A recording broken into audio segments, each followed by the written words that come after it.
Do you have a mother?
Hello, hello, can I hear myself on Twitch? I can I hear myself on YouTube? I can as well, which means that everything is working, which means that I can switch scenes to the just yapping scene. There you go. Hello, hello, hello. And my chat weren't working previously, so that was kind of a problem, but hello, Jacques, how are you? Yes, I do have a mother. How about you? I mean, I know you do. Well, that's one way to start the stream. I hope you're doing well. And hello, Jamie. How are you? How do you do on my way, on my plane back to Ireland? We'll be back in 3 hours. It's only a 3-hour flight from Poland to Ireland. For some reason, I thought it would be longer. You were in Poland, right? If I'm not mistaken. But good that it is not as long as I thought it might be. And I hope that you will have a pleasant flight back. And, well, I suppose I will see you in 3 hours then, because I should be still here in 3 hours. You know me, we yap a lot here, so we should be still here when you land, and I hope you have a safe trip. I'm okay. I cleaned up a little bit of the apartment in an hour. Nice, nice. Cleaning up a little, even if it's a little or if it's big, it's always a good thing. Doing things step by step, slowly but surely. It's always important. I don't do it often enough, I will admit. So I am proud of you, Rook, for actually doing it and cleaning up your apartment. I should certainly be doing it more than than I'm doing, but it's annoying. And the worst part is my apartment, unfortunately, has a lot of dust accumulating very quickly. The problem is, if I leave the dust be, if I just leave it be on what do you call that, on the desk, on the cupboards, and all of that, it's not really that much of a problem. It just stays there, and I'm fine. But if I start cleaning up, then the dust starts flying all over the place. Well, kind of. And I am very sensitive to dust, unfortunately. So when I clean up, I actually get sick. So that's great. Which is why I don't want to do it. But from time to time, I do have to do it. After all, keeping a clean place is important, but it is still kind of a pain. It's a 5-hour flight. Been on it for 2 hours. Wait, you can connect to my stream while on a flight? To be fair, I haven't. Well, usually when I fly, I just sleep. Because I used to have flights to Germany from time to time. I would go to Germany because that's where my brother lives, and I would visit him there. And the flight to Germany is about an hour and a half.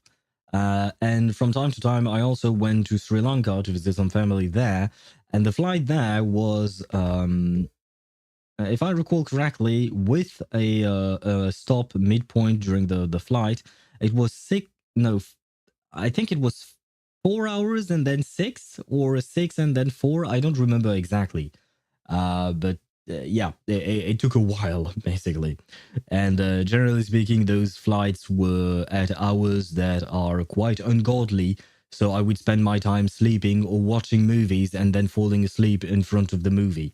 So yeah, I've never actually tried to connect to anything when I was on a flight. But oh well. It's been a while since I've taken a plane, though. I will mention that, which I don't mind. I don't particularly like flying, personally speaking. I have a router. Interesting. I brought my router to Poland, so I have it now, so I can connect to it on the plane. Interesting. Is that authorized? Because I mean, most of the times when I was on a plane was a while back. I've only had a few flights in the past 10 years. Well, in the past 5 years. I haven't flown in the past 5 years, have I? Never mind. Yes, I did. Well, oh boy, my memory. But never mind that. Most of the flights that I've had in the past were at times where they would tell you to shut off your internet access. They would tell you to shut off your phone and stuff like that. Has the rule changed now? Has the rule changed in the past 5 years? Good grief. I feel like I should get on a plane someday and find out, probably. Germany, Rammstein, ja, das ist gut. I unfortunately still do not speak German. My brother speaks German fluently. He's been living there for over 10 years now. So he is very much fluent in German. He actually studied German when he was in high school and junior high. And afterwards, he also studied that in university.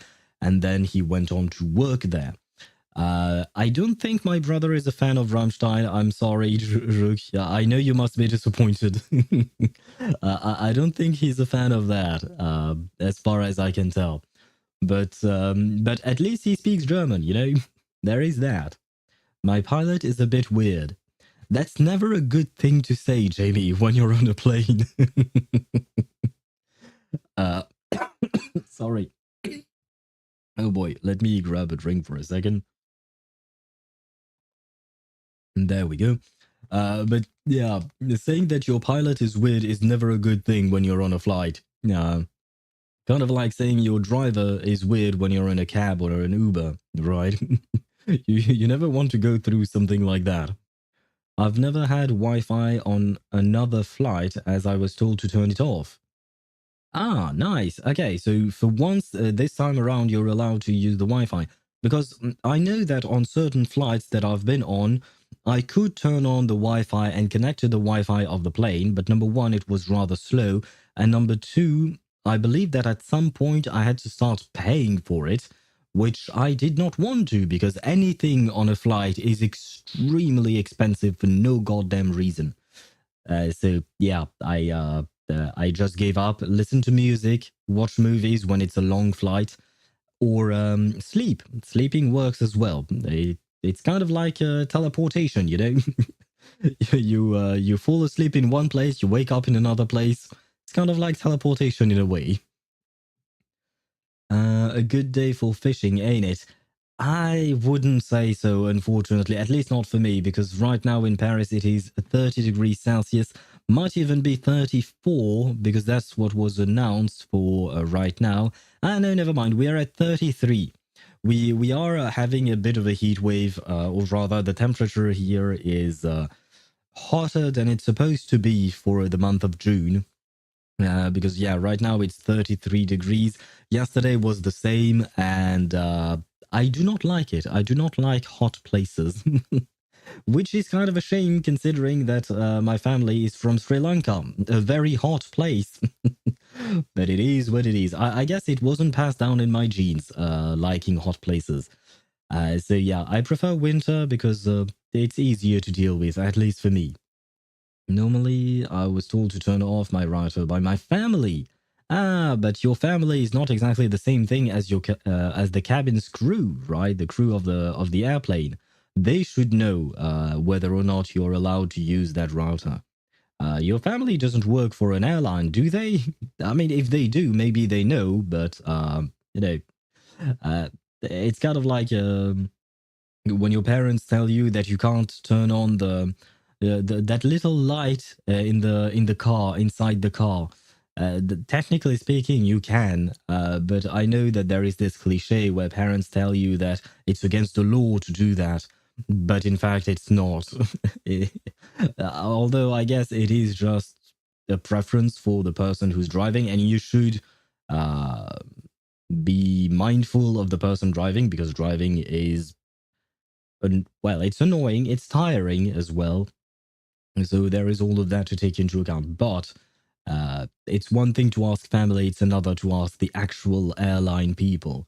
But apparently you asked them twice already, and you're surprised that you can use it. But I mean, it's a good thing if you can use it. It's nice to be able to access the internet when you're on a plane because, like I said, I either listen to music, sleep, or watch a movie, but the selection of movies is not exactly the best, to be honest, at least not always. So being able to do something else entirely while you're on the plane is always a good thing, especially for a 5 hour flight. 5 hours is kind of long. It starts getting annoying, in my opinion. Wait, Jamie, is there a baby on your flight? I hope you don't have any children on your flight. I hope you're okay. Because I've had flight of 6 hours or more where we had crying babies and stuff like that, and my god, was that annoying. You're already annoyed by the long flight, the fact that you can't move around, that you have to sit for 8 hours and stuff like that. But when you have a crying baby, I know the babies, you can't blame the baby, it's just a baby, right? But good grief, is that annoying? The baby on the plane. Maybe Tuesday's on a plane for some reason and she's taking her baby with her. I just hope that she's not going to let her baby eat every other passenger. Does the plane staff even know that Ryder is working on the plane? They should, right? But I guess since Jamie asked, everything is all right with the world, so it's a good thing. But yeah, a baby on a plane is it's kind of like my nightmare because it has happened to me because I used to fly perhaps not quite a lot, but every year or every couple of years, I would fly either to Sri Lanka or to some other place. And yeah, those were long flights, and having a baby on the plane is I I mean, I understand, the baby has to move around as well. It has to travel with the parents sometimes. But yeah, I'd rather not. I'd rather not. I'm already annoyed enough as it is with the flight itself. I don't need more distraction or more annoyances to annoy me. Let's put it at that. Like, right. Let us not tell Tuesday because I think she would probably murder me in my sleep, which would. I mean, I suppose there are worse ways to go, right? At least if I'm sleeping, maybe I can have a good dream. I'm more used to nightmares, unfortunately, but oh well, it is what it is, I suppose. Oh well, oh well. Now then, I have not noted down any. Have I noted down anything? Because I usually have things noted down on a notepad. Stuff to talk about, stuff that I want to mention, stuff when I want to ask you guys your opinion and stuff like that. But I kind of did not update it for a little bit. I have some work to do. Well, not right now, but I will have to prepare my streams better. They had a baby bed. Oh right, I missed your message earlier, Jamie. The baby was put to sleep by force. What does that mean? Did they give it medication, or did they just slam the baby's head into a wall? Because either one work, but I feel like one of them might not be legal. Maybe both of them is not legal. I don't know if you're allowed to give a child some sleeping medication to help them sleep through a plane ride. I don't. I'm not sure. Having never had a baby myself, I have to admit I did not look into the laws of how to fly with a baby. They had a baby bed, sort of an in-suit case prepared. Like they made a bed in a suitcase and he's sleeping there. What the? What? You can do that? Okay. I mean, why not? I guess it's a good idea. Is it safe though? Because theoretically speaking, or generally speaking, you want the baby to be seated. Well, sorry. Oh God, I still have some coughing fits from time to time. I'm not exactly 100% yet, but never mind that. I wanted to assume that the baby should be seated, but I suppose it depends on the age of the baby, right? Maybe if it's young enough, it can be in another position other than seated. I suppose. Hmm. That it's complicated to be a parent, isn't it? But it's the first time I've ever heard of making a suitcase a bed for a baby. So kudos to the parents for their ingenuity, I suppose. Only flew to visit my grandmother in the village with my mother, and the flight took to about 2 hours. 2 hours is okay-ish, in my opinion. 2 hours is okay. It's the time for a movie, right? Unfortunately, usually on 2 hour long flights, you don't have access to movies because it's a short flight. So usually the planes themselves don't have access to movies. They don't have, those little screens on the back of the person in front of you's seat, which is quite disappointing. But 2 hours, I feel like it's kind of long, but it's okay. When you start getting into 5, 6, 7 hour flights, then shit starts to get really annoying. Because when I used to go to Sri Lanka, sometimes we would take two flights and we would stop somewhere in the Middle East and we would have a bit of a pit stop. And then we would take another flight to Sri Lanka. Or sometimes we'd just go on a single flight, like from Paris to Sri Lanka straight away. And those were at least 8 or 9 hours long flights. And those were a nightmare. Thank God we only did them when I was very young. That way I don't really remember it. Or I remember it less than I remember my later flights. But yeah, those are a pain. So be thankful, Rook, that you haven't had to to fly for more than 2 hours because yeah, beyond 2 hours, beyond 3, 4 hours, it starts getting really rough. Being seated like that, not having much to do. Honestly, it's not great. But At least it's faster than going on a train or going on boat, I guess. I wouldn't want to go to Sri Lanka on a boat. Good grief, I don't know how long that would take. And hello, Swivy, how are you? I hope you're doing well. We're talking about flights. Have you ever been on a plane? Have you ever flown somewhere before? We're talking about flights because Jamie is currently on a plane. She's currently on a plane. I was once on a 4-hour flight, but they stopped by 5 airports, so it turned into 6 hours. Wait, what? Why would they fly? What?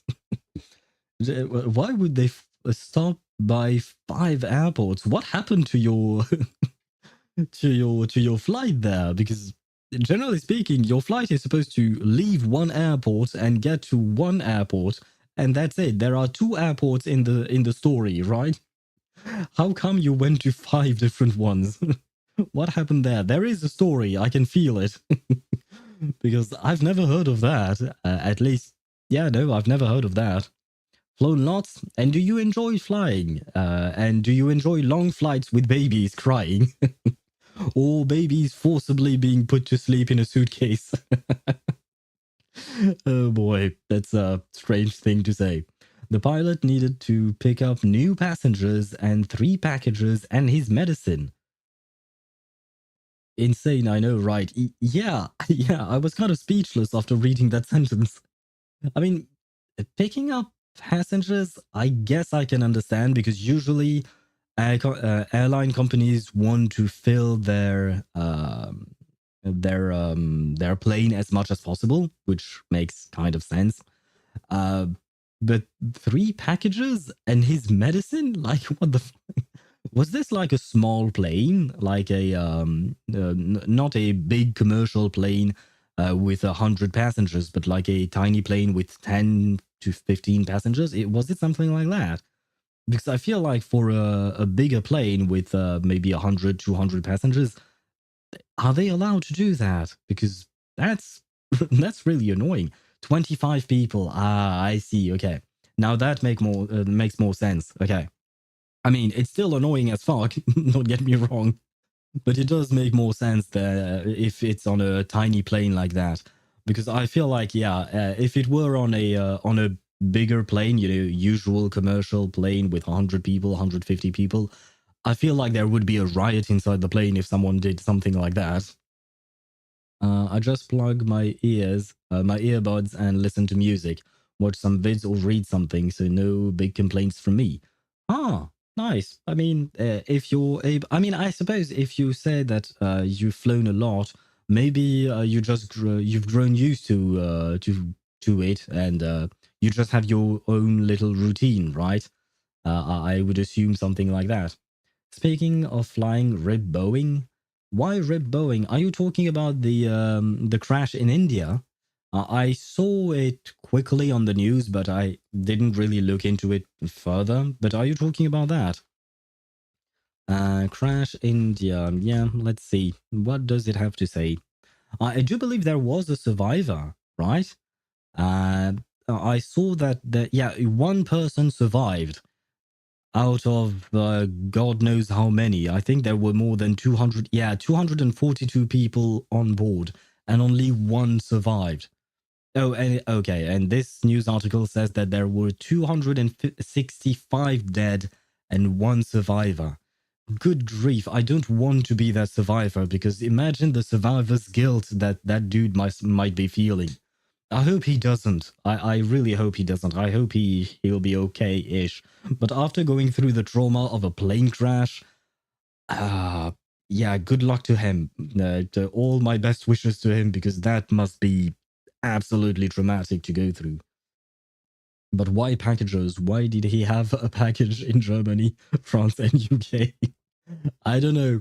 Jamie, are you sure your pilot wasn't like a smuggler or something like that?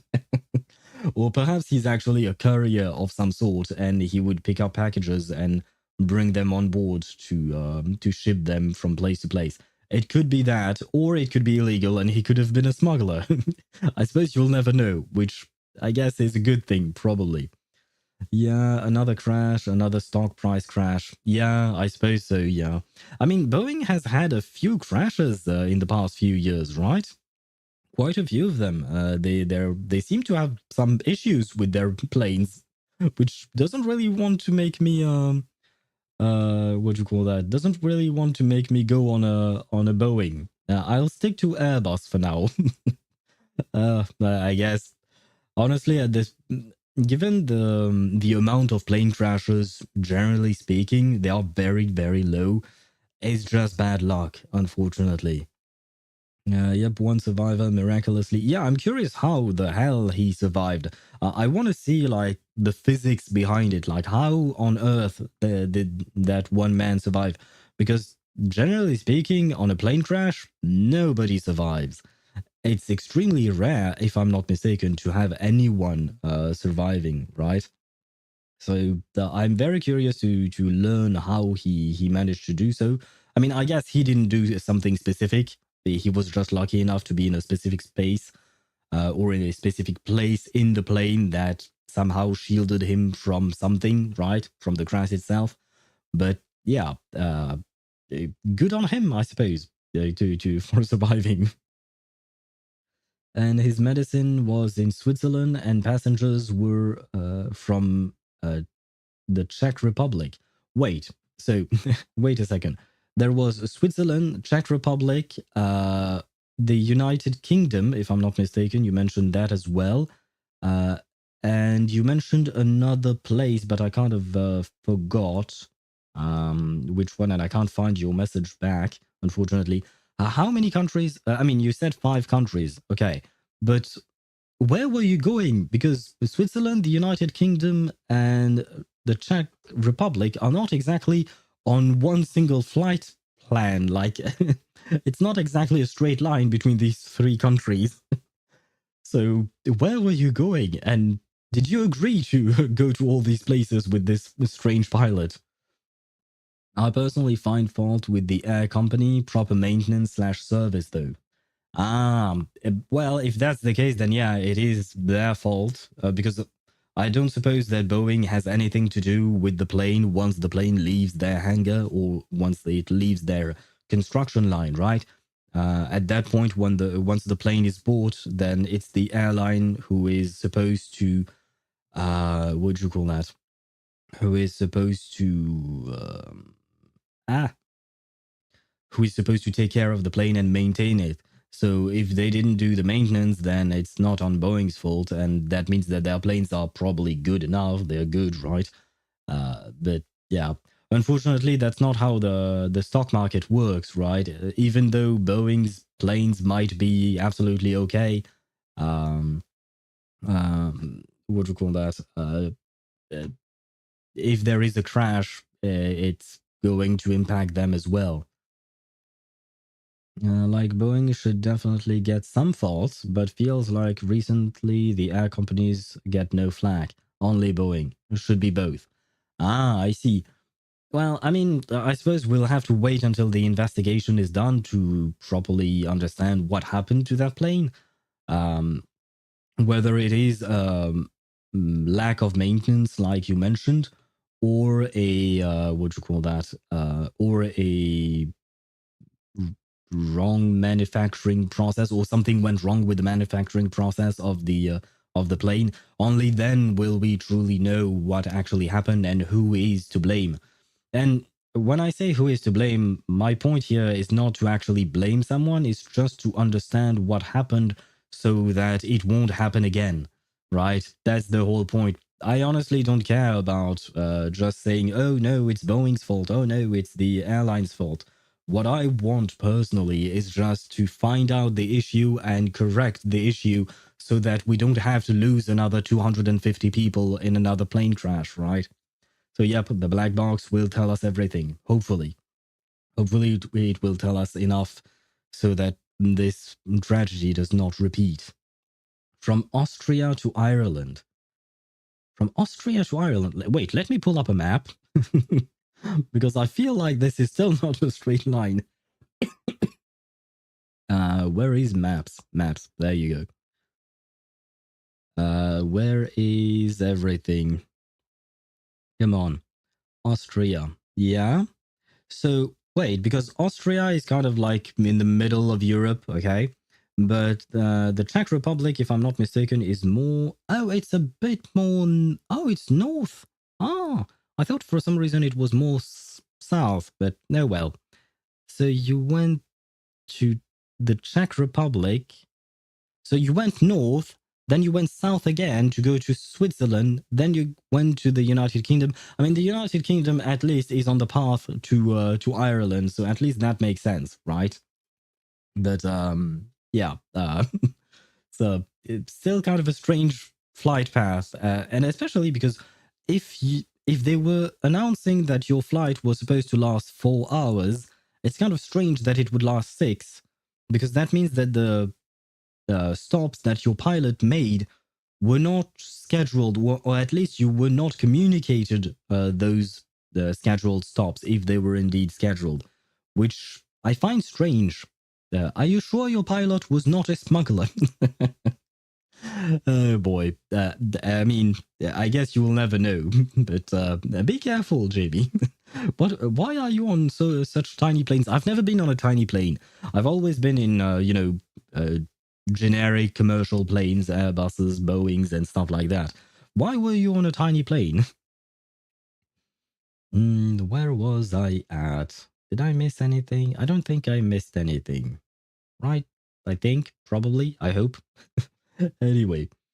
Or maybe an accident on the plane. Yeah, maybe something happened. Maybe the pilot did something wrong. It could also be the pilot. That also can be a possibility.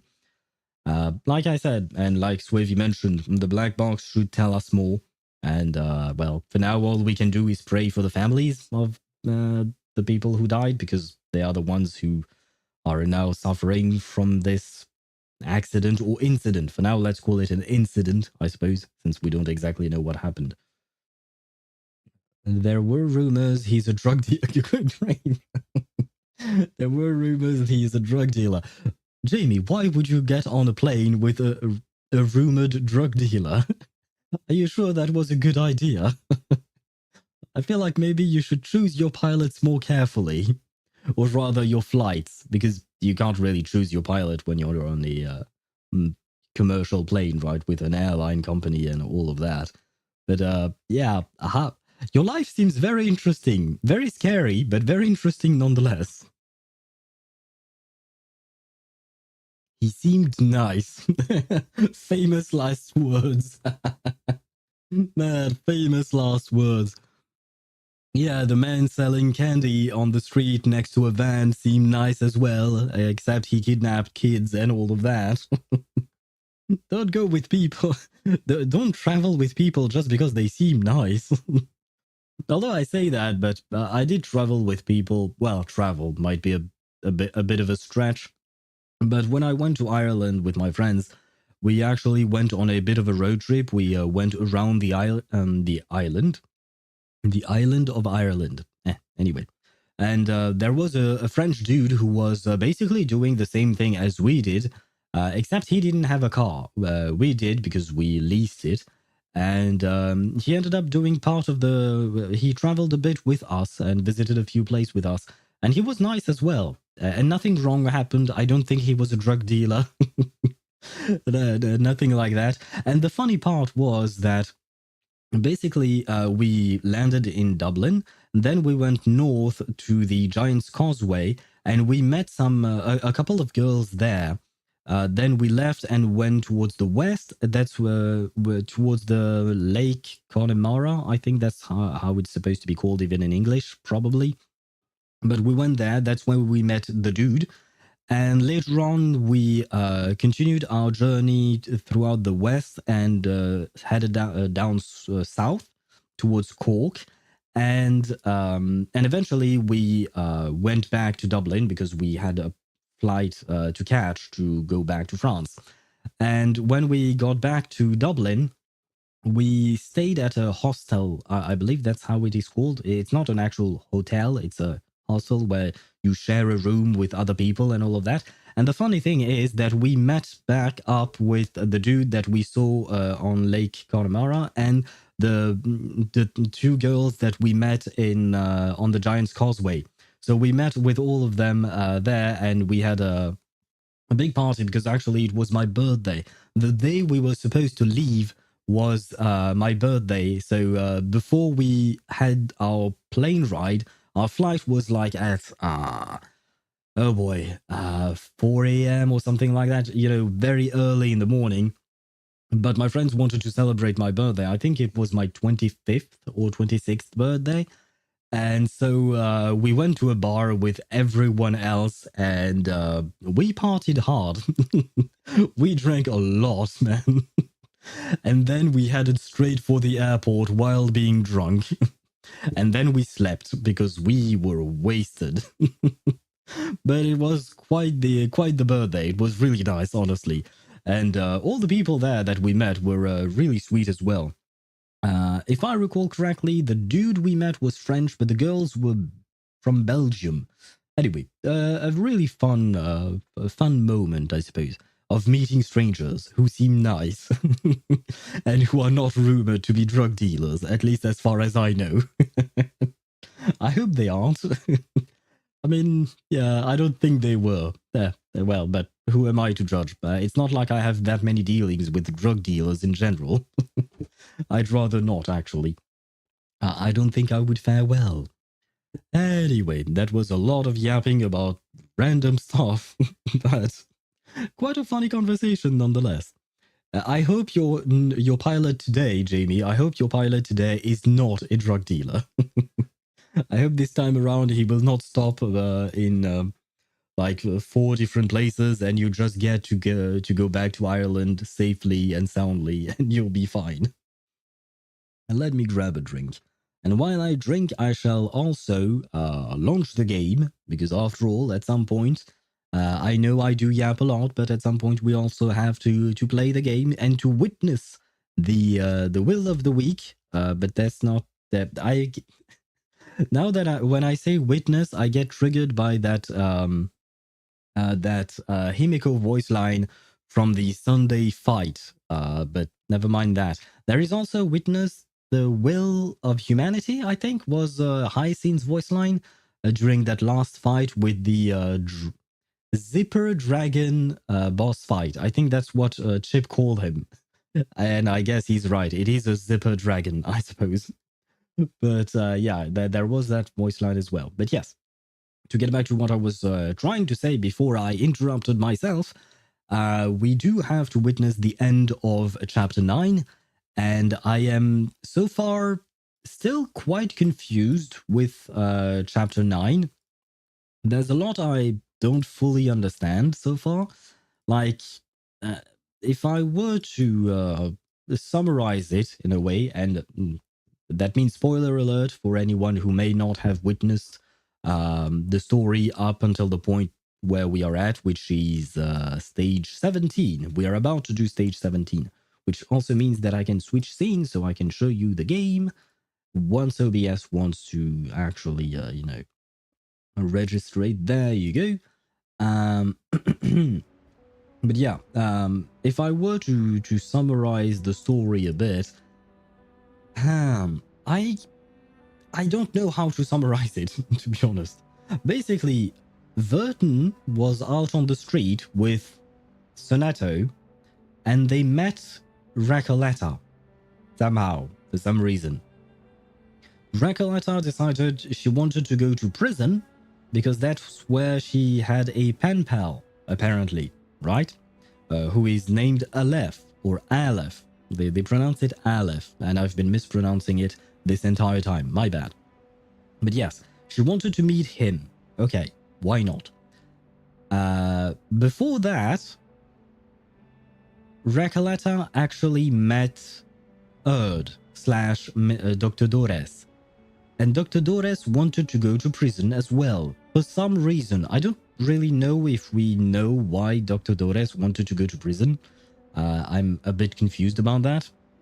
But she went and she talked to some people, And then we get back to Sonato and Vertin going to prison with our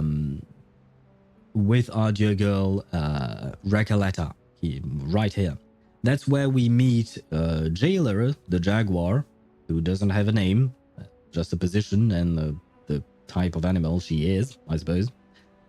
And what else? Last 3 nodes. Yes, Chip, we are on the last 3 nodes. And hello to you. I hope you're doing well. Welcome to the stream. I'm trying to summarize the story just in an effort to better understand it. So feel free to correct me if I say anything wrong, because this chapter has been the most confusing for me. The previous chapters, like the first arc of the story last year, was very easy to understand, and it was very good, of course. But this arc is also relatively easy to understand up until this specific chapter. This chapter is very confusing. I don't even remember that much of what happened, so I may not help you out. Shit. Chip, I was counting on you, man. Okay, well, you know what? It is my job as the streamer to find a way, right? So I shall find a way. And if you feel like anything that I say is wrong, then feel free to chime in. If not, then maybe, hopefully, I can explain the story in a good way. But where was I at? Yes, Vertin and Sonato and Recoleta meet the Jaguar in the prison, and they are allowed to stay and talk to the people. In the prison, we talk to other prisoners for a bit, I think, and they seem to be working in some kind of a special system where rations and food and medicine are distributed randomly according to a die for some reason. And Recoleta realizes that the die and all that is happening inside the prison is very much alike her own novel that she's writing, because she's a writer, right? I forgot to say that. She's a writer, and everything that is happening in the prison is more or less connected to what is happening in her novel. And then, hello, Mihai. Jesus Christ, I wanted to take a nap at 2 p.m. and I just woke up at 8 p.m. Oh, good grief. Good luck to you on finding sleep tonight. I hope this won't completely mess up your sleeping schedule, but hello to you and welcome to the stream. I hope you're doing well. I hope you're well rested at the very least, right? You had a 6-hour nap. I feel like that should provide some good rest, probably. Maybe you were too tired, and that is why you slept that much. But to get back to what I was trying to do, which is summarizing the story of chapter 9, Recoleta realizes her novel is what is happening inside the prison. Then we talk to Aleph, and he says that Recoleta is not a human being. She is a ghost or a representation of the author of the novel she's writing, but the character she is inside the novel is kind of like a self-insert for the actual author who probably died a long time ago. Right? And thus, Recoleta is really not happy because the way the prisoners were treated was horrible, and it was all according to the book she was writing, / the author was writing, and now she kind of took on the mantle or something like that. All I know is that Recoleta is a Delulu author, that's it. I mean, it's a good way of summarizing it. It's a bit... you're missing a few key details, I think. But you're not wrong. You're not wrong. Because, yeah, I suppose so. The author that created Recoleta, I feel like they might have been a bit Delulu, like you say. And then Recoleta took on the mantle of writing the novel, and Aleph helped her write the novel, but was experimenting on the prisoners with the way the novel was being written, and thus Recoleta was really unhappy about that, and Aleph told Recoleta that her very existence was tied to the novel she was writing, and that's when Recoleta decided to tear apart her notebook where she had written her novel, and thus she disappeared. And that is where we left off yesterday, if I'm not mistaken. So I think I managed to summarize this whole story, more or less, but I feel like there is so much that I'm missing on understanding the whole story. It's kind of confusing. It's very confusing, at least for me. And apparently for Chip too, because I feel like, Chip, your brain decided not to register the story because it was too complicated to understand. And honestly, I understand you. I feel you. I understand your brain. My brain is working the same way. It refuses to compute because they're using a lot of metaphors when they're talking, and they're talking all the time about this visceral realism that I said I would check or do some research on, and I didn't because I forgot. So yeah, well, I guess we won't know anything more about visceral realism unless someone in chat knows. Feel free to educate us, because it is important to educate ourselves. Even though I was too lazy to do it myself. But that's another problem for another day. Let's go and continue on with this bit of story. Stage 17, Ghosts of the Past. Beneath the earth, those who were never granted marble nor memorials call out her name. Wait, is this referencing Recoleta? Because she's supposed to be dead, right? She ceased to exist. Well, let's see. Let's see if she comes back to life, because we had that discussion yesterday. Oh. On an unknown night, wait, in the cottage with the blue roof, a girl dreams of a circular prison. Then she wakes. And now you stop. God damn it.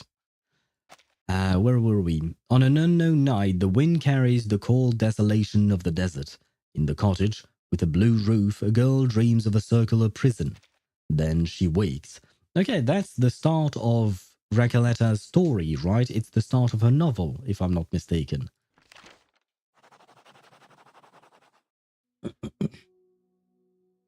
Qué sueño más extraño. Wait, is she still alive then? Somehow? Some reason? How? I want to know how. How is she still alive? What's happening? El sabor de la realidad, tan amargo y triste. Pero lleno de pensamiento dialéctico. Tal vez la gente del panóptico reflejaba mis pensamientos internos. She looks around, surveying the cobwebbed corners where stacks of manuscripts have piled up to the ceiling and over empty ink bottles collecting dust. Entonces realmente soy un personaje en la novela. La misteriosa cabaña con el techo azul fue mi hogar todo el tiempo. Entonces, los rumores que los fantasmas propagaron eran realmente eso. Rumores.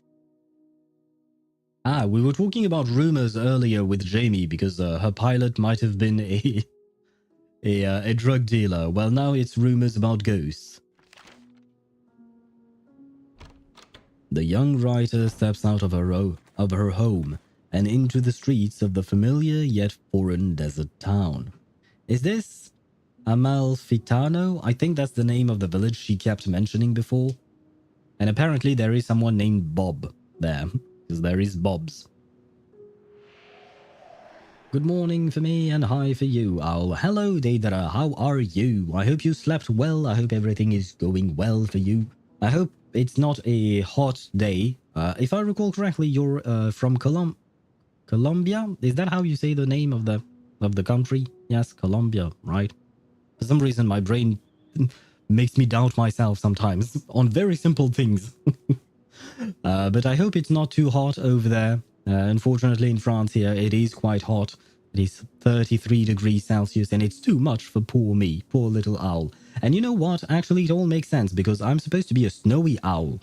The owl that is on my shoulder, the one that I drew, the white owl, it's a snowy owl. It's not supposed to live in hot countries. It's supposed to live in cold countries.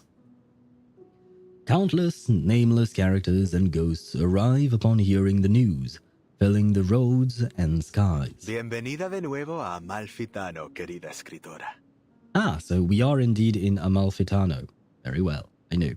And Deidara, you will be very happy because it seems that everything right now is once again in Spanish. Gracias, querido ícono del capitalismo. Pero, ¿no descarré esta novela en pedazos? Who? Sorry. Okay, he's the bank clerk. I understand, but who in their right mind would greet someone by calling them dear icon of capitalism? Okay, next time I'm going to my banker, I will call them my dear icon of capitalism. Who does that? A woman wearing a peculiar hat steps forward. Verás, Amalfitano es una dimensión más allá de la vida y la muerte. Este pueblo es un reflejo de tus pensamientos internos. Es incorpóreo. No puedes desgarrar algo incorpóreo en pedazos. Ah. Recoleta. Yeah, apparently Recoleta is one to do that, I suppose. But oh well. But so from what this paracausality researcher says, the paracausality researcher, that's supposed to be Vertin, or at least Vertin in real life is supposed to be in. No, the paracausal. Oh shit! I'm trying to say which one is being inspired by which, but it's kind of confusing. But there is a connection between the two, right? Looked it up. The pilot, rumored to be a drug dealer, was one, and he's arrested. Oh God, Jamie. Well, next time, like I said, maybe just because someone is nice, you might not want to jump on their plane. But you know, at least you arrived safely. Nothing happened to you back then, so it's good. It's all good. But he might have been smuggling drugs. I was right when I was asking that, I guess. Maybe he was indeed smuggling drugs, and that was all the packages he picked up along the way. And hello to you, Ktosh. How are you? I hope you're doing well, but let me translate what you wrote because I have no idea what any of this means. And no, it's not in Armenian. I assume it's in Polish. I greet you warmly with all my respect, Happy Owl. How was your day? Well, that's one hell of a greeting. Hello to you, Ktosh. My day has been pretty good so far. Pretty hot, unfortunately, but pretty good. How about you? I hope you're doing well. Let me listen to how all of that is said in Polish. I'm actually curious.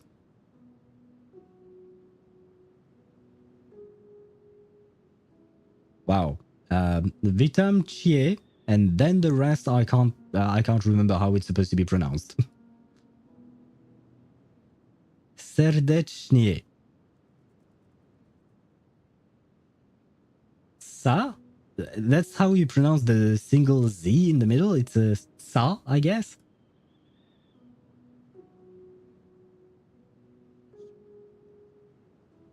Yeah, I give up on the rest. I give up on the rest. It's too complicated for me. But welcome to the stream as usual, Ktosh. It's a pleasure to have you. And I hope you're doing well, and I hope you had a great day as well. Ktosh is possessed. Yes, usually Ktosh starts out with very strange and obscure memes when he arrives on stream. Well, they're not obscure memes. They are obscure to me, personally, because I don't spend as much time on TikTok as he does. But yeah, today he decided to be very polite, but we should commend that effort. Congratulations to you. We are proud of you, Ktosh. La literatura es infinita y atemporal, como un río que fluye a través de la vida y la muerte. Right. I completely forgot what I wanted to say about that previous voice line, which is you can't tear something incorporeal into pieces. Does that mean that tearing the notebook, Recoleta's notebook, didn't actually kill her, or what? Yeah, still confused for now. My Herta has 99.6 crit rate and over 214.5 in battle, and yet she still does 40k damage. What the heck? Well, in all honesty, 214, if it's in battle, 214 is not all that much. But it will also depend on the character and what other character you have with her. Because that's the thing.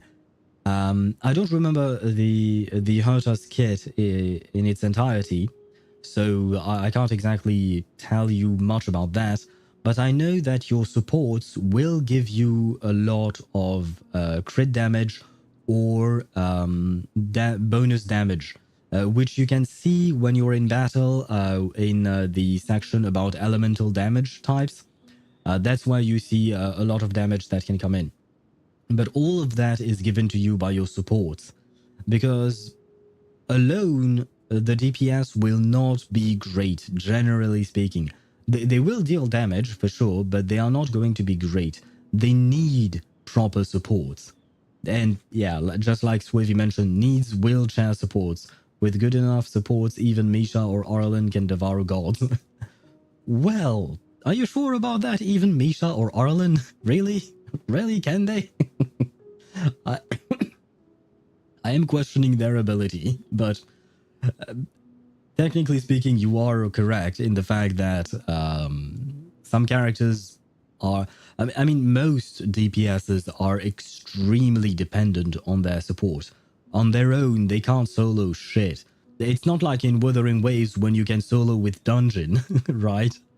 No, in most of Honkai Star Rail DPS roster, you will need a what do you call that?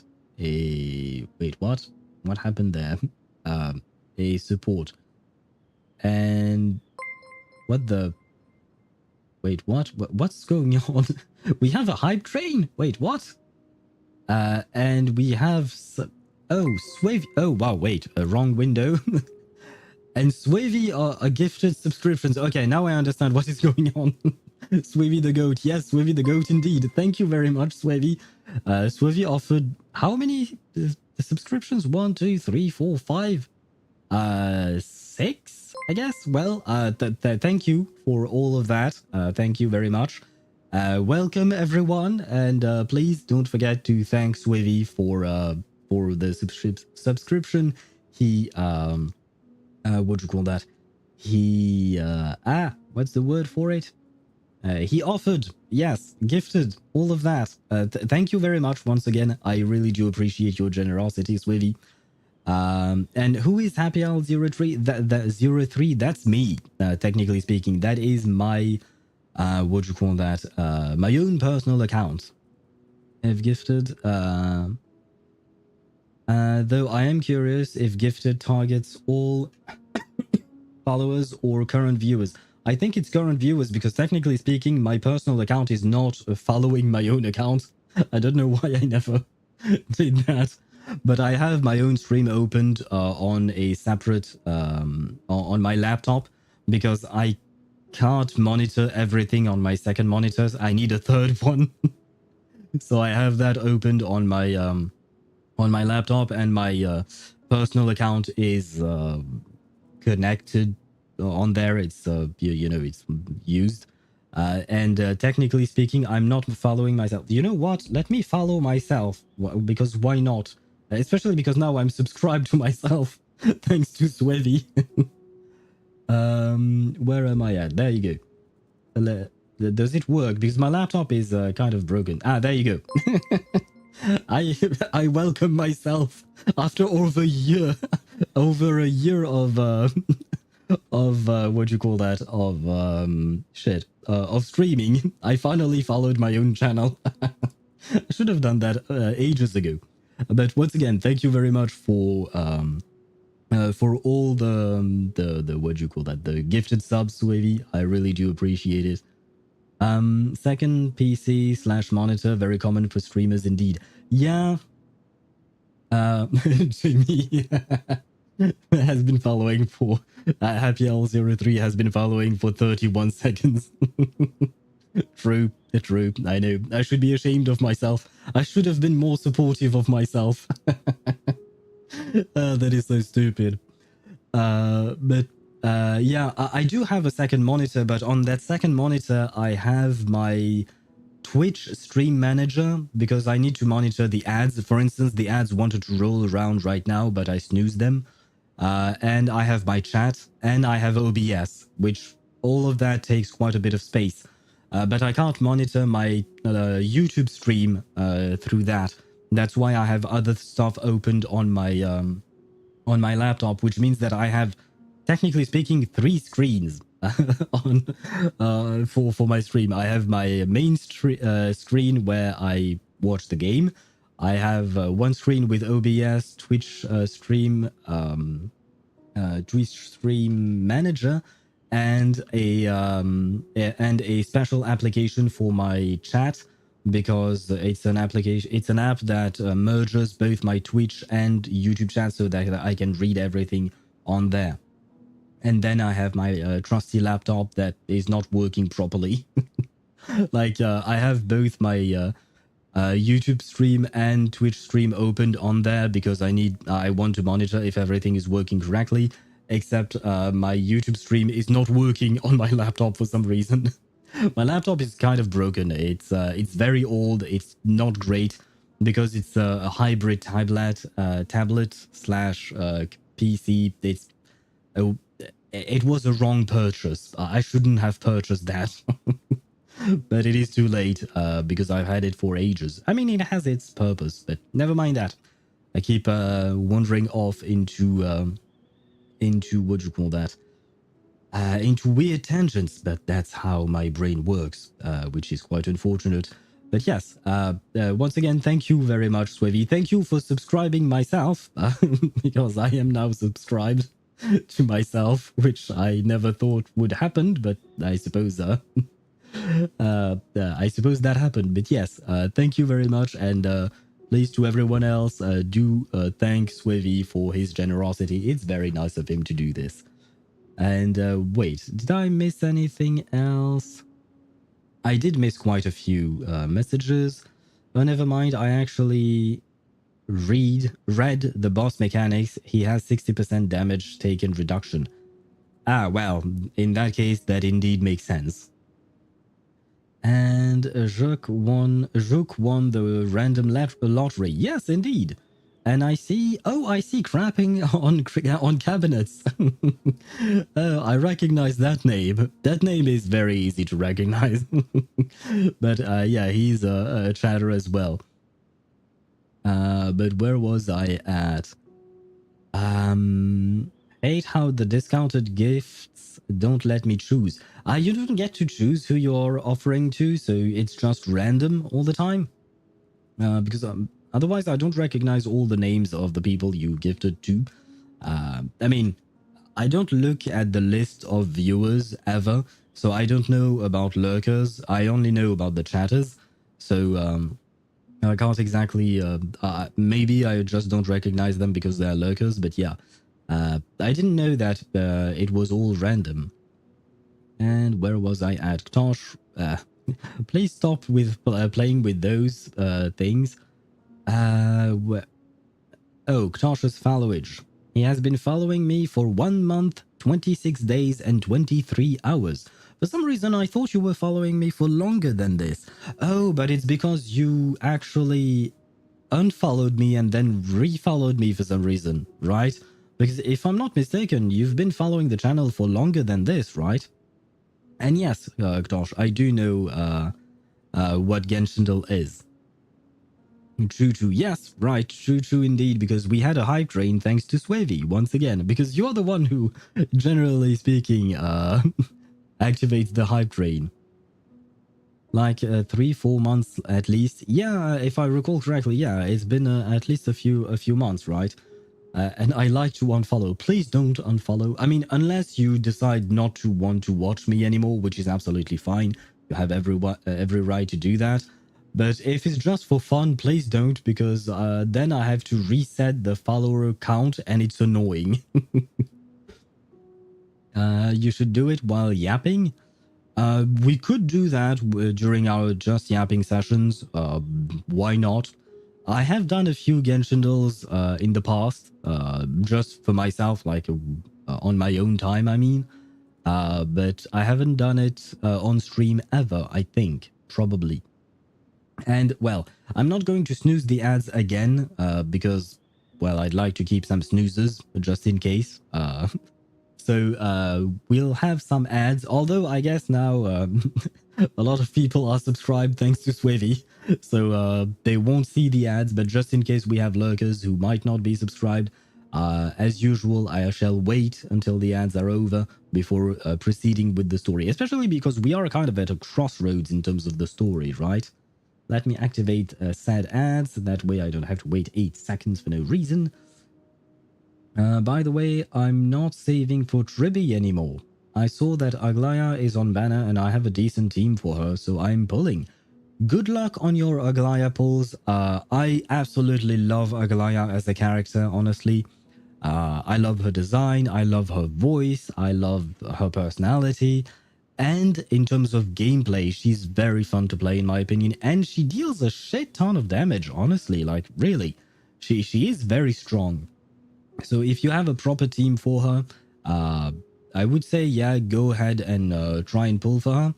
That being said, if you don't go for E1 or her light cone, then beware. You might need Sunday or Huohuo because she will have energy issues.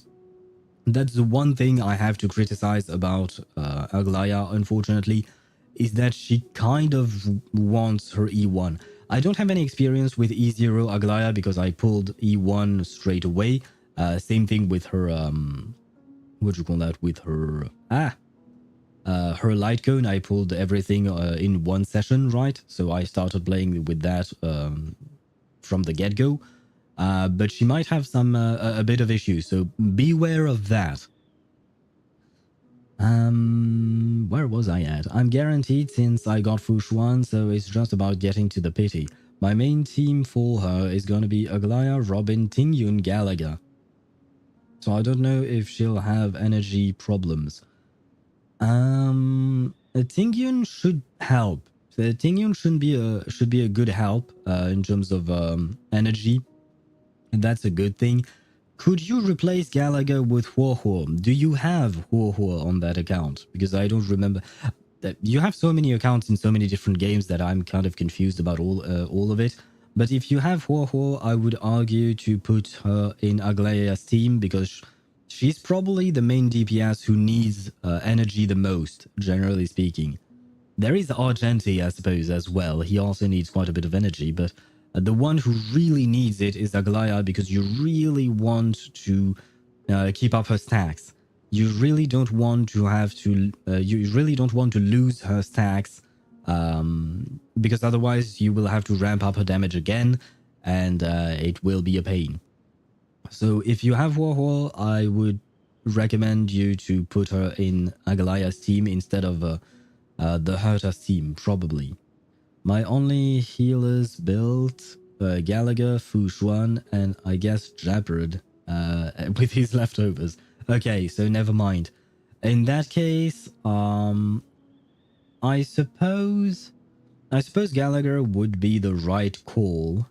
Do you have Castrace as a main DPS? Because if you have Castrace, then I would put Gallagher with Castrace and Fushuan with Aglaya, I guess?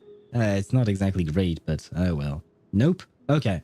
In that case, Gallagher will be fine with Aglaya. Aglaya doesn't really need a lot of skill points, generally speaking, but she doesn't generate any either. So you might want to take a look at that. My DPSs are Herta, Maide, and Acheron. I see. Well, I mean, it depends on what you want, but Gallagher can work fine, work rather well with Acheron. He can work with Midamos. He doesn't have any particular synergies with Herta, but he works just because he's great. He's the GOAT, right? But he doesn't have any particular synergies with Herta. On the other hand, he has a bit of synergy with Midamos and Acheron. He doesn't have synergies with Aglaya specifically. So depending on what you need, if you need a lightning character DPS or an ice one, you can move your Gallagher around depending on what type of fight you have ahead of you. Anyway, the ads are gone. I have yapped as usual, and now we can proceed with the story. Where were we? Literature is endless and timeless, like a river flowing across life and death. Well, we were talking about Castries earlier, life and death, all of that, you know. No me extraña que seas mi personaje favorito. Nunca dejas de iluminarme. Desafortunadamente, la literatura es una vocación peligrosa e inútil. Nadie entiende realmente, ni siquiera recuerda tu trabajo. Wait. We know that the paracausality researcher is supposed to be Vertin, right? Who is the doorside beggar? Because I feel like, you know, the title paracausality researcher is quite a nice title. Why not, right? But the doorside beggar, who is that in real life? Is that Sonetto? No offense to any Sonetto mains here. I'm just kidding. But yeah, you know, I am questioning things. I'm asking questions. It's all I'm doing. Why the heck do we have Mario Kart in Honkai? Good question. Honestly, it was an okay event. It was just extremely short. Like, I was done in about half an hour, I think. Which is kind of a problem with Honkai these days. Ever since Emphorios came out, their events have been not that great and not that long. The main issue with their events in Honkai Star Rail right now, in my opinion, is that they're not long enough, unfortunately. So, yeah. But we do have Mario Kart in Honkai now, which I never thought would happen, but I guess gacha games are kind of the specialists of minigames, right? Especially Hoyo games such as Genshin, Honkai, and even ZZZ, right? It has many various kinds of minigames into it. I mean, it has a built-in snake, for God's sakes. So I suppose, yeah, Hoyoverse is the king of minigames. ¿Recuerdas el dicho? Los únicos verdaderamente muertos son aquellos que han sido olvidados. Recoleta, desaparecerás para siempre si dejas a Malfitano otra vez. Será como si nunca hubieras existido. Okay, so according to what the doorside beggar is saying, she has not ceased to exist yet. If she wants to continue to exist, she has to stay in this strange town. Siempre he admirado tu pensamiento crítico, señor. Encaja perfectamente con tu rol. Rough Hands grasps the writer's palm, feeling at the lines etched into her skin. Todo estará bien, Recoleta. Lo que sea que haya pasado. Ahora has regresado. Eso es lo que importa. Okay, now we have the Blind Weaver. That's supposed to be Dr. Dores. El dado de Babilonia rodará de nuevo. Y cada uno de nosotros obtendrá nuestros finales. The crowd erupts in cheers. Así es. Resuelve el asesinato en el bar y pon mi alma en paz. Who is the murdered donkey driver? Because I know we've seen that name before, but who is it supposed to be in real life? Like, who is the real life counterpart, right? ZZZ really wants me to not get the panda for my Yishuan. And what the heck is this thing? Is that an emote that you used? Or Oh yes, it is an emote, but for some reason it didn't appear properly on my chat. Never mind that. I got my Pulchra to M6 from M1 in 30 pulls before I got one panda. Ah, shit. I'm sorry to hear that. I mean, Pulchra is supposed to be not that bad, right? She's a discount trigger, isn't she? Isn't she a discount trigger or something like that? But yeah, I understand you want your panda for Yishuan, and I think you can still play Pulchra with Yishuan. I'm not sure, but I think she can still work. Yep, M6 gives a universal 30% damage boost to team for Pulchra. Very good.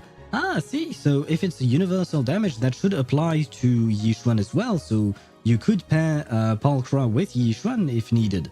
It might not be as optimal as the panda. I don't remember the panda's numbers, because I know the panda can buff Yishuan's sheer force stat, but I don't remember exactly by how much. And I don't know how to compare that number that I don't know with the 30% that Swivi mentioned. But I feel like 30% is still very good, right? So you might be, if you don't get your panda, Mihai, then maybe you can just build your Pulchra and play her with Yishuan. If you want to build Pulchra, of course, because there is that to take into account as well. Libera el pueblo de la locura infligida por el antiguo espíritu. Arregla la aleatoriedad del dado de Babilonia y aplana la frecuencia catastrófica. I don't like the fact that they said roll the die one last time, because it could go either way, can it not, right? I'll make, I guess, Pulchra, Yishuan, Berenice. For some reason, Yishuan works really well with fire characters. Why does she work with Berenice? Or fire characters in general? I am curious. Because I don't know much about Berenice. All I know is that she's supposed to be an anomaly character, so she will apply a lot of anomaly, but I don't think Yishuan has any kind of a synergy with anomaly, does she? I think it's just the fact that Berenice is off-field. Yishuan wants field time. Ah, I see. Okay, I mean, I suppose it makes sense. We don't have that many off-field characters in ZZZ, right? We only have, what, Bernice, Trigger as well, I think, and Pulchra. I'm late, you can't deny. Ah, shit. Shit. No, Tosh, you were doing so good at the start of the stream, but you've reverted back to your memes. She also applies Anomaly surprisingly well for being a Rupture agent, so Disorder can be triggered. Ah, which means that then Bernice will be able to be happy or something, because she wants Disorder to be triggered, right? If she's an Anomaly agent and all of that, I would assume so, right? But it is indeed surprising that Yishuan would be applying a lot of Anomaly, especially because she's not an Anomaly agent. What the hell is a Rupture agent supposed to be? Isn't it, technically speaking, just an attack agent, but with sheer force as an added stat, I guess? It's just that gimmick, right? I guess I'll let you know tomorrow, because tomorrow we will be back on ZZZ, and tomorrow I shall pull. I shall pull for Astrayao first, and then Yishuan. And hopefully I'll get some pandas along the way. If I don't get the panda, then I might go the same route as Mihai with Pulchra, I suppose. But I don't have a Bernice to add to the team. Although, oh wait, can I put Lucy in a Yishuan team for now? Because Astrayao will replace Lucy in my Evelyn team, so my Lucy will be free. So I could do that if Lucy works with Yishuan. Lucy works? Yay! Yay, that's good. That's good. That means I can... I suppose I will keep investing in Lucy because I know Lucy is actually very strong. My real wish was for Yishuan to work with Nicole, but I know she doesn't, and I'm very disappointed about that. Where was I at? Yep, they get sheer force, ignores enemy defense, which is why she doesn't work with Nicole, and which is why I'm sad. For Yixuan, Panstat is dead, but HP is more valuable. Right, because her HP is what her sheer force scales on. Oh, and you wrote it right away afterwards. Her sheer force scales 10% from HP, 30% from attack. Oh, so she is dual scaling? Does that work properly? Because usually dual scalers in Hoyo games, in the past at least, were not great. But I suppose given the fact that she's supposed to be tier 0.5 right now on Pridewind's website, I guess it works fine. It's just that she doesn't have a proper team right now, right? How an anomaly character works? Deidara, an anomaly character, basically when you attack the enemy, there will be a circular gauge on the side of the enemy, and that will fill with the element of the character you're using. So for instance, Bernice, she's a fire character, so she will fill that gauge with fire, right? If you switch to a lightning character or an electric character, then you will have a new circular gauge that will be filled with electric thing. And when both electric and fire are filled, then disorder happens, and disorder is basically kind of like a reaction between both gauges being filled, and it deals damage. From my understanding, Swivy, please feel free to correct me if I'm wrong, because I haven't looked into the details of how ZZZ works, honestly. And the fact is that anomaly characters will apply that gauge faster than regular characters, than other characters such as supports or even attackers or rupture agents, I suppose, etc. So anomaly characters are built to fill that gauge as fast as possible to trigger disorder and trigger it again and again and again. If I'm not mistaken, that's how they work. Reactions like Genshin, kind of. It's not exactly the same thing, in my mind at least. But I suppose, yeah, you could see them as a reaction, kind of like in Genshin, in some way. It's a one-time reaction, the disorder stuff, right? I mean, it can happen over and over if you refill the gauge, but it's just a one-time thing.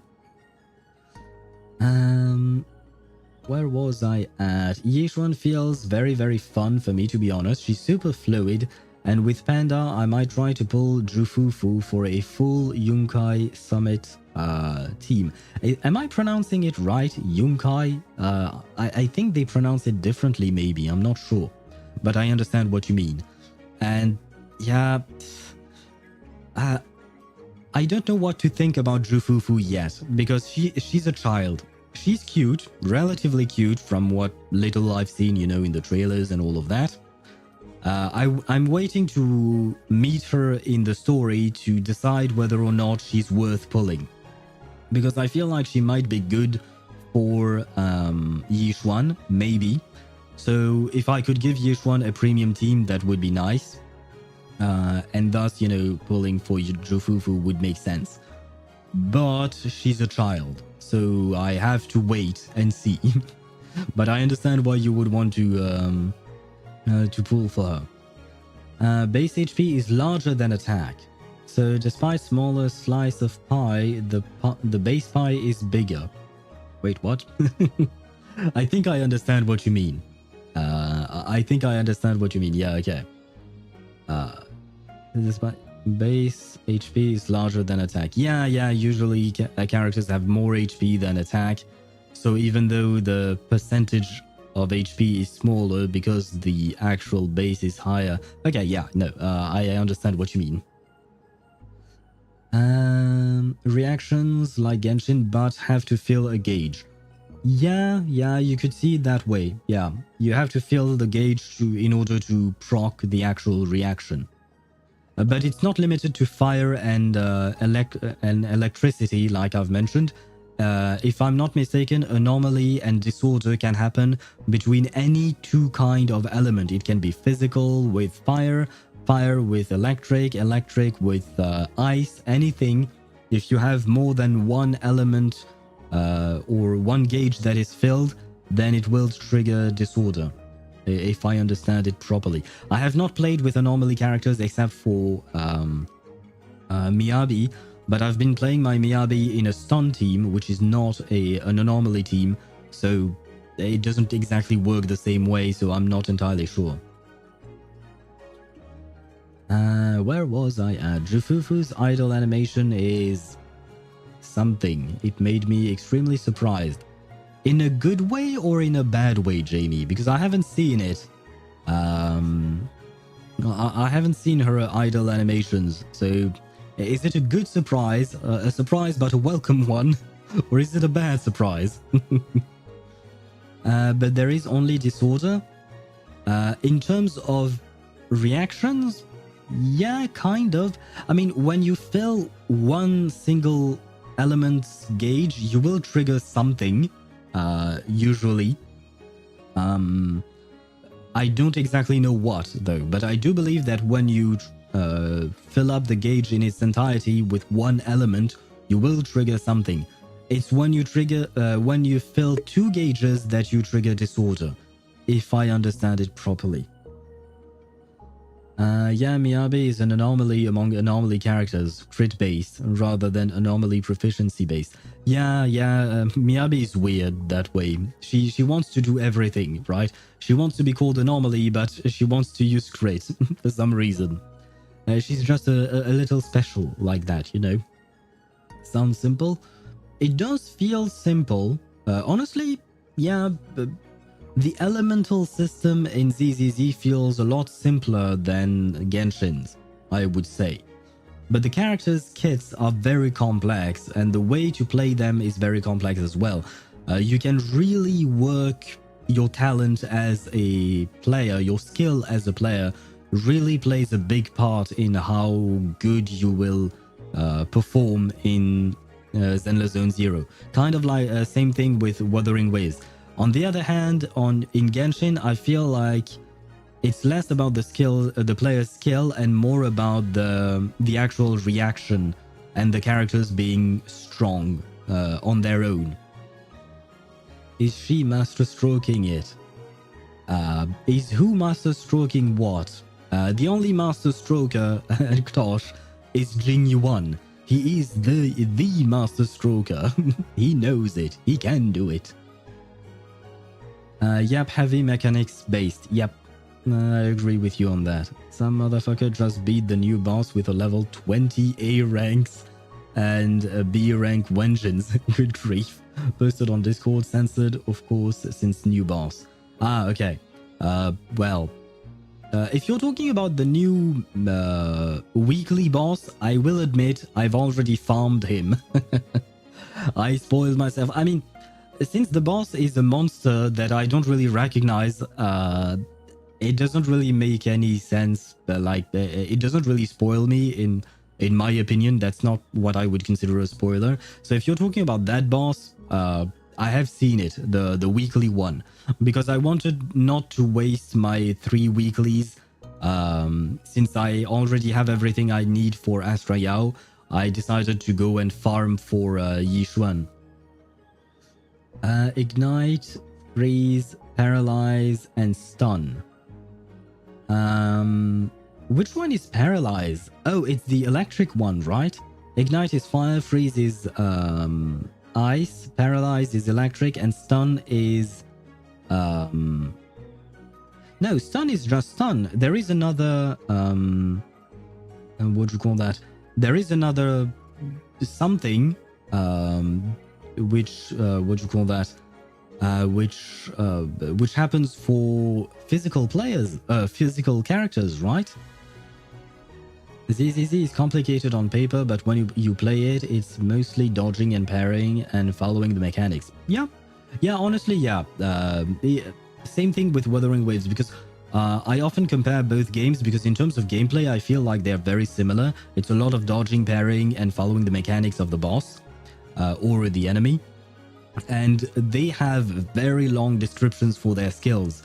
But in practice, when you actually play, it's actually rather easy to perform the rotations. It's just that you can really go into the nitty-gritty detail of optimizing that rotation to get the absolutely maximum amount of damage from your characters. Ignite, LOL mentioned. Is there a character called Ignite in LOL, Ktosh? I have never heard of that character.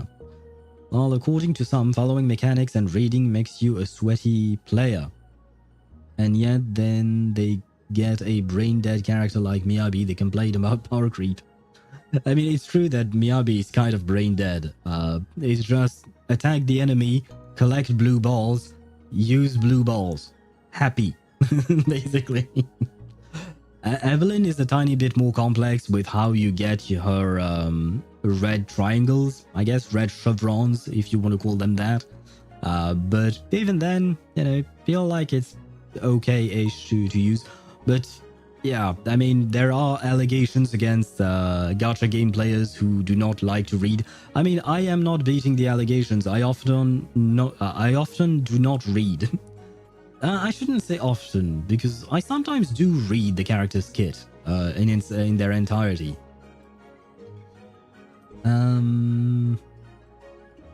There is also weak points when shooting and aiming at the weak spots. Wait, in ZZZ there are weak points? Are there? Oh right, with Harumas. Wait, are there? Wait, really? I haven't played Harumasa in a while, so I haven't been able to shoot anything in Zenless. So I'm kind of surprised with that. I kind of benched Harumasa. Evelyn and Yishuan are complex characters. They have parry/dodge mechanics baked into their kits. Right, yeah, you can dodge with Evelyn with her EX special, and I believe you can parry with Yishuan with her EX special as well, right? Yishuan is probably my favorite character to play. She wants to dodge and parry, and she's got very pretty animations. Yeah, it sounds interesting. It reminds me of Zani in Wuthering Waves, right? Because her skill allows you to parry the enemy if you time it properly, and it's very satisfying, which is part of the reason why I actually want to play Yishuan. She sounds fun to play, but I am still an Evelyn main. I shall remain an Evelyn main. Everything ZZZ does is bad, but when their game has very similar issues, is all fine. Like, what the fuck? I mean, if someone says that everything ZZZ is doing is bad, then I feel like they're not worth having a conversation with. Because, like, never mind. I guess everyone has different tastes, but in my opinion, ZZZ is a really good game. If you enjoy action RPGs, I don't see a problem with ZZZ. It's doing a very good job with their characters, their kit, the way they feel unique to play around with, and all of that. So, for me, someone who says the game is bad, either just they don't like action RPGs, or they have a specific problem with Zenless that has nothing to do with the game being what it is. And there is some dodge and catch the enemy with powerful strikes. In Honkai Impact 3rd Last Open World. Ah, you're talking about Honkai Impact 3rd. I see. Okay, that's why I was a bit confused. I haven't played Honkai Impact 3rd in a long time. Especially the open world, because it's, what would you call that? It's part 2 of the story, and I haven't done a lot of part 2 of the story. Be right back, I'll go to the toilet. I've been holding it since 4 hours. Well, have fun in the toilet, Tosh. Yishuan doesn't get naked by using ult? If that's the case, then it's a broken game. The game is shit. I'm sorry. If Yishuan does not get naked when she's using her ultimate, that's a shit game, man. I'm just kidding, of course.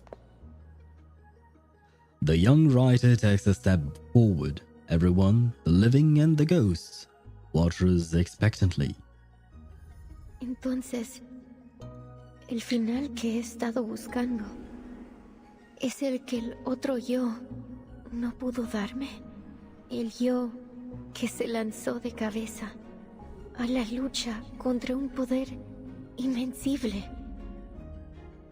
El yo que finalmente dejó esta tierra Después de todo este tiempo, finalmente he encontrado mi final.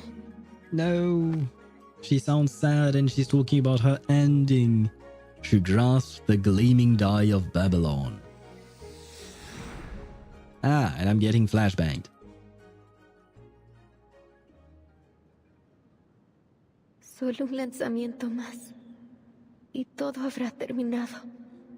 I will say something very stupid, but when the 3 dots, one red, blue, and one green appeared, the only thing it made me think of was the logo for DaVinci Resolve, which is an editing software. It's the editing software that I use. And I could only think of that. I think I've been traumatized with all the hours I've spent editing a video that is taking way too long for me to upload. But one day we'll have videos again, aside from live streams, I mean. One day I shall be back with videos. Where was I at? Oh boy, my bad. Wrong window. There you go. To be honest, this easy open world is actually pretty good compared to what people think and say it's all combat.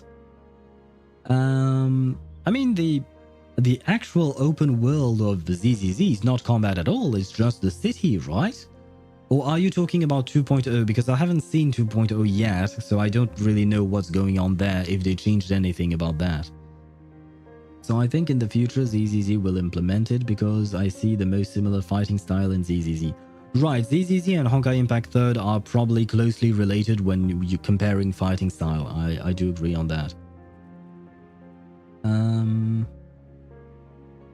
Where was I at? Yeah, YouTube just being boinked as usual. I've blocked the drama CCs, but because I watch Woowa content, his shit will still shows up under recommendations.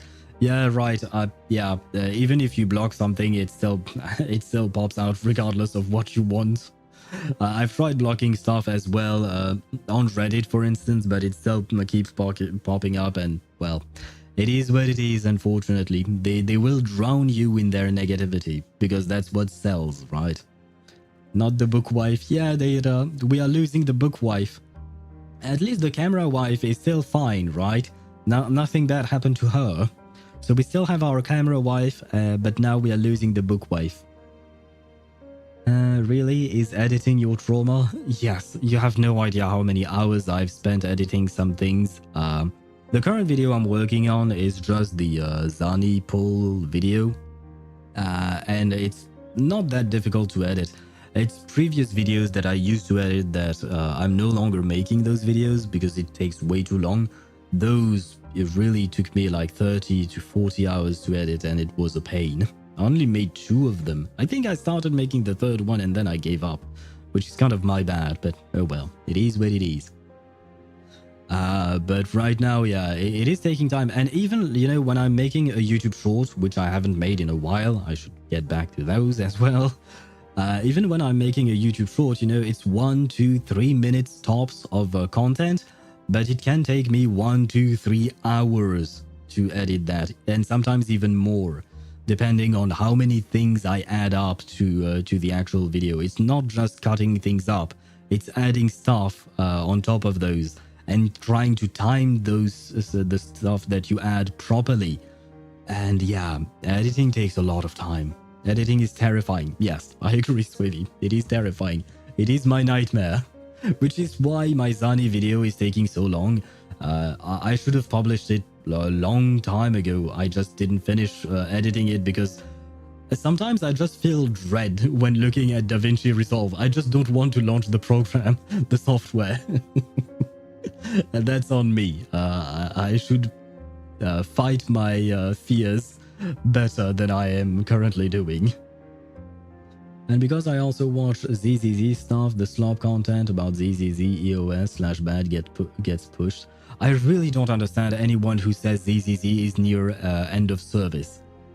In my mind, it just breaks my mind when someone says that ZZZ is nearing end of service. Like, who? How? Why? Why would you ever think that? Like, is this really your most popular CC, Woowa? I don't even know who's the most popular CC in WoWa. I don't follow a lot of CCs for WoWa, aside from guide makers such as I Win to Lose and Braxophone. And they are not really steeped in drama, which is lovely. They give you their guides. They have their own type of humor. I love I Win to Lose's dad jokes. I love the kind of dead inside jokes from Braxophone, but all of it is still, you know, very factual, and they give you what you need to understand the characters and all of that. And I'm happy with that, you know. Both open worlds. What do you mean both open worlds, Jamie? Are you talking about ZZZ? Because there is the exploration part when you're in the city, but I don't know about a combat open world part in ZZZ. So maybe that's new with 2.0. Maybe I haven't seen that yet. Just cut and add text and some images or sounds. I mean, yeah, editing is basically that. Cut, add text, add some images, add some sounds, time those sounds properly. Sometimes add picture in picture. Sometimes you can add a lot of stuff. Wait, where was I at? Can block him from my home recommendations, but not regular video recommendations. Ah, I see. Yeah. I guess those two pages just work differently according to YouTube, so they want to show you everything or something. The more I lurk around online, the more I think that a good portion of gacha players are brain-damaged players who started when they were much too young. All that gamba fried their brains. If you don't enjoy a game, move on. Ranting about them like your ex for years is a red flag behavior. I agree with you on that, Swivy. If you don't like a game, just quit. I mean, I've played other gacha games. I've told you guys, I've played other gacha games. I haven't streamed them because I just played them for my own sake, for my own fun. And that's the thing. I wasn't having fun anymore, so guess what? I stopped playing the game. And I mean, if you want the game to improve, I understand complaining about it. But generally speaking, people don't complain about games in a constructive way. They just bitch about the game. That's not the same thing. Fill out surveys, talk to customer service if you want some changes to be made in the game. That makes sense. And you can share your concerns with other players, of course, online. It also makes sense. But yeah, no, most people, unfortunately, it's just, this is bad, and that's it. That's all they have to say about it. And yeah, it's not really constructive criticism. It's just bitching and venting. Okay, yeah, venting should be the right word to use. They are venting their frustrations, which I understand, but is also not very useful to the rest of the world. It's just useful to yourself so that you get to vent. That's it. Me when editing / drawing software crashes at the end. Wait, Jamie, I hope your softwares have automatic saves, right? Please tell me your softwares have automatic saves. I know DaVinci Resolves for video editing has automatic saves. You can configure it. Same thing with Inkscape. Inkscape is vector design software that I use for various stuff. And for drawing, I use something called Krita. I don't know if it has, what do you call that, automatic saves. I think it does. It has never crashed on me, but to be fair, my drawings have been very simple, so there was no real reason for it to crash. Ranting about them like they're... Oh, I read that already. Should I suffer myself by doing perm events in Honkai or just do the story and collect chests along the way? Depends. Do you want to have fun or not? Which one of those two options do you find fun? Choose the fun option. It's a game. The point of it is to have fun. Yeah, these kids are annoying, says the kid himself. Mi historia, mi pueblo. Todo finalmente llegará a su fin. Guys, I think we are really losing the book waifu. And the whole town that she created as well. Although the town is very strange, I will mention that. but I think we... Because I thought she had already died, but I guess not. I guess not yet. She's in the process of dying, I suppose, or something like that. My ex is Geometry Dash. What do you mean your ex is Geometry Dash? What does that mean? What does it mean, Jamie? Oh, it's a video game. Okay. I was thinking that like you had an ex, and for some reason you were calling them Geometry Dash. I was so confused. Made no sense to me. But I see. I have not known that game. What kind of game is that? Let me reopen that. Geometry Dash Lite. What the hell is that game? Side-scrolling platformer. Mobile game created by Swedish game company. Okay. I don't really play a lot of platformers, honestly. I did something complicated, like trying to convert a 2D stock ultimate in cinematic ultimate. Stoic.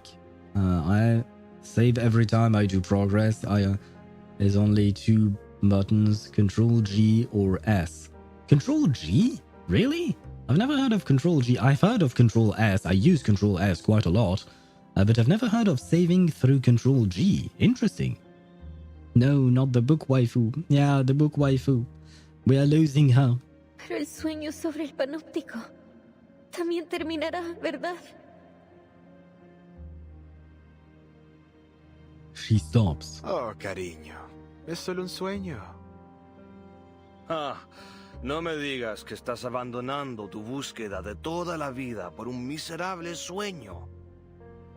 Este sueño es cruel. Nadie entiende esta gran novela ahí ni este pueblo asombroso. Pero aquí, eres una verdadera escritora. Este es tu hogar, Recoleta. And Tosh, you redeemed Teach Me in French hawk. Like, do you mean the animal? Like the actual animal? Or do you mean something else? I am confused. Yes, the animal? It's called faucon in French. Let me write it down for you. Where is it? There. Faucon. Which is funny for French people because it sounds a lot like this. No, not fuck you. Faucon, I said. There you go. I will allow your message. But it sounds a lot like this. Faucon. And when written in one word, it's just the name of the animal, right? But when written in 2 separate words like I wrote afterwards, it means fake dumbass? How am I supposed to translate that? I'm not sure because we don't really use that in French, generally speaking. But it sounds the same. Fake idiot, I guess. Yeah, fake dumbass, fake idiot.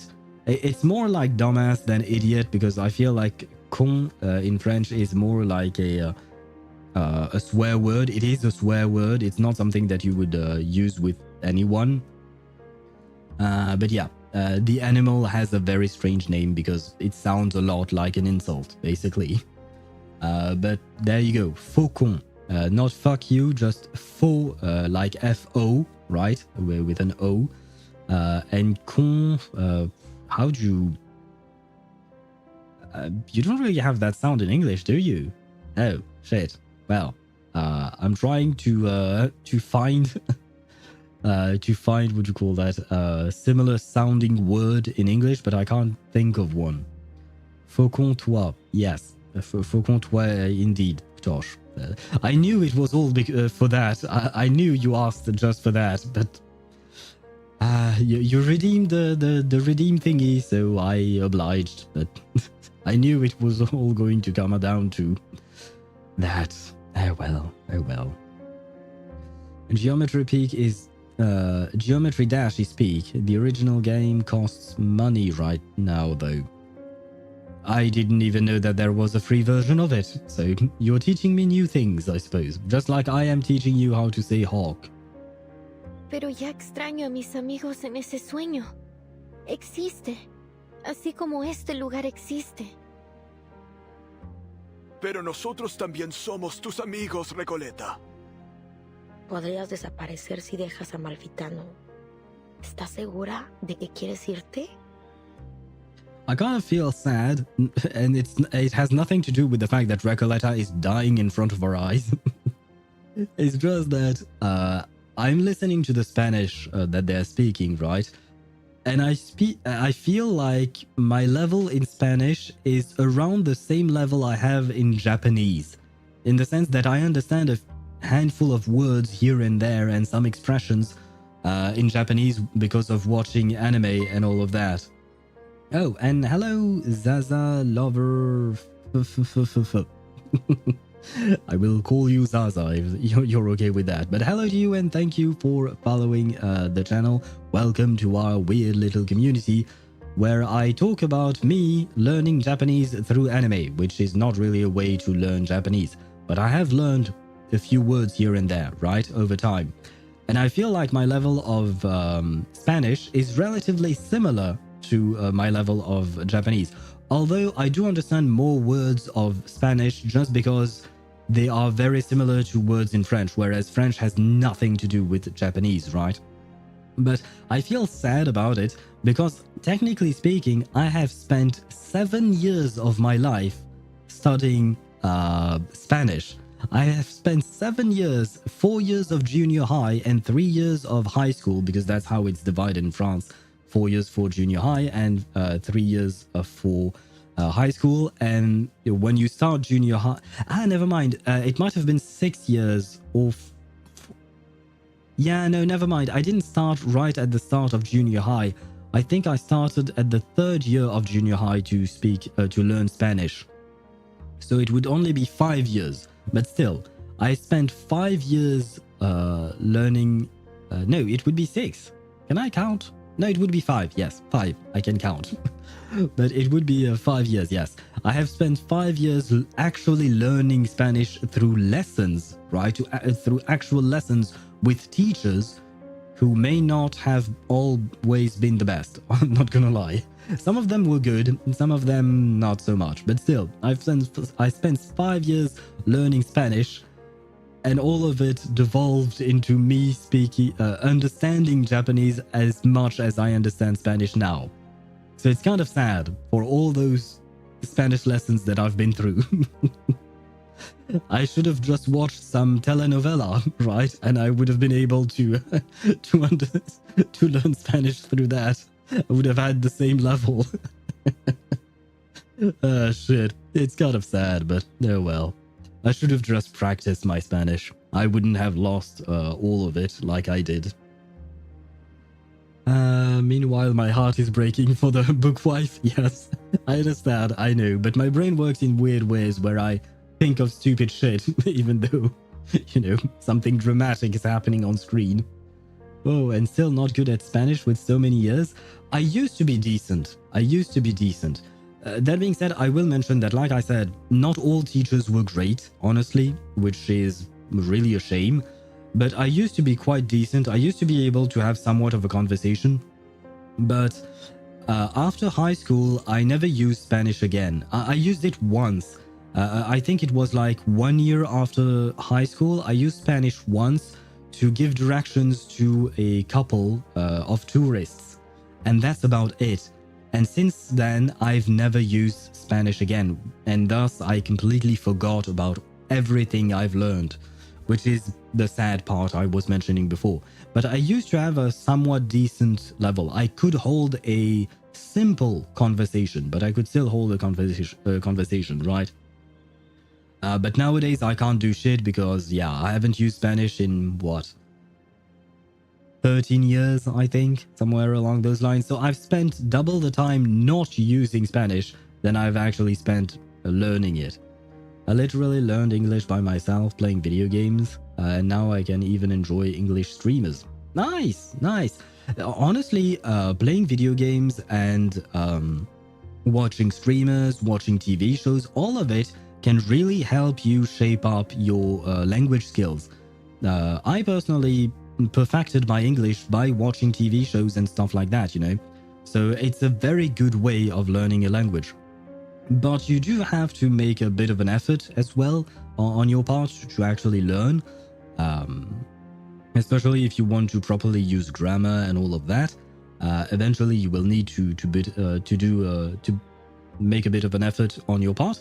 But yeah, it's definitely a very good thing. And congratulations to you, Deidara, for learning through playing video games and watching streamers. I wish your school would have taught you English. I wish the school system would have been useful, you know. But I guess it wasn't, so it is what it is. Anyway, Jamie, thank you very much for the hydrate. I will do just that, and I will let the character speak while I hydrate and stretch. Ah, shit, of course. Of course, exactly when I say that I want to hydrate and stretch, the game won't let me because I have to read. The young writer puts down the die in her hand. The die that signifies the end of everything vanishes into the sandy wind. Sabéis cómo soy, queridos amigos. He pasado mi vida emprendiendo aventuras tontas y no recompensadas.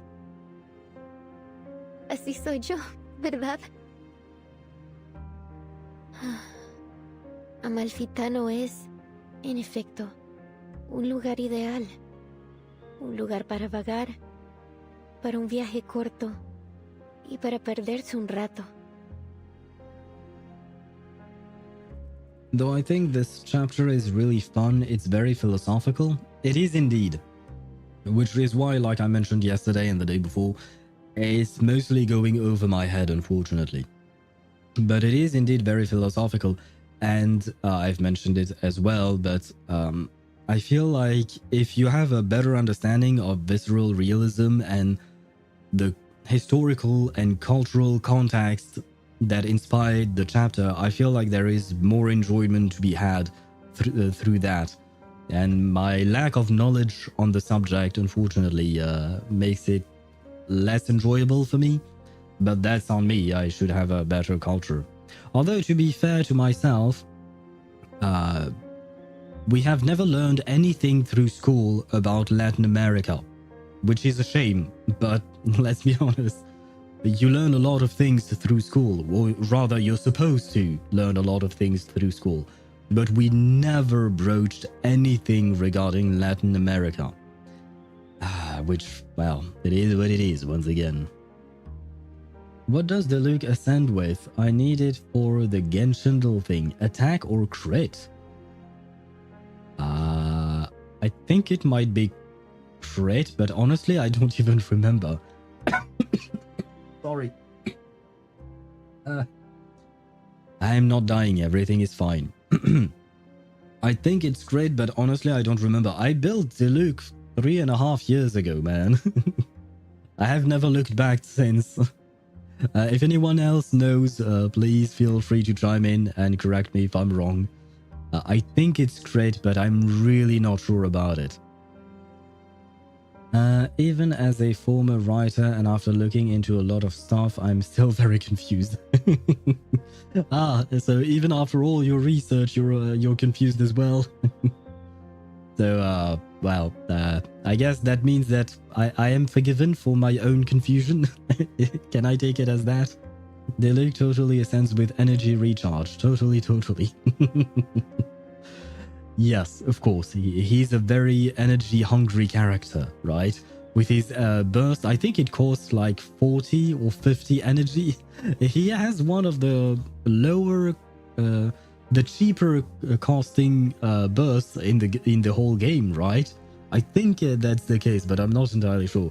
Like I said, I haven't looked at Deluxe stats in a long time, man. I built mine 3.5 years ago. I've improved upon that build, slowly, you know. But I haven't touched my Deluxe in at least 2 years, in terms of, you know, improving him and everything else. Y tiene ustedes, mis amigos ficticios, a quienes quiero tanto. Pero debo regresar a mi sueño y ver a mis amigos ahí. Ellos son igual de importantes para mí. Is she talking about us? Is she talking about Vertin and Sonetto? She's saying that we are important to her? I mean, no offense, but girl, you've just spent like 5 hours with us or something like that. Maybe 1 day at most. But I'm glad you see us as important to you. They're very glad. As they hear her words, the ghosts of the town smile with relief. Sí, tienes razón, Recoleta. No se puede negar que eres un alma noble y apasionada. Cada uno de nosotros lo sabe. También eres nuestra querida amiga. ¿Por qué te detendremos de hacer lo que realmente deseas? Oh, they are good friends.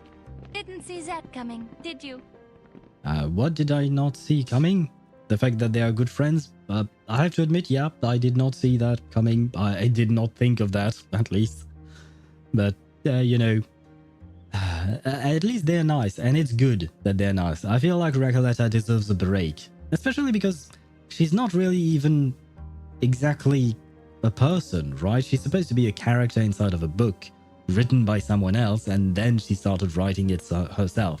At least that's how I understood the whole concept here. So she deserves a break. I always remember at my 15-year-old with a dictionary and book translating every word and trying to give it sense. Hey, you know what? Good on you for actually doing the work, you know? That's how you progress. It's by putting in the work. Because, like I said, you know, I've learned a handful of key phrases and words in Japanese through watching anime, but I don't know the grammar of it. I don't understand most of it because I haven't put in the work to actually properly understand it. I've actually given it some thought just because I want to understand anime without having to read subtitles. But learning a language takes time. It takes a lot of time. Recoleta is a friendly person. She can befriend anybody in hours. It seems that way, yes. She seems very friendly. I mean, honestly, she seems very nice. It doesn't feel like she's an absolute asshole who deserves to die. So, if at all possible, yeah, bringing her back to life would be nice. But I have mentioned it countless times. I feel like a character's death should be permanent to make it feel more important. A character is a person. It has a mind even if we can't see it. True, but then we devolve into philosophical stuff, right? Where, what do you call that? Can you really consider it a proper person per se? Like, can you really compare the two of them together? I suppose in a way, Recoleta is the author's child, whoever the author might have been. She is their child, and she has a personality of her own that was written by the author. It's kind of like genetics, I suppose, right? Because your parents give you your genes, and your gene dictates a lot of things. Not everything, of course, but they do dictate quite a few things about your own life. So I suppose, yeah, in a way, we could see it that way. That is so powerful, watching anime without subtitles. I wish I could, man. I mean, I can when I'm watching the English dub. I can do it when I watch the English dub, sure. But yeah, no, I wish I could watch Japanese dub without subtitles. Maybe one day I'll actually take the time to learn Japanese properly. But that day has not come yet. Vertin has a mind, therefore so would Recoleta. They are a person in their world. They are a person in their world. You're right about that. That's an interesting perspective. If you switch the frame of reference, then yeah, she is a person in her own world. Ah, that's actually very interesting.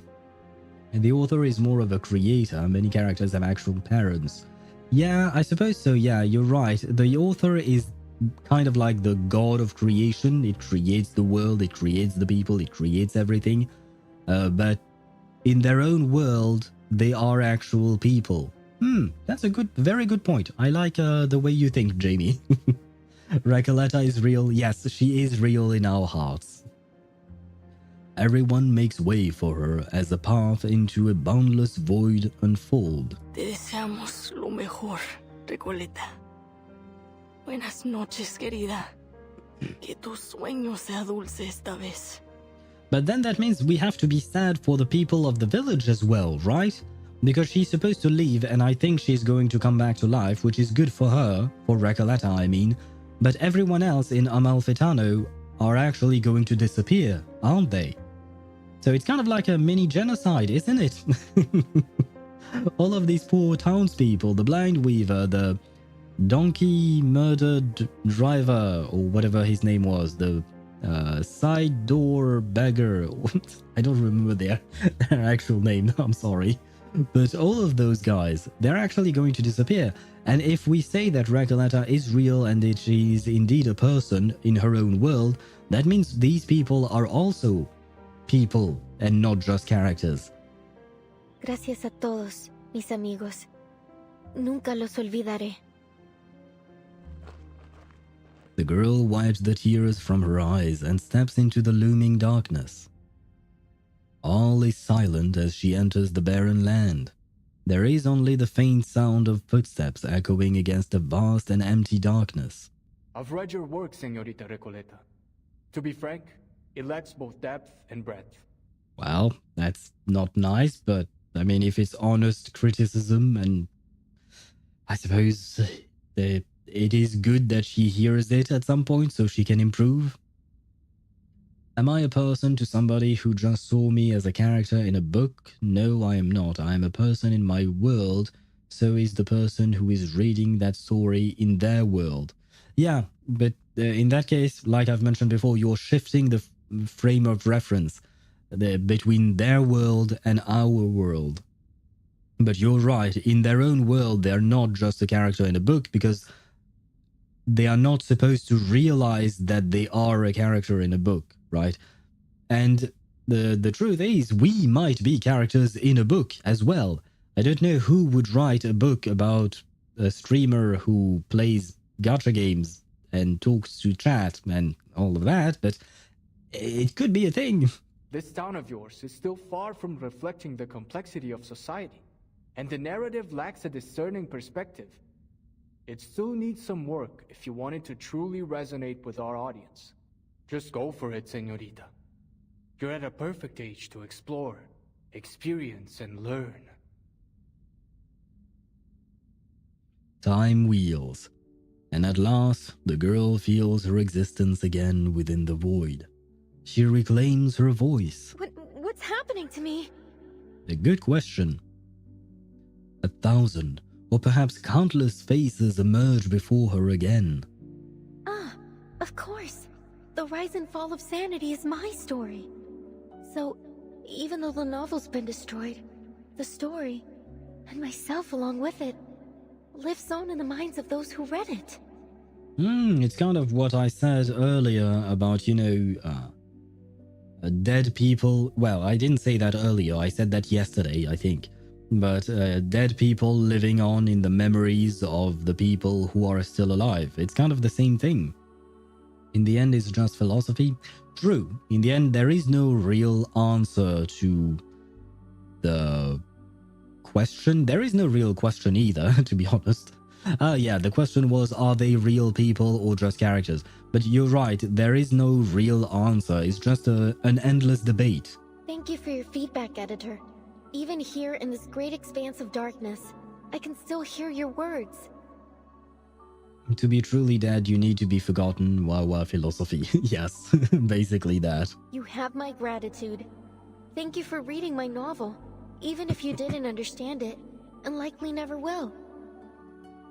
She navigates a labyrinth of words with an endless expanse of mirrored waters, the darkness surging toward her like a rush of waves on a dark night, making her presence feel heavier. Ah, mirrors mentioned. Mirrors! Kakanya is here. Sorry. Honestly, I find your story totally fascinating, but I'm still struggling to understand the connections between all these nameless characters. Couldn't you make it clearer? Like a movie? Typical. Trust a writer to try to be all obscure and mysterious. Maria, Pancho, you guys are the best traveling pals I've ever had. Our paths may diverge in the future, but the joyful memories of our journey across grasslands, snowfields, and deserts together will remain forever. It's been great coming along with you. You're totally one of a kind. We'll be waiting for you at my aunt's vineyard. A little sun after a hard day's work will do you good. The passionate companions wave to her, never looking back as they continue forward. The girl's steps are no longer weightless. With every step she takes, they feel heavier and more real. She lingers inside the infinite mask in the mirror, a boundless universe filling her with both confusion and illusion. There is ambition in her writing. It's passionate and poetic, fractured and chaotic. But when viewed as a whole, her work feels like little more than a superficial illusion. It lacks the depth to truly touch the soul. Ah, he's mentioned chaotic, which makes me think of chaotic fried rice, which is the other name of Astraea, which means that I shall get her very early tomorrow. I'm just coping at this point. I will refrain from offering further comments until she stops romanticizing her childish adventures. To put it bluntly, her phraseology feels overly deliberate to the point of distortion. Her verbiage is like a collection of vague sentiment bubbles.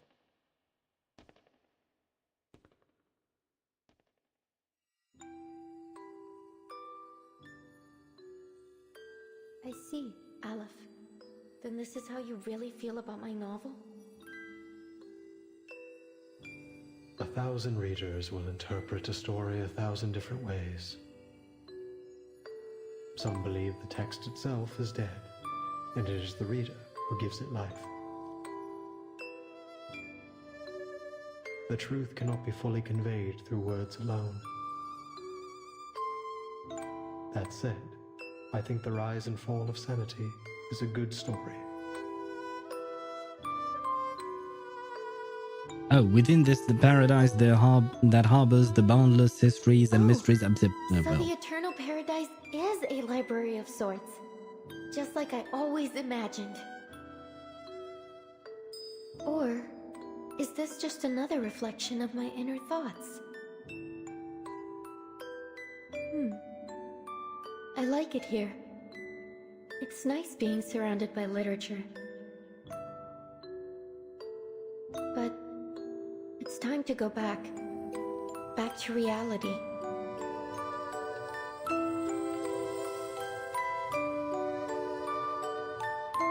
So she can come back, is my understanding of this.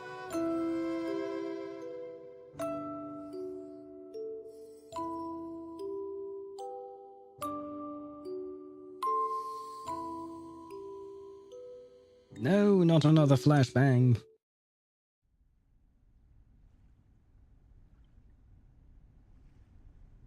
You're right about literature, Doorside Beggar.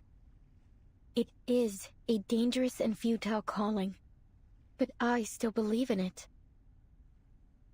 Can Recoleta return as someone who is in their memory so she will exist in the real world? Like, do you mean she can return inside Vertin, for instance, because Vertin remembers Recoleta? Is that what you mean, Jamie? The investigators from the Foundation breathe a sigh of relief together. Recoleta's reappearance is as sudden as her disappearance. Soneto hasn't even had time to wipe the tears from the corner of her eyes. Oh, Soneto was crying? Damn, I guess they really were indeed that close. Recoleta, you're back! Yay! I'm so glad to see you're safe. Yes, the bookwife is safe. And I'm so glad to see you two worried sick about me. Thanks, mis mejores amigas Soneto y Vertin. She's a character. For a character to exist, it needs to be known. Yes. And she's known to Vertin and Soneto, technically speaking. and Aleph as well. Without her world, could she exist in reality? Well, it seems to be the case because apparently she has left her world and her world has vanished and now she's existing in reality. It seems that it is the case. How does that work? I'm not sure, but it seems to work. The reborn writer turns to the prisoner sitting dejected nearby. See, Aleph? I still exist. Amalfitano is gone. It's all over. You're simply a wandering ghost now, never to return home again. You may still exist, but Amalfitano will never get its ending. You've nullified its existence, rendering all of this meaningless. I'm sorry I couldn't answer your question. I've failed once again. It's the storm magic. Yes, I mean, you can explain everything away with the storm, right? Or rather, you can explain everything away with magic. His die falls to the ground. Once used to construct a beautiful dream, now whatever magic it held has dissipated. Amalfitano and the Panopticon were two parts of a whole. With Amalfitano gone, Comala no longer has any reason to exist. Wait, so does that mean that the prison itself is going to cease to exist as well? I'm sorry, Aleph. You, who know all the mysteries of the world, who seek answers to every question, have lost yourself in the process. You can answer everyone else's questions, but never your own. Who's the person behind that mask? Is he real? Does he still exist? Who am I? I think we went back to philosophical shit that I can't answer either. The weighty ending to the story leaves the prisoner still trapped in a blurred illusion, exhausted. Comala prison groans like an aging water wheel struggling under its own weight, distorting, fading, and collapsing into the currents of his mind. Stay vigilant, everyone. This is just like when the idealist and the physician had their meltdown, only this time, it seems even worse. I think Aleph is trying to tear down the Panopticon. Beyond the crumbling walls, a shivering figure is faintly visible. He grips a gun tightly. The black barrel, shaking in his hands, is aimed at the people in the room. Freeze! Stay where you are. All of you. Who is that? Oh, I guess we are fighting them then. Oh, no, never mind. To be continued. Fight or no fight? No fight. Now that's strange. And then we have to listen to Armed with Literature. I see. We shall listen to it in a few minutes because we will have a bit of an ad break. But before that, for an immortal man to seek to know everything, could you forget yourself in 1,000 or 1,000,000 years? I suppose it depends on your memory and how it works, right? How your memory works and how it forgets or not. Because there are some people, it's relatively rare, but there are some people who have perfect memory. They recall absolutely every single detail of every single day of their lives. It does exist, right? So if someone like that were to be immortal, then I suppose they wouldn't actually forget who they are because they would remember everything, right? On the other hand, if you have a more or less regular memory, like most people have and tend to forget things, then maybe eventually with time you might forget who you are yourself. It could happen. I could see that, I suppose. Recoleta's body, I think. That's the voice, I think. Do you mean Poncho? Do you think that was Poncho? You might be right. Honestly, I did not recognize it, but I am very surprised. Like, the heck is Poncho doing here? I thought he left with whoever that other girl was that I forgot the name of. But I thought they both left. I didn't think they were still here. Ah, if it's Poncho, I would be very surprised. Now, let me trigger the ads while we yap about things. That way we can proceed with listening to Armed with Literature afterwards. There you go. Come on, ads, do your thing, please. Come on, yes. Thank you. Perfect. Aleph itself took in everything, which buried himself under countless personalities, which caused him to forget himself.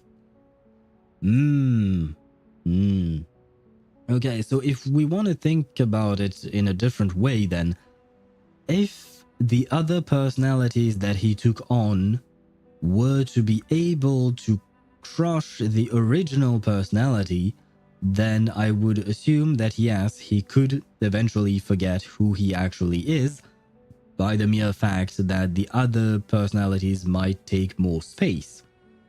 But if they somehow find a way to properly work in unison and have each personality take over for a brief amount of time, a determined amount of time, then maybe there could be something left of the original personality that inhabited the body before the others came along.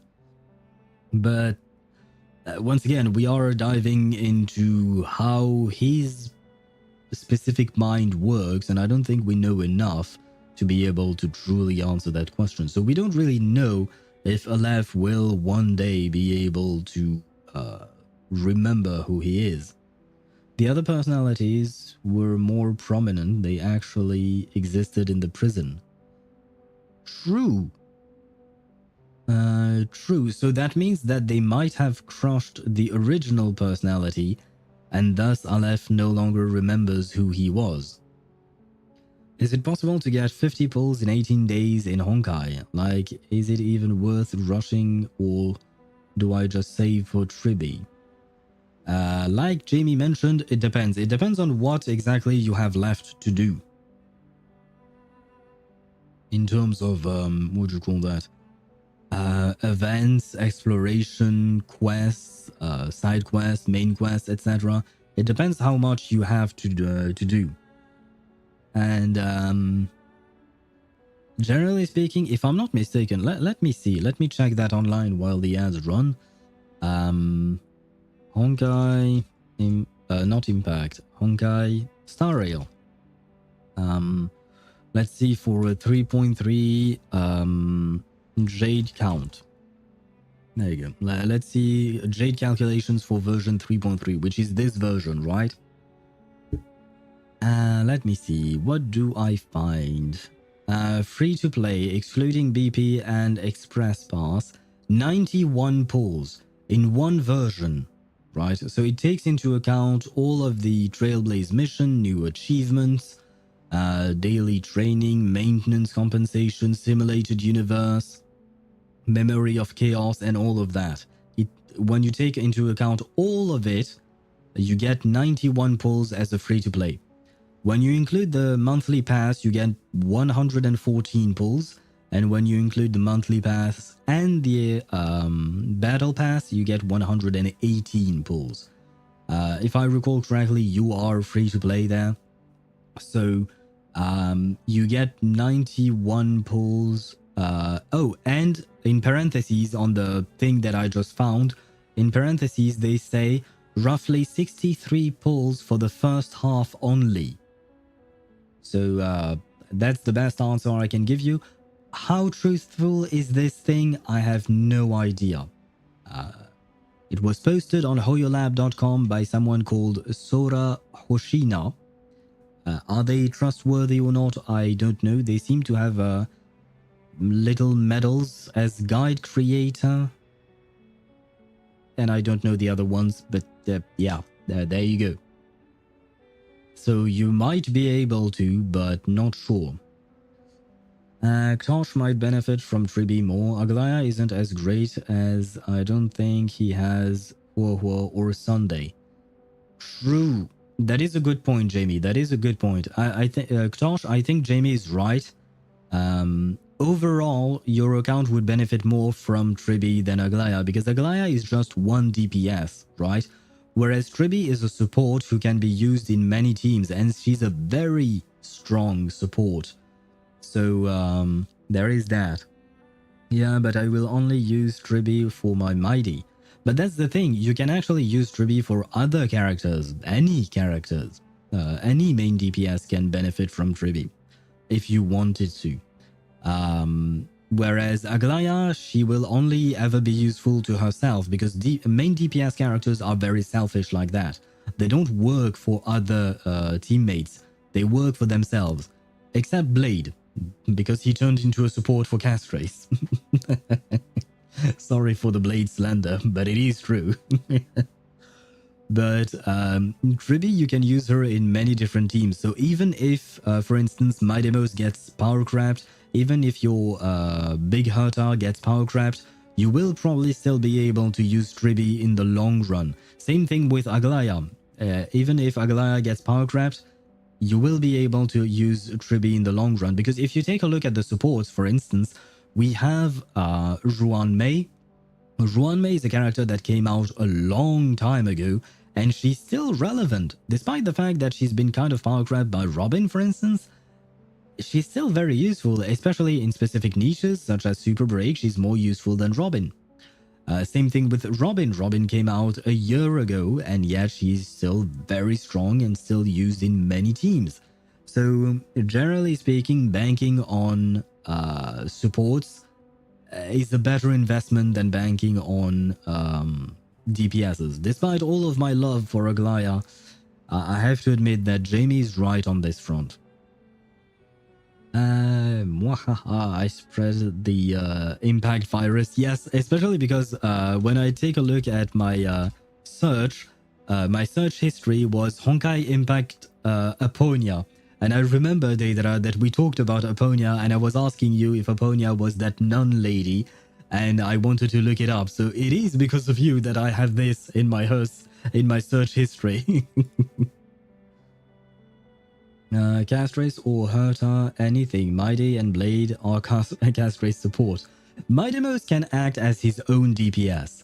Blade cannot. At least not yet. Or not anymore. Or not yet. Both, I guess. I guess if I get Tribi, I can free myself from building Bronya then. Yes, because unfortunately, Bronya it can still be useful if you don't have anything else, but she has been power crapped by Sunday. Sunday is much better than Bronya at this point. He gives a lot of damage percent bonus, right? But he also gives off energy, and that's a big thing, because you can play Sunday with Jing Yuan, you can play him with Midemos, you can play him with Aglaya, you can play him with pretty much the Argenti as well. Like, honestly, you can play Sunday with a lot of people. Whereas Bronya, for instance, you can't play her with Jing Yuan, you can't play her with Aglaya, because her thingy does not, her action advance, her action forward does not work on their summons, for instance. So, yeah. Overall, I'd say Tribi probably a better pick. Arlen can zero cycle at 100% optimization. Who wants to optimize Arlen though? No offense to any Arlen main, I'm sorry, I apologize. Blade can too.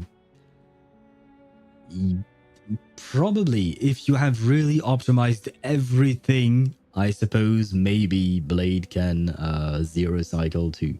But you really, like, I feel like the amount of investment into a character to be able to zero cycle is disproportionate for Blade than it is for other characters such as the Herta.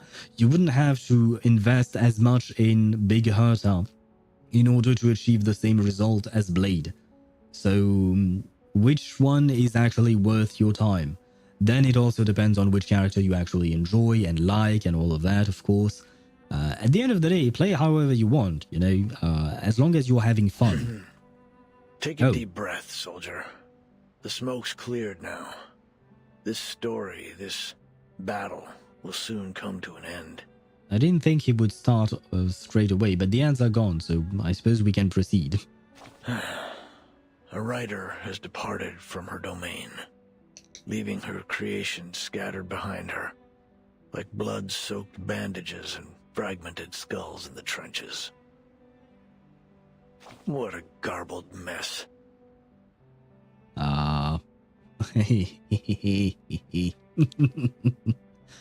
don't understand it at all. Glad we're on the same page. Yeah, I'm not the only one. My commander wasn't some kind of literature. Else I'd have been blown to bits before I could decipher their poetic orders. Wait, this has an accent. But wait, in which language is this supposed to be written? Is this supposed to be written in English? Because English does not have accents, and literature is not written like that. It's I don't think it's Spanish either. It kind of looks like French, except in French we would say littérature, and you would take this E and place it at the end of the sentence, of the word, sorry. Take this E, remove it, and put it at the end, so it would be littérature, not littérateur, because that word does not exist in French. So I don't know which language this is supposed to be, or maybe it's supposed to be French, but they have a typo there, because I've never seen this word, and I don't think it exists in French. But yeah, I'm kind of confused here, because we were supposed to speak Spanish, and I don't think this is Spanish. Because otherwise it would be pronounced what, like literateur, I guess, because in Spanish, if I recall correctly, you pronounce every single letter. And I don't think there are a lot of EU, right? And the E followed by a U. If anyone knows, feel free to chime in, because I don't. You need to bring memo sprite and character using 2 advanced with Bronya. What? You need to bring memo sprite and character using 2 advanced with Bronya. I don't think I understand what you mean by that, Jamie. Yesterday I found Dahlia Main's subreddit. I didn't expect finding a sanctuary for a 3-star. Yeah, I mean, all of the characters have, probably have a subreddit, right? I'm sure you can find an Arlen Main, right? I'm sure it exists as well. Literatura, okay. In Spanish, thank you, Dedera. So this is not Spanish, we can agree on that. But I can tell you this is not French either. Let me check, just in case I'm telling you bullshit. But I'm fairly certain I know how to spell literature in French. Which is, wait, littérature. There you go. Let me try littérateur. Oh, wait, littérateur actually exists? My bad. I am wrong. I have to say it. I am wrong. Littérateur is actually a French word. And it means a woman, a man or a woman of letter, a writer by trade or a writer by profession. And it is often pejorative, like mean-spirited or something like that. I am learning French. I'm learning my own language. In a game, in a chapter supposedly about Spanish, I'm learning French.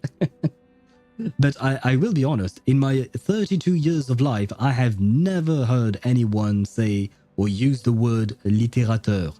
In any of my literature classes, French classes, philosophy classes, I've never heard that word. But I guess it's never too late to learn something new. So let it be known, I was wrong and littérateur actually exists. But is it like a word that is still used? I can't find that out, but oh well. Oh well, oh well. But okay, littérateur is indeed a French word to designate someone who writes, basically. Why wouldn't you just use the word writer then? Why make it complicated? And in French, for a writer, we would call it écrivain. It's a completely different word. But I suppose écrivain just means a writer, someone who writes, right? Whereas littérateur would be someone who's more closely related to actual literature, because a writer can write anything and everything, whereas literature is a specific kind of writing.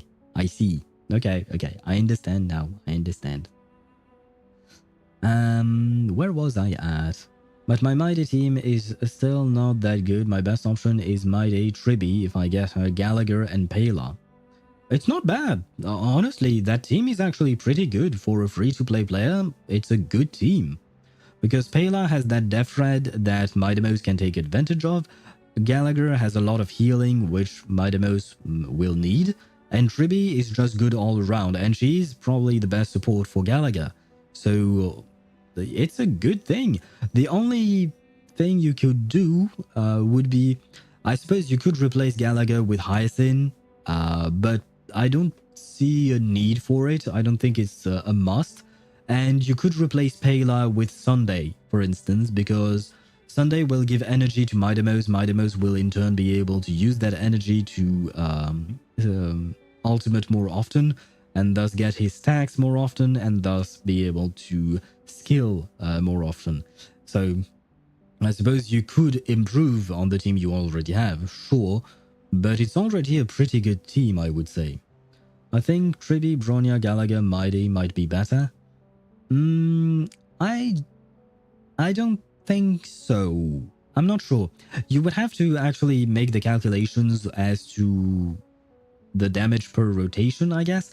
Because the thing is, Bronya gives crit damage, sure, but she also gives attack, which is completely wasted on Midamos because Midamos scales on HP, right? Whereas Pela, she doesn't give anything, she just debuffs the enemy. She shreds the resistances or the defense of the enemy. And that is something that Midamos can take advantage of 100%. There is no drawback whatsoever. But Bronya does have that action advance forward 100%. So does that mitigate the fact that part of her buffs are not good on Midamos? I don't know. I would argue that Pela is actually pretty good still. She can advance. Yes, indeed. Bronya buffs attack though. Yeah, like I mentioned, I don't really know which one is honestly the best between the two of them. Not sure. It depends on how well built your Bronya is. How much crit damage can she give to your Midamos? Because the attack itself, you're absolutely right, it's completely wasted on him. And apparently our gentleman here has developed a sense of humor. Well, it's all thanks to a certain writer, the embodiment of the wandering poet and traveler from Santiago to Buenos Aires. She impressed me with her precious experience as a cafe dishwasher and campground caretaker. What really rekindled my sense of humor was her seriousness about her literary pursuits. You'd understand what I mean if you'd ever heard a cheesy joke at a comrade's graveside. Drawing strength from her wanderings and rebellious exploits, she attempted to change society, wielding the sword of literature as a revolutionary intellectual and a leader of thought. Some would hail her as a battle angel of Latin America, with words as piercing as bullets and poems as powerful as tactical bombers. Once again, my brain is going everywhere other than into the story, or rather into this specific bit. It's just that when he said Battle Angel, it reminded me of the movie called Alita Battle Angel. And it's something that happens in the future, and you have that robot with a big head and big eyes. Honestly, the movie itself was not all that bad. The animation and special effects in the movie were really, really good. I mean, to be fair, I think because Alita, the main character of the movie, was a 100% CG character. It was based on the real actress who played the character, but the character itself was rebuilt entirely because it looked so different from a human being. And I believe that the company doing that was ILM, which is a big name in the visual effects industry, and they are absolutely amazing at what they do. And honestly, yeah, she looked great for what she was, despite the big eyes, which is kind of weird, but at the same time, because of the story, it makes sense. But anyway, it made me think of that movie. Not a bad movie, honestly. The writing could use some improvement, though. The writing was not great. It wasn't bad either, but it was certainly not literature. I believe in the power of literature. Sure, let's believe in the power. Oh, never mind. I doubt literature has... No, I actually think that literature can have a profound impact on people. Not me personally, but I can understand that not everyone is me. Others can be influenced by things that I'm not influenced by, and I can be influenced by things that others might not be influenced by, and all of that. So I believe in the power. You stand firm in your beliefs, huh? Well, maybe that's a good thing. The commander has to trust their soldiers, or they'll be forced to surrender before long.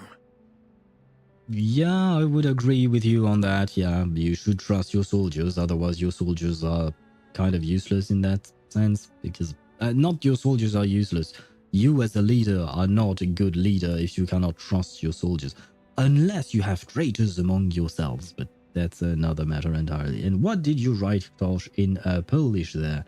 My very smart brain is currently busy solving a very difficult math problem given to me by my very nice math teacher who takes care of us during our math lessons. Why did you feel the need to write all of that? And why did you feel to write all of that in Polish, is my question. Good luck with your math problem. If you need help, don't ask me.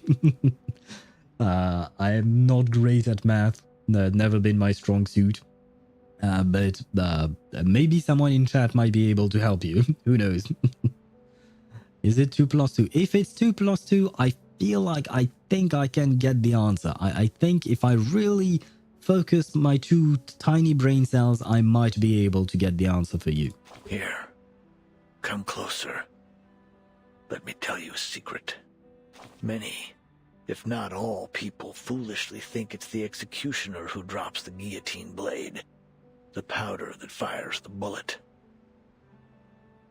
While they're half right, they're substantially inaccurate.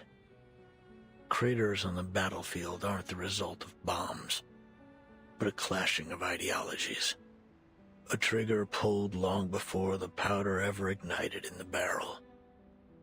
Well, I suppose technically he's right, but the ideology that he's talking about is the indirect cause for the crater forming on the battlefield.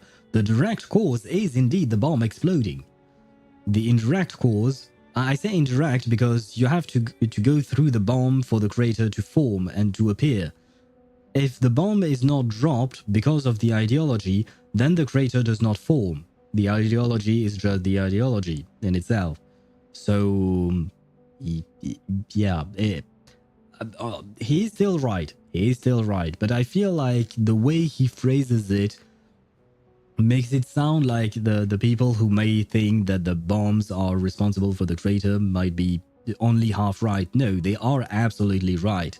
It's just that they are focused on a specific frame of reference, which is the direct causality between the bomb and the crater, whereas he sees the bigger picture with what brought the bomb to the battlefield to create the crater. But oh well. What's a 6 plus 7? LaMelo Ball mentioned. Ah, I see. What's 6 plus 9? Haha, I'm so funny. Jamie, come on, what's happening to you? Why are you reverting back to your Tarshus days? Why are you reverting back? I thought you were older. I thought you were more mature. What's 9 plus 10? I will give you a guess, and it's a number that is slightly above your age, basically. As for literature, oh, well, it's probably best not to buy too much into the Latin American boom. Forget about the status report from earlier. That said, at least there's one thing that's certain. Books can bite back, and they'll leave scars. I assume this is metaphorical, because if a book can actually bite, then I'd be very scared. I suppose the book in Undead Unlock could bite, because it has kind of a mouth, I think. It's been a while, and I haven't finished Undead Unlock. Shit, I should finish Undead Unlock. It was a pretty good anime. It was fun. What's 420 plus 0? I'm not entirely sure, but I think it's somewhere around 420. Tosh. I'm sad you got bit by a book, man. Yeah, apparently this is his trauma. He's been traumatized by books. Understandable. Oh ho ho, a fight. In praise of Folie. Stage 18. A tiny boat adrift upon a sea of ideals, convinced it has hoisted its sail.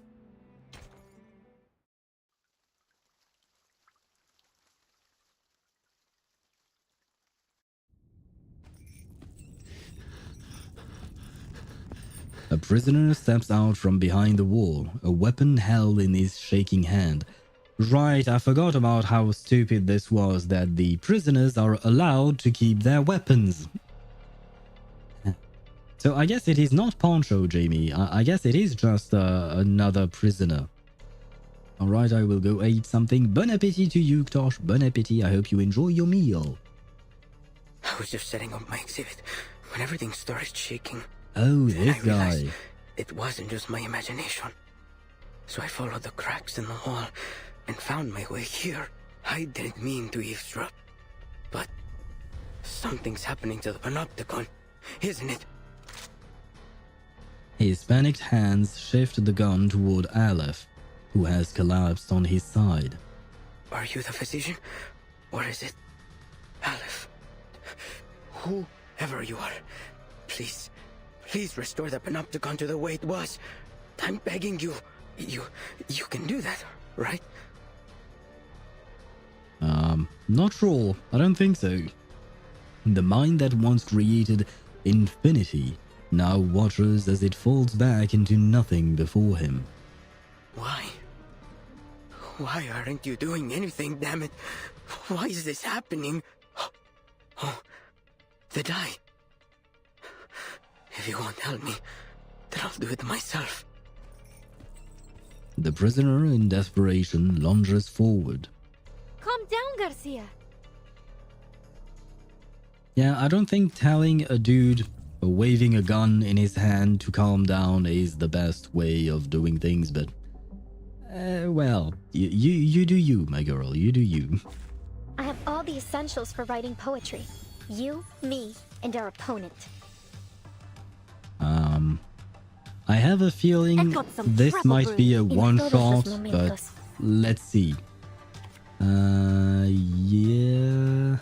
I do believe this is, her attack, right?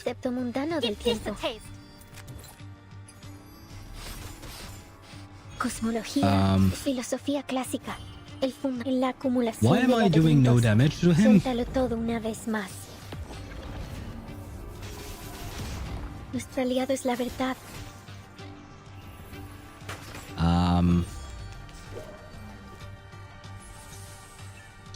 I think it's time for me to read. Because this is the... Why the heck am I not doing any damage to him? Takes no damage on the first... Go fuck yourself. Go away. God damn it. Seriously, takes no damage. En todos los momentos. Well, I guess now we can go back to this. Vuelos de fantasía, patrones Seriously? ocultos. Right, I saw that he had 10 HP, but I thought that he would take only 1 HP per attack, but it was not written. I should have known. It was not written, but never mind. Nice one shot. Yeah, you saw that, right? Boo, boring. Yeah, well, I did not design this fight.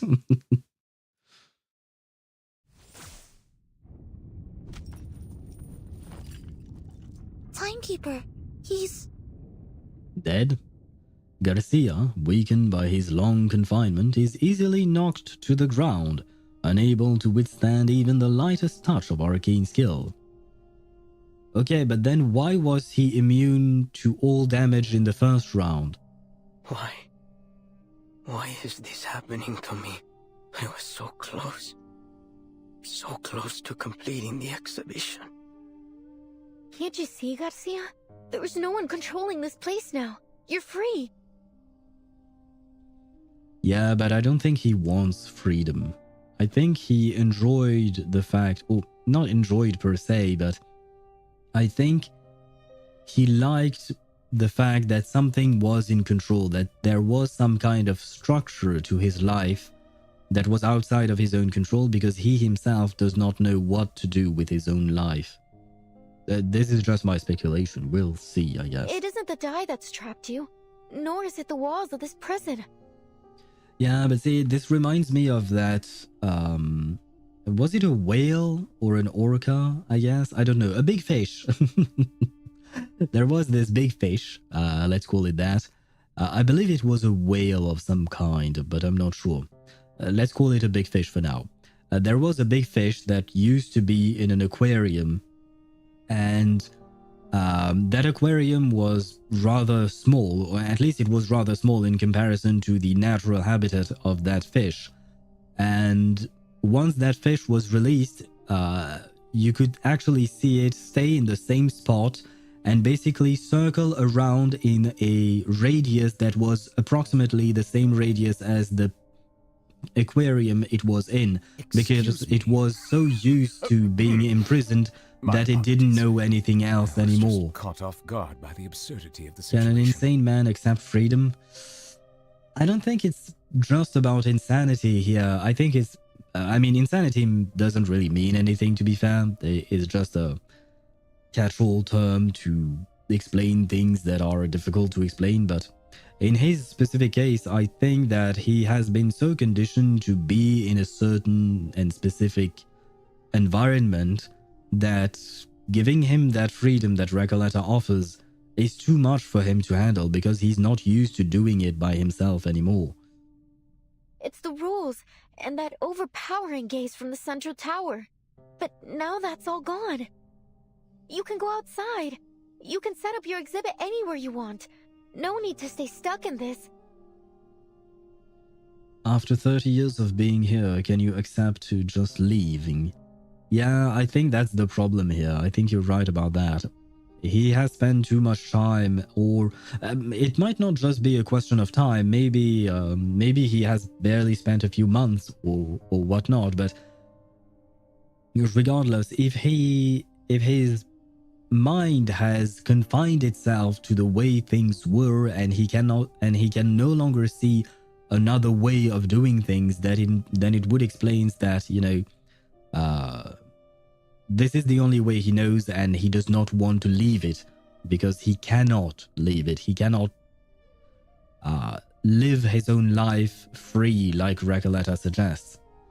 It's like his home, a habitat. Yeah, if you want to take back that example I talked about the big fish there, this is his habitat, and he's grown so accustomed to it then that he doesn't know what to do outside of it. A self-imposed rule. Yeah, exactly. Looking back on all that he has lost, the artist cuts her off. No, Señorita Recoleta. You've seen the world out there.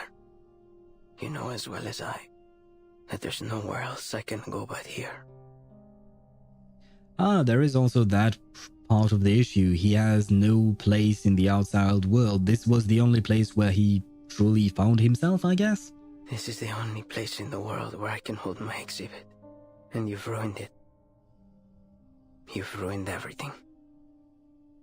Well, that's a bit harsh. This Understandable. room's about to collapse. We've got to leave. But harsh. Mr. Garcia, do you need a hand?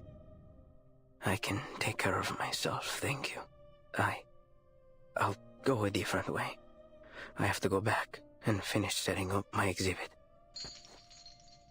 He drags himself forward with trudging steps, retracing his path to leave. Vertin, what about Aleph? We can't just leave him here. Of course not. We still have questions he needs to answer. Yes, by the way, where is Dr. Dores? Because, need I remind you guys, the whole point of Vertin being here is to find Dr. Dores. She spent the entire chapter searching for her, and we still haven't found her. Sinetto, help me get him up. Let's get out of here. Yes, Timekeeper. The dejected prisoner looks at Sinetto with confusion. Your words are always at odds with your thoughts. You carry an ocean of questions, yet never reveal even a single drop of them. Why have you never shared your doubts? Why do you stay silent in the face of everything and everyone around you? Is he talking to Sinetto? I think he is, right? I believe in my duty. The prisoner shifts his gaze to the other Foundation investigator. Oh, I'm curious what he would say about Vertin. As for you, paracausality researcher, you're different from any other seeker of answers. Even on a desperate, near-hopeless journey, your heart holds little doubt. Perhaps not every question needs an answer, Mr. Aleph. Is that so? The prisoner, so used to answering others' questions, seemed to have run into one of his own, but unfortunately, no one is here to answer it.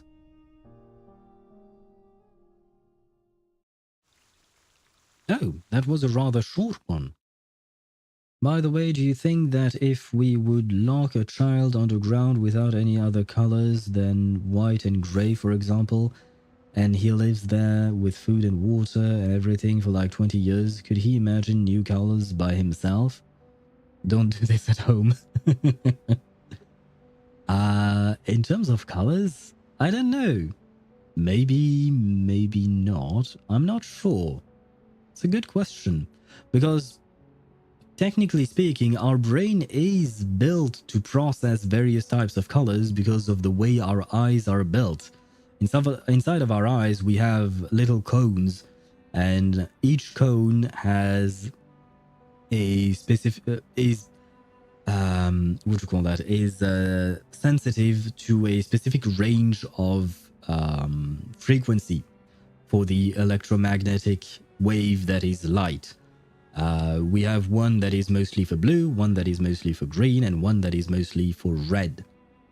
And their frequency sensitivity kind of overlap between each other, and that's how we perceive color. These cones are getting excited from the light, and that light then is transmitted through the optical nerves to the brain, and the brain processes that information into something like into an actual image. So technically speaking, our brain is built specifically to be able to distinguish colors. So it's a good question. Would they be able to imagine colors? Would they have any kind of light? Because there is this thing, although this happens over generations, it doesn't just happens on a single individual. It could happen on a single individual, but I'm sure on several generations this can happen. Like, we have seen some species of insects, for instance, that their outside counterparts can see or have colors on themselves, on their body, right? Whereas some of specimens of that species would live in a cave for long stretches of times, and over generations and generations and generations, those insects would become mostly translucent, no longer producing any type of colors for themselves, and also they would become blind because in that cave there was no light. So there is a form of adaptation. It's not exactly adaptation, it's just that it's mostly survival of the fittest, I guess. That is the one rule that you could really apply. Gray light exists though. Light exists.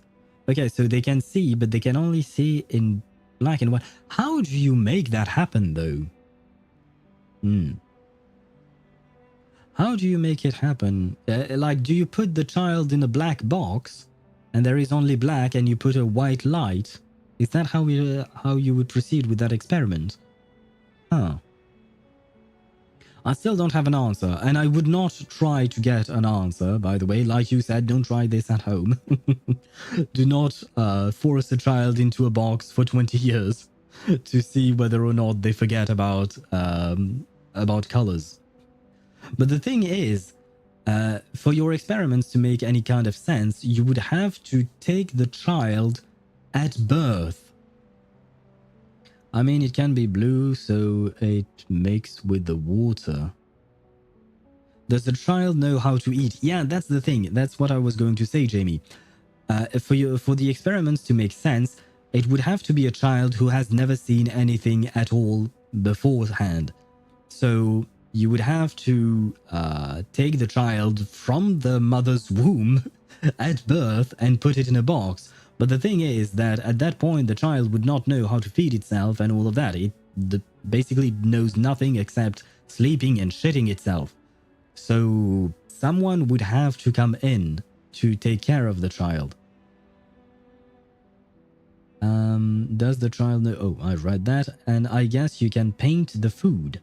Paint the why would you paint the food? Oh, do you mean paint the food to remove the colors on the food? Ah, okay, to make it white. But the thing is, you can paint the outside of the food, but can you actually modify the color of the inside of the food? Like, let's say you have an apple or an orange, right? You can remove the orange color by painting it over, or maybe using some kind of chemical process to remove the orange color of the fruit. But can you actually modify the color inside the fruit? Because otherwise you will still have that problem of having that specific, what do you call that, fruit, or that specific color inside the fruit. The child only eats rice. Good point. The child only eats rice and pepper, and black pepper, or white pepper, I suppose, as well. That's not a good diet. The child would die if you only eat, or perhaps not die, but they would be severely malnourished, because rice is not enough, especially for a developing body like that of a child. And if the child is fresh out of the womb, then he would need milk. It would need milk, right? So someone would have to give him milk. So what do? Do you also paint that person who comes in to feed the child? Do you paint them over so that they are non-colored? By the way, Ktosh, why that question? It is an interesting question, honestly. I am genuinely curious. I don't want an answer because I know the only way to have an answer to that would be to do the experiment. And this is just torture for a child. But why do you ask those questions, man? Look, it's sinking.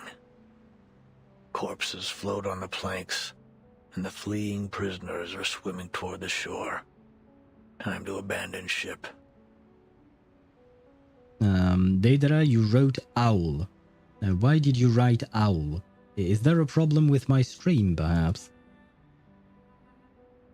I don't think so. No, it seems fine. But I am here. I'm always here when I'm streaming, except when I'm taking a break, I suppose. I don't know anymore. They keep getting weirder. You keep getting weirder. You're the one asking questions, man. But we have a question of our own. What ship? One that was exiled to a desolate corner of the ocean by the resplendent civilized world. It's both a prison and a sanitarium. Are any of your friends aboard? If so, you might find the following report a little offensive. If we're talking about a boat, be very careful because Vertin has a tendency to drown. If you were talking just about the prison/sanitarium, then well, Vertin seems fine, so it's fine, I guess. not the child topic. Hey, don't ask me. Tosh is asking questions here. I don't know why, but when someone asks me a question, I try to genuinely answer the question. So I tried, but I do not have an answer. I'm sure that some people who may be more specialized in what? Biology or psychology? I don't know which one of the two would... I guess both of them would be important to understand what is going on there. But yeah, I don't know. You know what? We could just ask a blind person. A blind at birth, I mean. But the problem is, how would they describe colors? That's the thing. Would they actually see something inside of their own mind? Can they imagine something? Specifically because not everyone is able to picture things inside of their own mind, whether they are blind or not. I'm talking about regular people who don't have any kind of visual impairment or anything like that. Not everyone is able to picture things inside their own mind. Some people can't picture anything in their own mind. Some people can picture simple 2D objects. Others can picture 3D objects. Others can picture 3D objects and are able to rotate it in space. So people are very varied in that regard. But how would they even describe the notion of colors when they are in fact blind, if you're talking about blind people? It's I have never met someone who's blind, I think. I have met a few, but I've never dived into very deep questions like these. At least not with them, because I didn't know them very well. They were just acquaintances that I would meet at parties or stuff like that. Let it go. I can't let it go. I need an answer. I'm genuinely curious about these kinds of things. And you wrote me something pisses you off? Thinking pisses me off. I think thinking is actually great. I love thinking about these sorts of stuff. The friend I saw yesterday, who is a pharmacist, as I've mentioned, he's gone through medical school and all of that.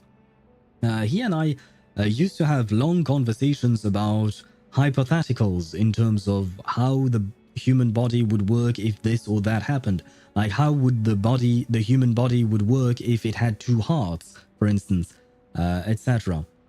We enjoyed debating over that because we would use our own knowledge of biology and try to come up with solutions to make it work and see how that all works. He's a pharmacist. What does he farm?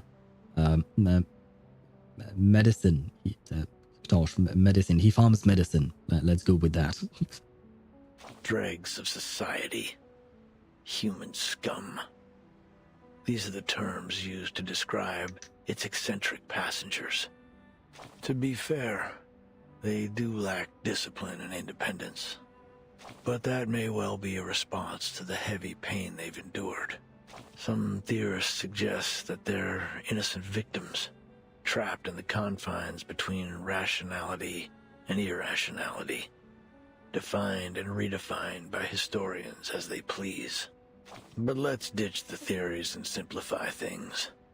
The moment the shackle called madness was fastened around their necks, whether they were truly mentally ill or not, their lives were forever scarred.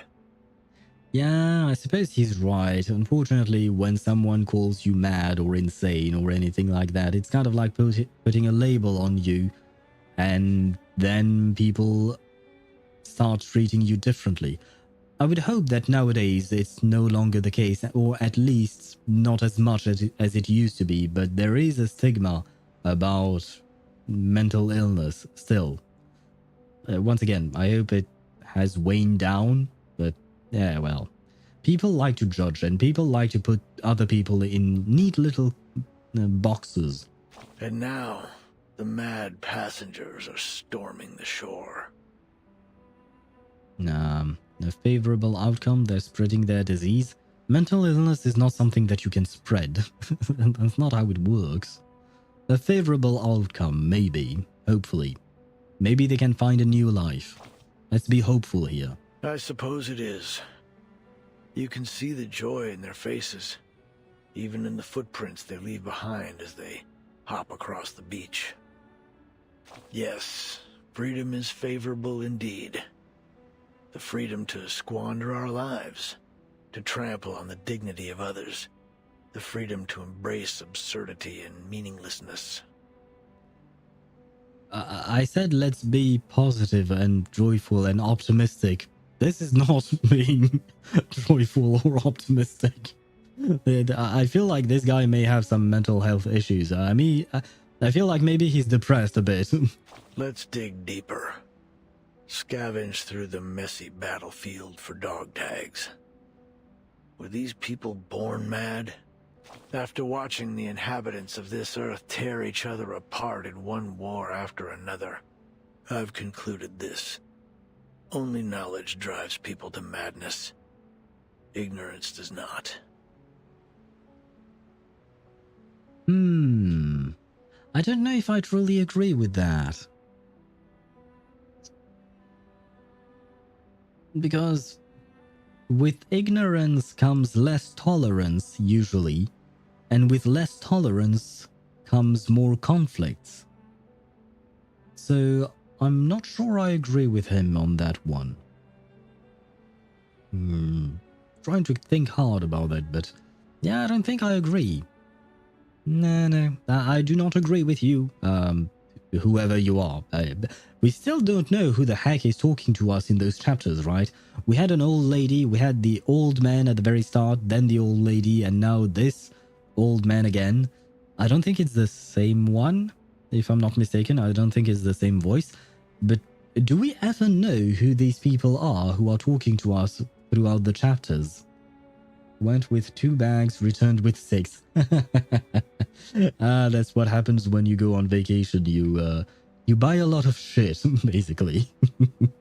As long as you're happy. I hope you're happy with your purchases. Can I take it that you have arrived? You have landed, Jamie? I hope you do. I hope you have landed, and you will be on your merry way home. Madness is a side effect of the sedative that is knowledge. As long as those on land continue to consume it, this ship will never be short on recruits. This is a war between madness and civilization. Both sides have leveled accusations, spilled blood, and pummeled each other. And soon, everyone will have leapt into the trenches and been beaten to a bloody pulp. Only a few can escape this fate. I'm in a car, a taxi. Good. I saw that the first message while you were writing, I'm in a car, and the first thing I thought was, I hope you're not watching my stream while driving. But if you're in a taxi, that means you're not driving, so that's good. You can keep watching the stream. Like who? Check your 6. What, behind me? The one leaning against the sunken ship, showing no signs of struggle or sorrow. Garcia. The seawater has flooded his windpipe and reddened his eyes. Yet there he is, staring blankly at the shore. He's in his home base. He holds no hope for forgiveness from his enemies. Not in the slightest. He's a one-man army, fighting only for himself. Alone. Now, do a 360 and look again. He's been utterly defeated. Okay. I guess that's sad if he's been defeated. Once again, I don't really fully understand whatever is going on there, but okay. Maybe I am a taxi driver with 6 bags. Could be. I mean, technically speaking, I do not know your profession. I believe you're supposed to be a student, right? But maybe you're paying for college or university by being a taxi driver on the side. Who knows? You might be right. But if you are indeed a taxi driver with 6 bags, I hope you're not watching my stream while driving, because that would be very dangerous. Dance on him, do a 360 and win. Yes, a 360 no scope and he was defeated. Yes, indeed. All the memes from the early 2000s come flooding back in my mind.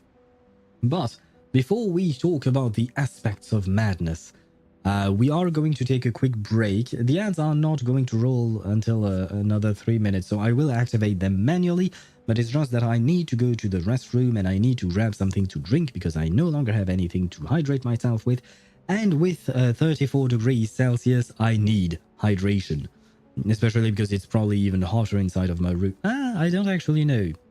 Because my room is poorly ventilated. My computer is definitely heating up a bit. Not as much with other game, or rather it heats up more with ZZZ, Wuwa, Genshin, etc. and less so with Reverse, because Reverse is less demanding. But the fact is that my building in itself tends to be relatively cooler than the outside temperature, which is good in summer. It's actually quite nice. I don't know, but it's hot and I'm thirsty. All of that to say that. Anyway, I will take a quick break and I shall be right back after grabbing something to drink. In the meantime, I will leave you with the best music in the game, which is the one from the Rayashki event, at least for me. I mean, there is the Lucevan Lestele chapter 6, I think. I hope Chip is not going to come back and bite my head off for mislabeling which chapter is which. I do believe Lucevan Lestele is chapter 6, even though we talked about it yesterday. I already forgot, but never mind that. Hey, wait, I can just check. Wait, 1, 2, 3, 4, 5, 6. It is indeed chapter 6, 7, Verheimsamt, 7, 8, 9. Okay, so yeah, I can count properly. It is indeed chapter 6. Very well. Anyway, I've been yapping way too much. Now, quick break, ads, all of that, and I shall be right back.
And I am back. Let me switch scenes to reverse. There you go. Grabbing my chat.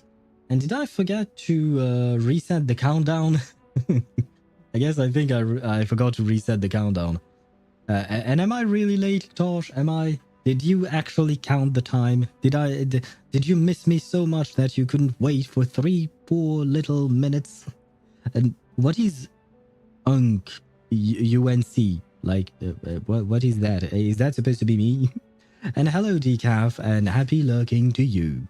Now then, Uncle. I figured it would be that, but I'm not your uncle. I'm not related to your parents, just so you know. I'm not related to anyone in Poland, as far as I know. Like I mentioned before, my family is from Sri Lanka. My parents emigrated from Sri Lanka to France, and most of the rest of my family is either in Sri Lanka or Australia. Some of them moved to Australia, I think. And that's about it. So I'm afraid I can't be your uncle. I know you really wanted that, but I'm sorry to disappoint. Now then, Stage 19. Aspects of Madness. Dreams are the first and last dance partner of madness.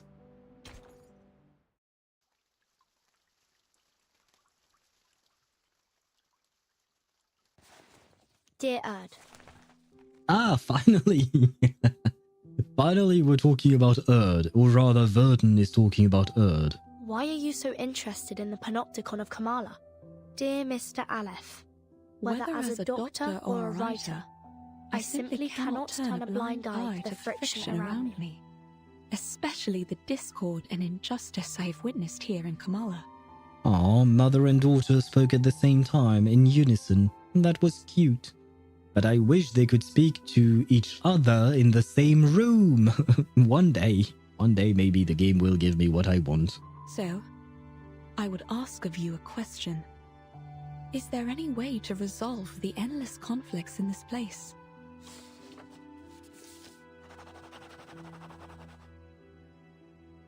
To put an end to this, a true ending is required. Does Zila need any specific characters in her team or just an average DPS scaling with attack? She is an average DPS scaling with attack. She would benefit from Bronya because it's always Zila's turn. You know the meme, right? Zila wants to play as much as she can. She will give herself more turns with her Resurgence, I think is the name of that skill. But if you can give her even more turns, thanks to Bronya, for instance, she would probably enjoy that. Otherwise, she is a regular DPS scaling with attack indeed.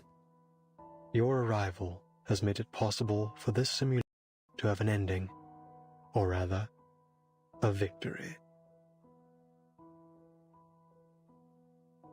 Sorry, I had to mute myself for a second, and I accidentally muted reverse for a second, but I wanted to actually mute myself to cough without exploding everything in your ear. That sounds... no, never mind. Without making a loud sound for you guys. Let's rephrase it like that. How does she get her follow-up? I think it's by killing ads. I think you have to kill the enemies in order to get her follow-up attack. I think that's how she works, but I don't have Zila and I've never looked into her kit, so I'm not entirely sure, but I think that's how. I visited the Arlen sub. Is not a sanctuary, but still exists. I mean, yeah, like I said, every character has probably has a what do you call that? A subreddit dedicated to them as Arlen main and all of that, right? Some of them may be tiny, but they might be mighty, you know? I don't know, maybe Arlen mains are mighty. Just like, because in a way, Arlen is kind of like Dungeon in Wuthering Waves, except Dungeon is actually scary, whereas Arlen, not so much. But I feel like Dungeon mains is probably a bigger subreddit than Arlen mains, I would say. But I don't know. It's actually a good question. That being said, Dungeon is actually a better character than Arlen is, in comparison. She kinda seems cool, so I guess maybe I can build her since Triby's rerun is gonna be like at least 3 months, so I have time. True, you do have time before Triby's rerun in theory, but you never know what Hoyoverse might do. That being said, Zila, I don't know if I can recommend building her or not, because she's been power crept to hell. Like, really, she's been power crept a lot. Now, newer supports such as Triby, such as Sunday, and all of that, they can help mitigate that power creep. But yeah, generally speaking, given the fact that she is literally a 1.0 character, she's been power crept to hell. So I don't know how well she's going to perform, honestly. But if I would build her, she would be better for overworld than endgame content since she's an old character. But overworld everything would work, in my opinion. Yes, of course. I had my mind on endgame because generally speaking, I don't really see a point in giving advice about overworld content because, like you've mentioned, anything can work, honestly. The only recommendation that I could give for overworld content would be Acheron and Fei Xiao. Get Fei Xiao to group up all the enemies on a map and then use Acheron to slice them up one by one. If you want to farm for materials very quickly, that's the only advice I can give you about overworld. Otherwise, yeah, you can use anyone and you will kill everything. It's just the most optimized way of doing things would be a Fei Xiao Acheron way. Except it doesn't work on elite enemies. Although, technically speaking, Fei Xiao will not work on elite enemies either. She will not be able to pull them. And at the same time, Acheron would not be able to execute elite enemies. Zila, Bronya, Gallagher, and who? Do you have any other... I mean, Pela would work, right? Pela could work. If you have someone else, like... I know you don't have Triby, but I'll just list the characters I can think of. Triby, Ruan Mei, Robin. Who else is there? Bronya is already on the team. Sunday. Who else? I suppose Asta could work as well. I would probably... you know what? Asta might be a good choice because she does give a speed boost. And Zila likes speed, if I recall correctly. So Asta might be a good choice. Huh. There you go. Asta, maybe. Otherwise, since you already have your Pela built, and this is just for an overworld team, I would argue you just use Pela, don't build another character just for this. I guess I will use Robin since it's overworld, so I don't have to worry about two teams. Yeah, since it's just overworld, you can go with one team and use characters that are already built. I didn't think Robin and Bronya would work together. I thought it's overkill. Oh, it's definitely overkill, especially for overworld stuff. It's definitely overkill, but you play with the characters you get, right? And at least like that, you don't have to build another character out of nothing, like from scratch, just for your overworld team, right? At least you get to use the characters that are already built. What do you mean by victory? I'd appreciate it if you could clarify in simple terms. If this victory comes at the cost of any inmate's life, I'm afraid I cannot accept it. I feel like this sentence, I'd appreciate if you could clarify in simple terms. I feel like that sentence basically summarizes my whole thought process about this whole chapter. I wish they would clarify in simple terms for my little brain. I also have another question for you. If I leave, will the stories and conflicts here come to an end? Miss Grace of Manus Vindicte will grant you passage. But in any case, the cycle of history will continue to repeat itself in this prison, and in the entire world. So Grace allowed her to just wander about and go to prison for fun? Or out of curiosity, I guess? The sins of humankind will not cease until veins turn to wires, flesh and bone to geometric shapes, and the world around us twists in the colors of an oil painting. I must say, your words have left me rather baffled. Same. Fragments of the events you describe often appear in my dreams. Could it be that these things really happened? I wish you could clarify things about your dreams. Like, I wish you told us more, so that we could have a better understanding of who you are as a person and as a character and your role in the whole story. I want answers, god damn it. I guess the game is not ready to give us answers yet. I'm home, welcome home to you, Jamie. Damn, that was actually quite short as a drive.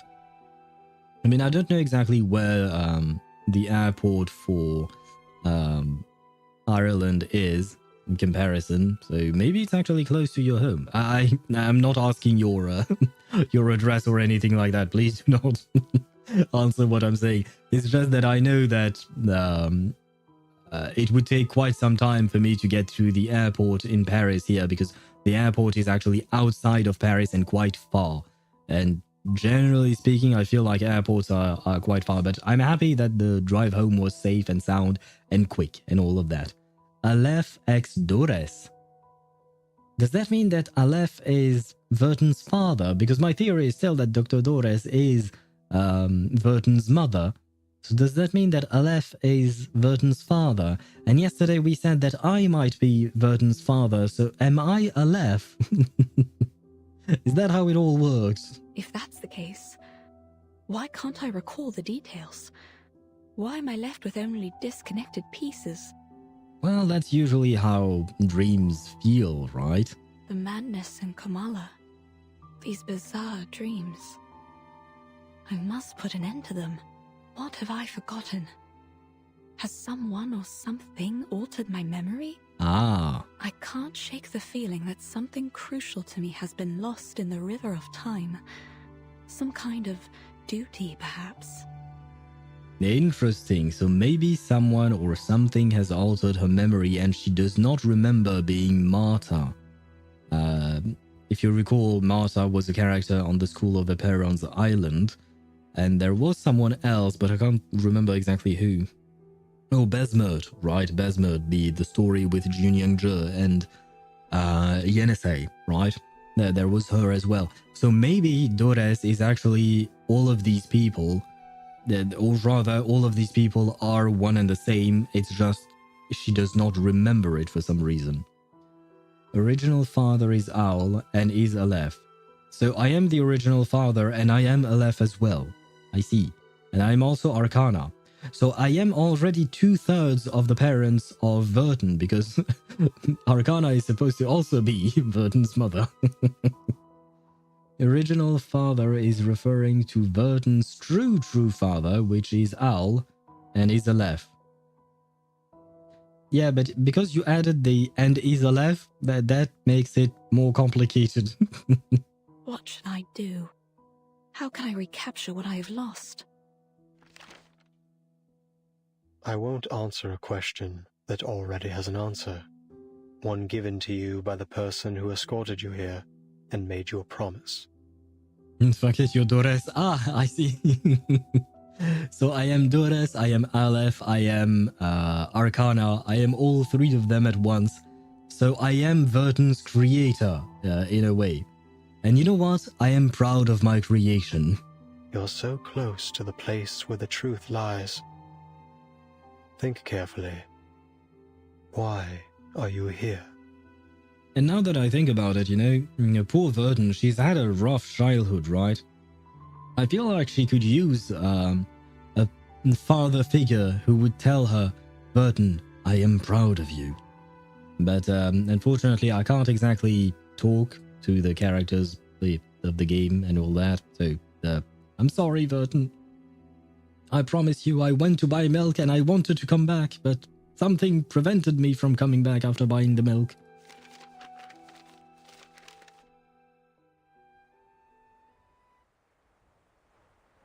These letters we found have answered a great deal. But there's still something that isn't clear. Mr. Aleph, what exactly did the Manus promise Dr. Dorez? An era. A chance for her to remember her duty. Her duty? An era? You helped her leave the Panopticon in the end. Where did she go? Momentarily roused from his dreams, the prisoner looks blankly for a moment before his gaze drifts back toward the distant illusion. How do you witness his gaze given the fact that he has a mask? Southward. There, on the No Man's continent, Manus Vindictae is preparing to recreate the parable of the past and future. South of Tierra del Fuego, there is only Antarctica, so I suppose that's why he's calling it No Man's Continent. Because there is indeed not really all that much there. Huh. A glorious past and a glimmering future belonging to Arcanist. Dr. Dorez is deeply connected to this particular parable. What exactly are the Manus planning to do in Antarctica? And why would Dr. Dorez go there voluntarily? The information revealed stirs unease in the hearts of the investigators from the Foundation. Mr. Aleph, when did Dr. Dorez depart? It was a day when both the clouds and sun were visible. It doesn't really help us much. A day when both the clouds and sun were visible. Could you be more specific? Thank you, Vertin. Thank you for thinking exactly like me. This does not help us much, does it? Specific? You mean the time of day? No, we mean a comparison to the day of today. Like, was it 1 day ago, 2 days ago, 3 days ago? His mind long ago lost any sense of time. A necessary exchange to make room for an infinite cosmos of words. He once again finds himself without an answer. When both clouds and the sun were visible. Hey, Vertin, I think I know. Aleph knows so much yet tells so little. Yeah, he kind of reminds me of an Archon from Genshin Impact, you know? Those guys know a lot of shit, but they are telling us very little. Except for Nahida. She doesn't know a lot of shit, which is why she can't tell us a lot. I mean, she's technically speaking the goddess of knowledge and all of that, but there is a lot about what we want to ask her that she doesn't know, but she's kind of the exception. Well, there is also Furina, I suppose, because, well, she wasn't exactly the Archon per se, but, you know, anyway. Archons in general, they know shit, but they don't tell shit. It was 3 days ago. Then Dr. Dorez wasn't going to Comala on the day I met her. Thank God she remembered the day that was sunny. She was leaving. She was headed to Antarctica. It was cloudy that afternoon, with a brief spell of sunshine, just like Aleph described. Venti is so important yet rarely there. Yeah, he's too busy getting drunk. Then it hasn't been long since she left. Excellent news. 3 days. If we set off immediately, we might still catch up to her. I mean, there isn't much on Antarctica, but it is a big-ass continent. So how exactly are you going to find her? Are you just going to march southward and pray to the gods that you will find her? Because I don't think you will be able to ask anyone there. I mean, you can ask the penguins, I suppose, but I doubt they would be very helpful. But based on the intel we gathered in Ushuaia, Manus Vindictae bombed the entire port 3 days ago. Clearly, they wanted to prevent any interference from the Foundation. It's unlikely we'll find any functioning ships there. I'll report the situation to the Buenos Aires branch. Timekeeper, I'm afraid we'll have to find another way to get there. Well, I guess you can swim. No, it's actually a terrible idea because there is a very strong current on the ocean or inside or within the ocean surrounding Antarctica. The whole ocean current system is very complex, but there is a very powerful one that runs across Antarctica. do not swim there. It is very dangerous. And on top of that, the water is ice cold, so, you know, you will die of hypothermia quite quickly. I wonder if they will try to revive Arcana if they are hiding in Antarctica and cut off all contact. Well, my theory thus far has been that Manus Vindictae is indeed trying to revive Arcana. I feel like it makes sense given how powerful she is and the fact that she's technically not dead, at least according to Igor. Not even their thermobaric bomb killed her. There were still ashes remaining and they could do something with them, right? So, given how important Arcana seems to be to the whole movement of Manus Vindictae, in my opinion it makes sense that they would try to revive her. And I feel like the whole setup, the whole preparation they are going through right now is to indeed revive her. Now, will they actually cut off contact once they get to Antarctica and revive her? I don't know about that. Also, how did Arcana die? I forgot.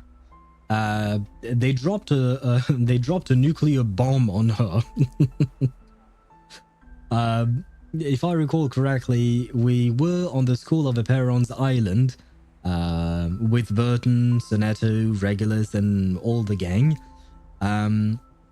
And the Foundation was working in tandem with Zeno, and they used a teleportation spell to teleport Arcana to a specific site where Zeno dropped a bomb on her and blew her to bits.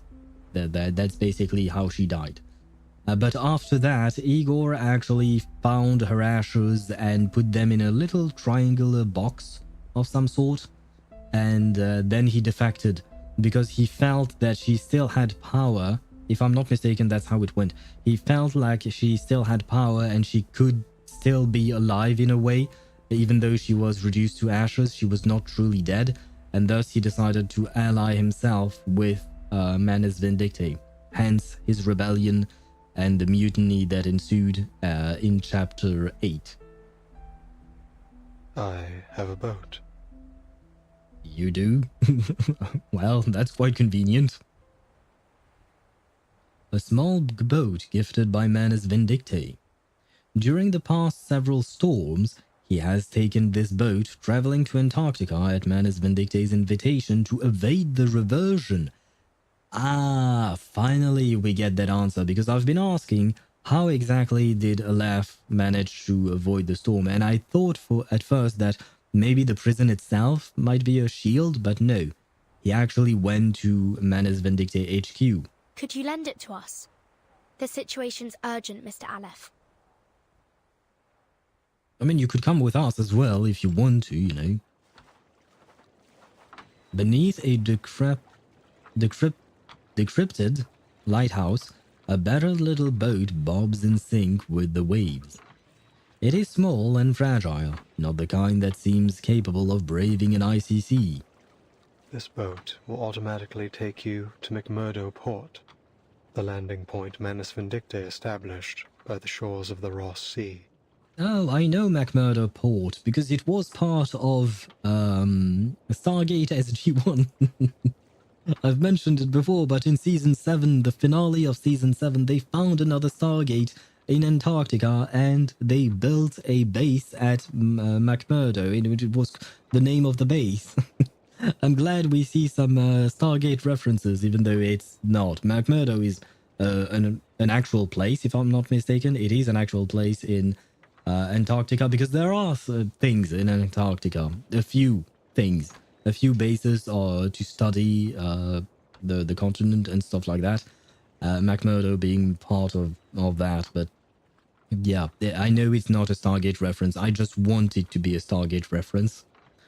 Maybe her soul itself is an embodiment of her, and until her soul dies, she cannot truly die.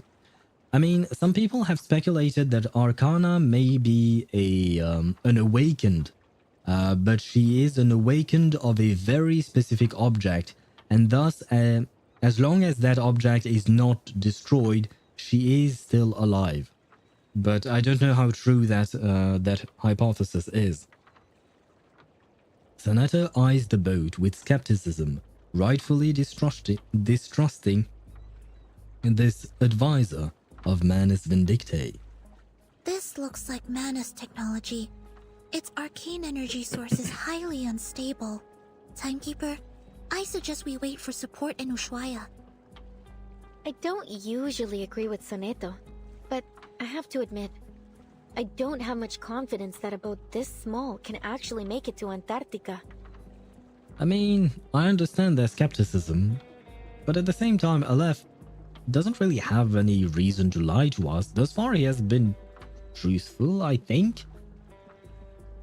That being said, even if he is truthful, it doesn't change the fact that the boat is tiny and might break apart. Understandable. Mr. Aleph, do you know anything about Manus Vindictae's ritual? How far has it progressed? The ritual could begin at any moment. Oh. I believe that's why they left Comala. Oh. Wait, could we see the revival of Arcana at the end of this chapter? Upon departure, one of their members, a woman named Grace, told me they would seal off the sea. Oh. Wait, but if they seal off the sea, then we can't go there. Are we too late? If you wish to find Doris, you must follow the same path she took. And you wouldn't happen to know what path that is, perhaps? I got Zila's second best light cone, I think, since it was the second option on some random Google ranking. So I think she'll be at least decent. You can take a look at Pridewin if you want guide or ways to build your character. You don't have to listen to everything they say about their tier list and all of that, but I mean, it's some metric, I suppose. But for their guides, usually they seem to be pretty on point. Like, it's just factual. It's not a decision to rank a character in a specific position. It's just, yeah, according to calculations, these things are the best way of going about building your character. So Pridewin can be a good resource for building your characters if you want that. That's such a big scheme, it feels like they are trying to revive her.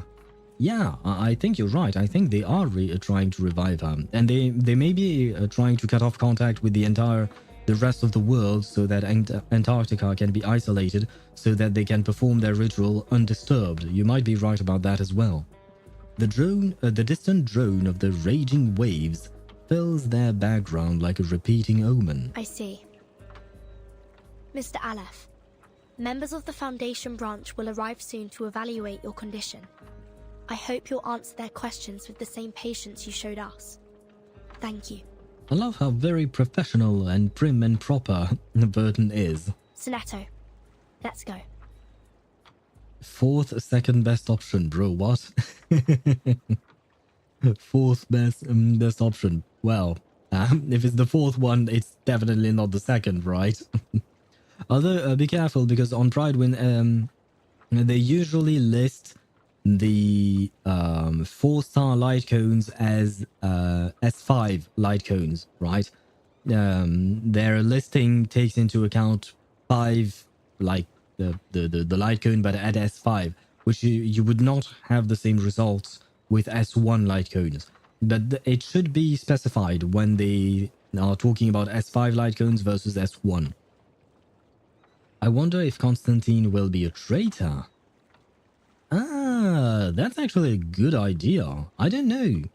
I don't really see her betraying whoever is in charge, because we've seen her talk to a shadowy director of some kind, and I don't know if she would betray him. I don't know if she would betray the collective that he represents, because I believe he represents a collective. Yes, Timekeeper. As always, Soneto keeps any mission-irrelevant queries to herself. The girls preparing to set sail turn to the young writer beside them. Thank you for your assistance too, Recoleta. Perhaps you'll consider joining the... A thunderous crash echoes from behind them, the sound of a collapsing building.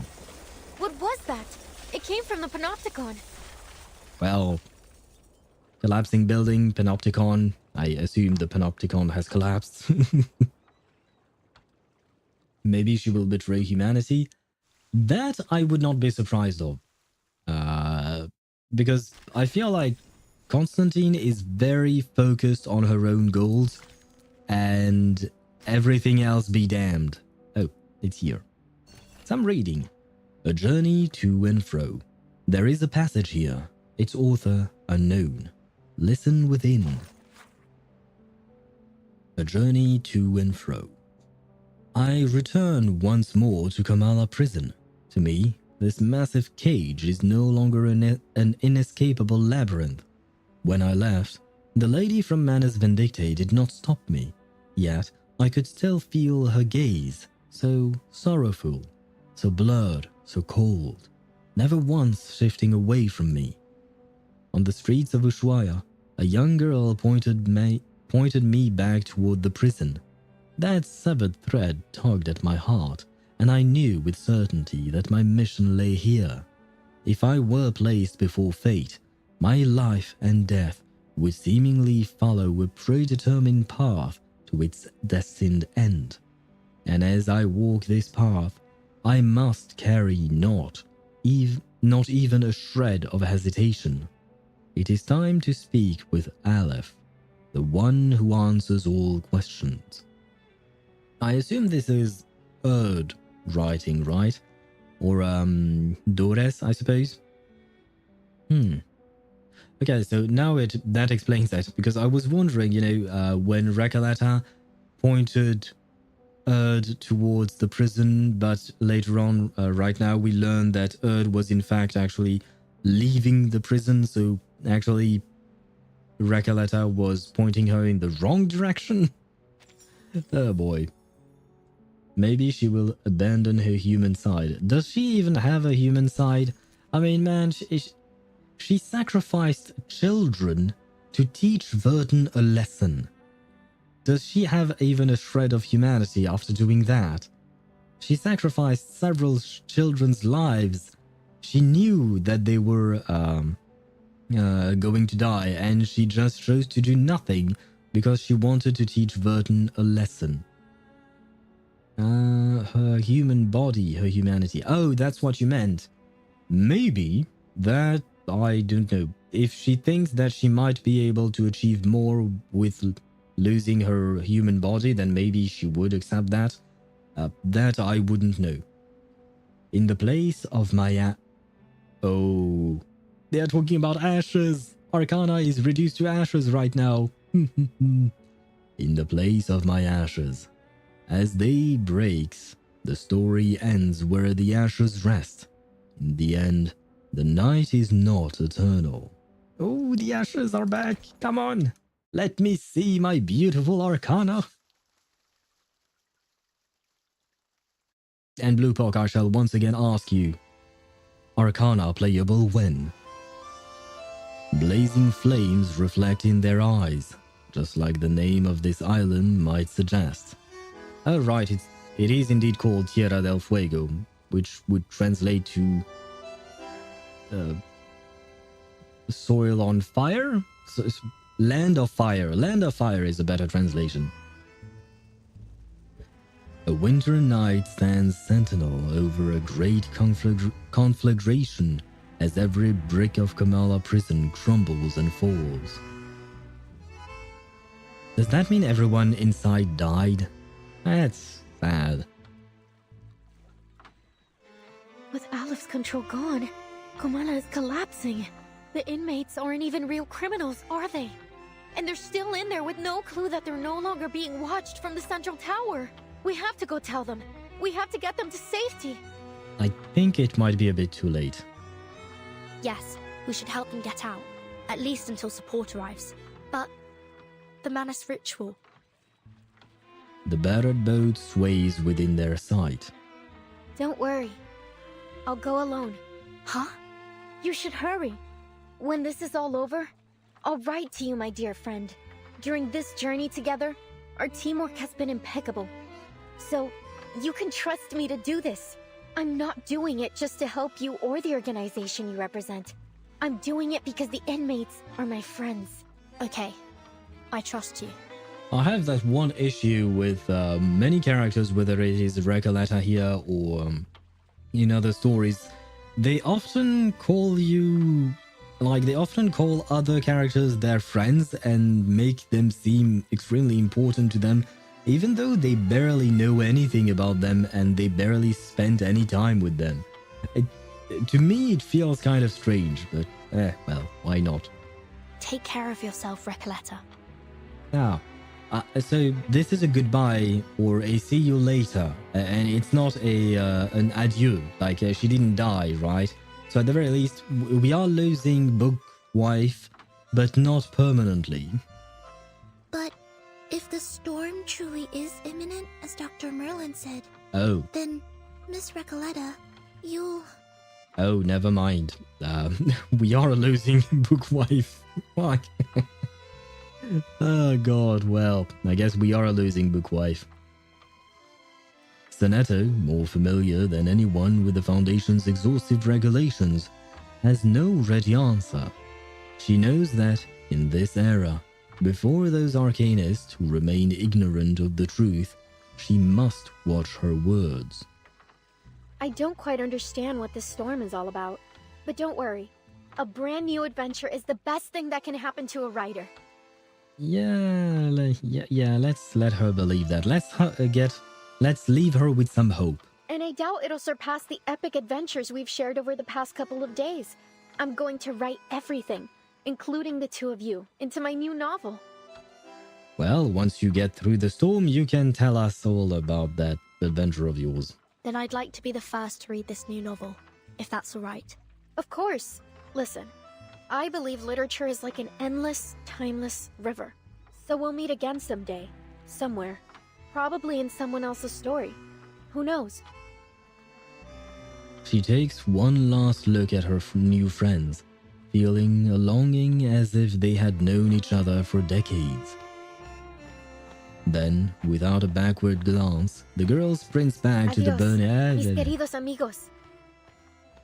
Adios indeed, Recoleta.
Okay, there you go.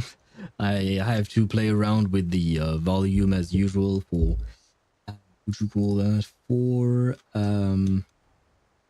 a cutscene. Anyway, now that was a sad cutscene because it reminded me of the cutscene at the end of chapter 7. And Jamie's asking what is happening. I think people are dancing while waiting for their death. I think that is what is happening. Recoleta in the beginning of that song was walking towards them, you know, to try and save them, perhaps.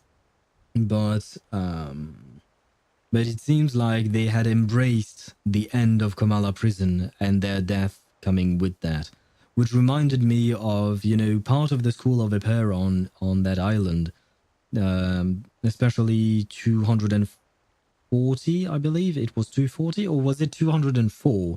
The beautiful man. I forgot his number.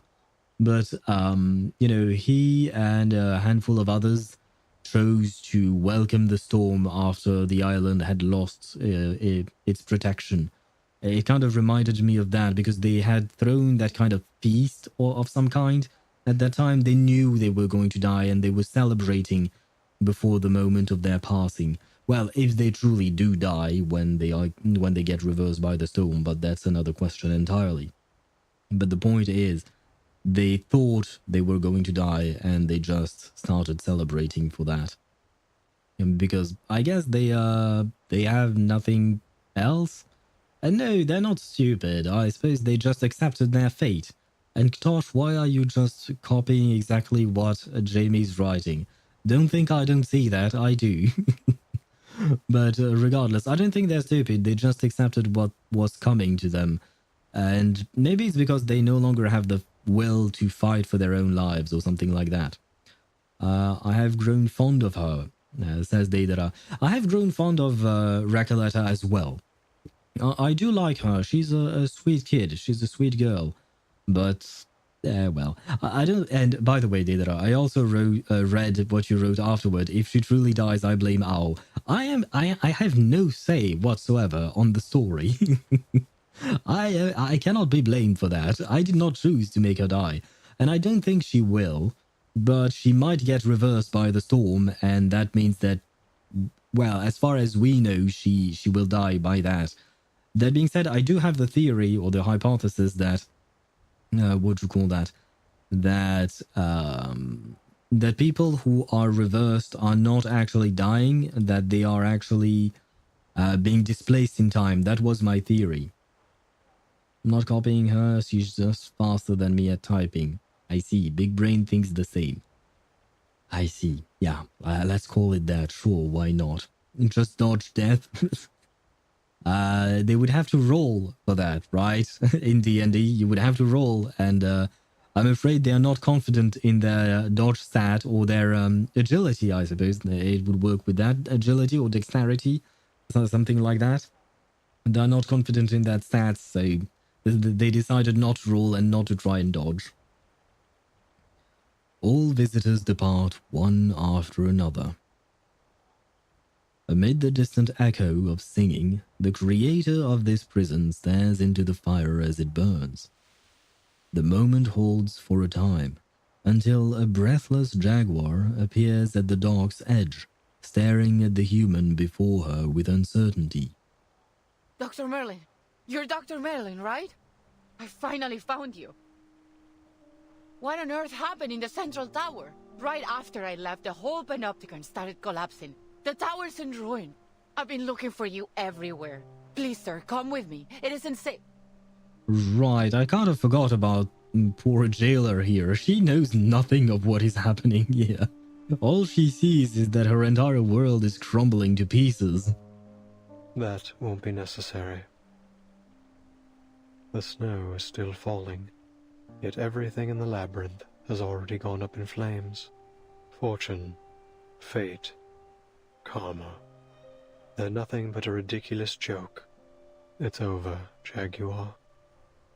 You have lost your memories, your identity, your name, and now your title. You are no longer a jailer trapped in the panopticon. Well, when you say it like that, it feels like she's nothing at all, which is kind of mean. I don't get it, Dr. Merlin. What are you talking about? The jailer takes a step back, her predator instincts sensing the danger in the words to come. The damage may not be physical, but it threatens to shatter what little faith she has left to hold on to. and the life she has always known. The jailer finally starting to accept and like this prison. It's abandoned, destroyed. Yeah. She lost everything, poor jailer. And I don't know if a jaguar can live long in Tierra del Fuego. I'm going back to Comala. Order must be maintained. The prisoners mustn't be allowed to escape. Please take care, Dr. Merlin. Bruh, if you don't allow the prisoners to escape a flaming building, you're just committing murder. You're just leaving them to die. I'm a bit sad. Yeah, so am I. Basically, everyone in Comala prison lost everything.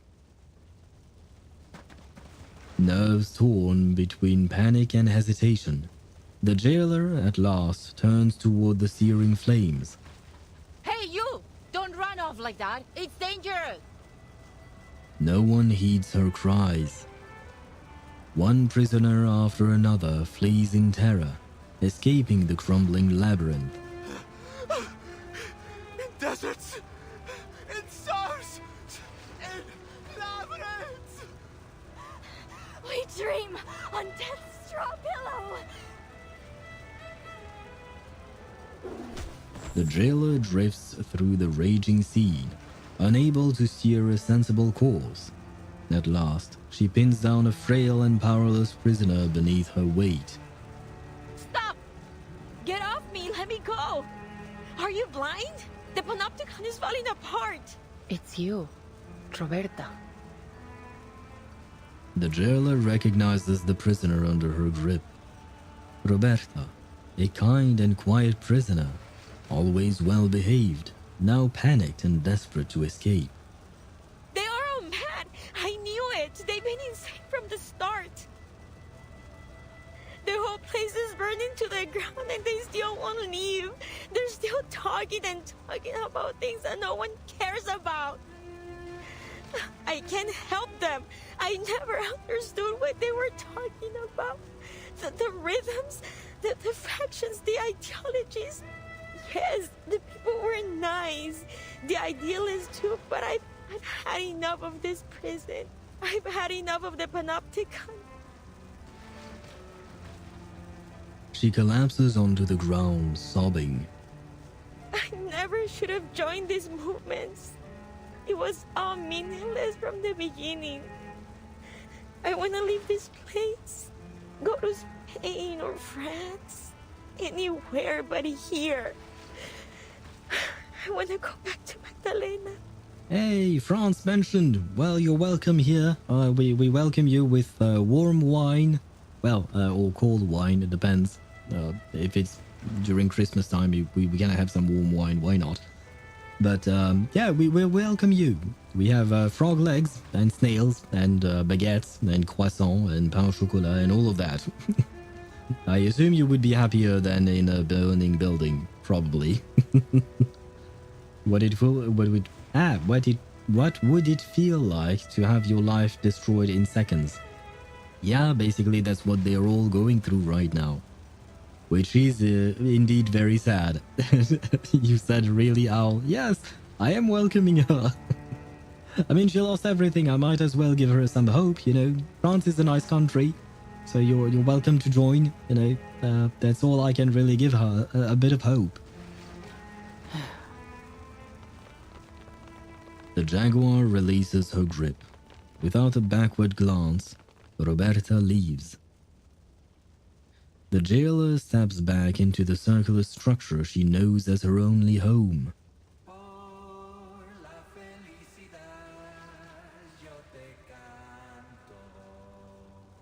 Don't tell me she's going to die.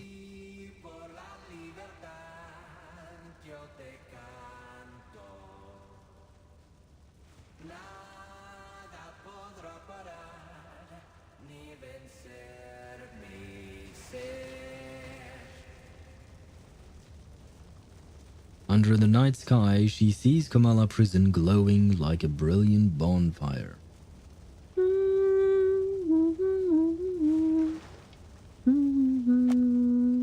Oh, my bad.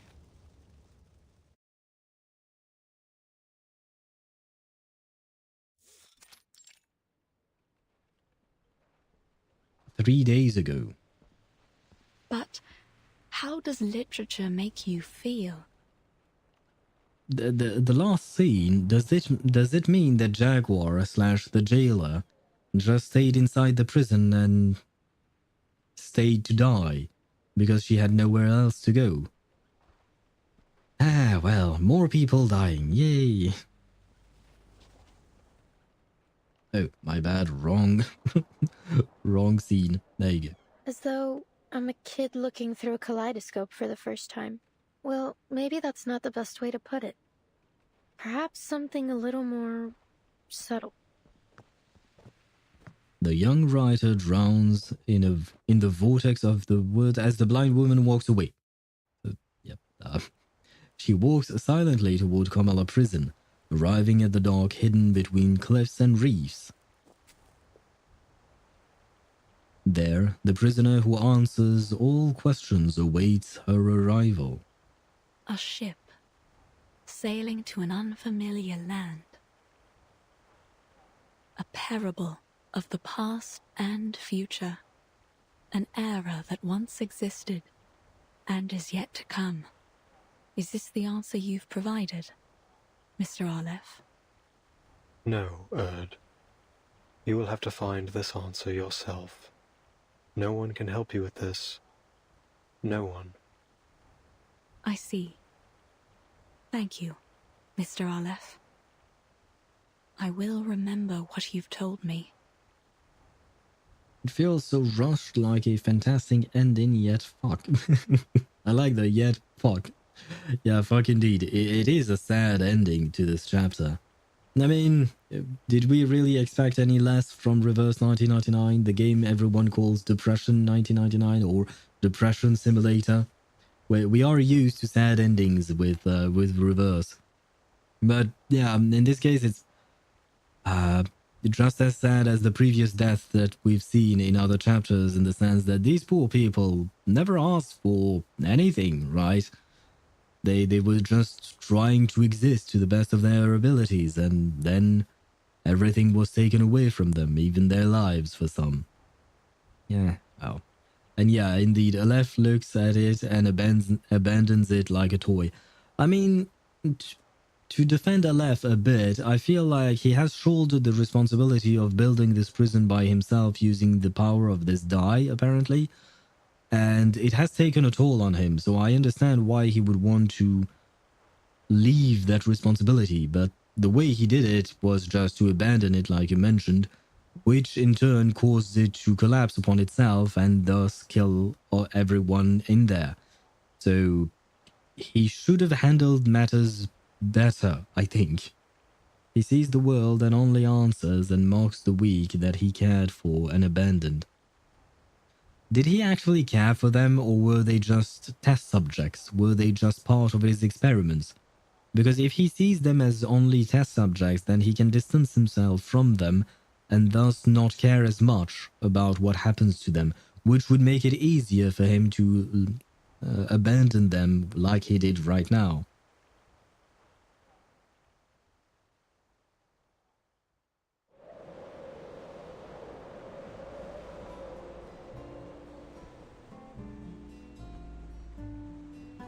So the Platonic year.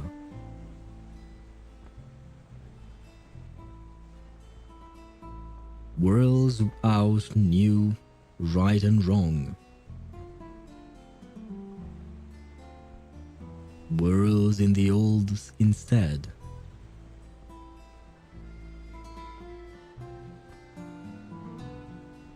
All men are dancers, and their tread goes to the barbarous clangor of a gong. Wait, there is another blind person. Is that Dores? W.B. Yeats, and I did not have time to actually read what was written. Who was that person? Because they look like they're a blonde and not a, what do you call that, a grey-haired woman. So who was that? Wait, what happened here? So I guess the ending is just Vertin and Sonata going to Antarctica. I was expecting a bit more. I wanted a bit more of a teasing for next chapter. I know, game, you can't do this to me. Wait, I missed a few messages, it seems. Yet he stayed, he looked and talked and existed. The idealist, the physician, both of them were... Oh, people. I see. I want to blame him, yet I can't. I blame Recoleta. I don't think we can blame Recoleta either. I feel like... Recoleta did not know what was happening in truth. She learned it just as we did, as we as players, and Vertin was there as well, right? She learned of what was happening much later on. She did not know. I feel like you can't really blame someone who didn't know, especially if that someone couldn't even fathom what was going on in the first place. Like if she had some kind of inkling or a hint that maybe all of this was happening the way it was, like that her novel was rewriting the reality of this prison through Aleph. If she knew about all of that, then yeah, sure, why not? I could see you blaming Recoleta. But since she didn't know, and there was no way for her to actually know until she actually, got there, I feel like blaming her would be unjust for her. Why, Al, why you bring more depression to my gacha life?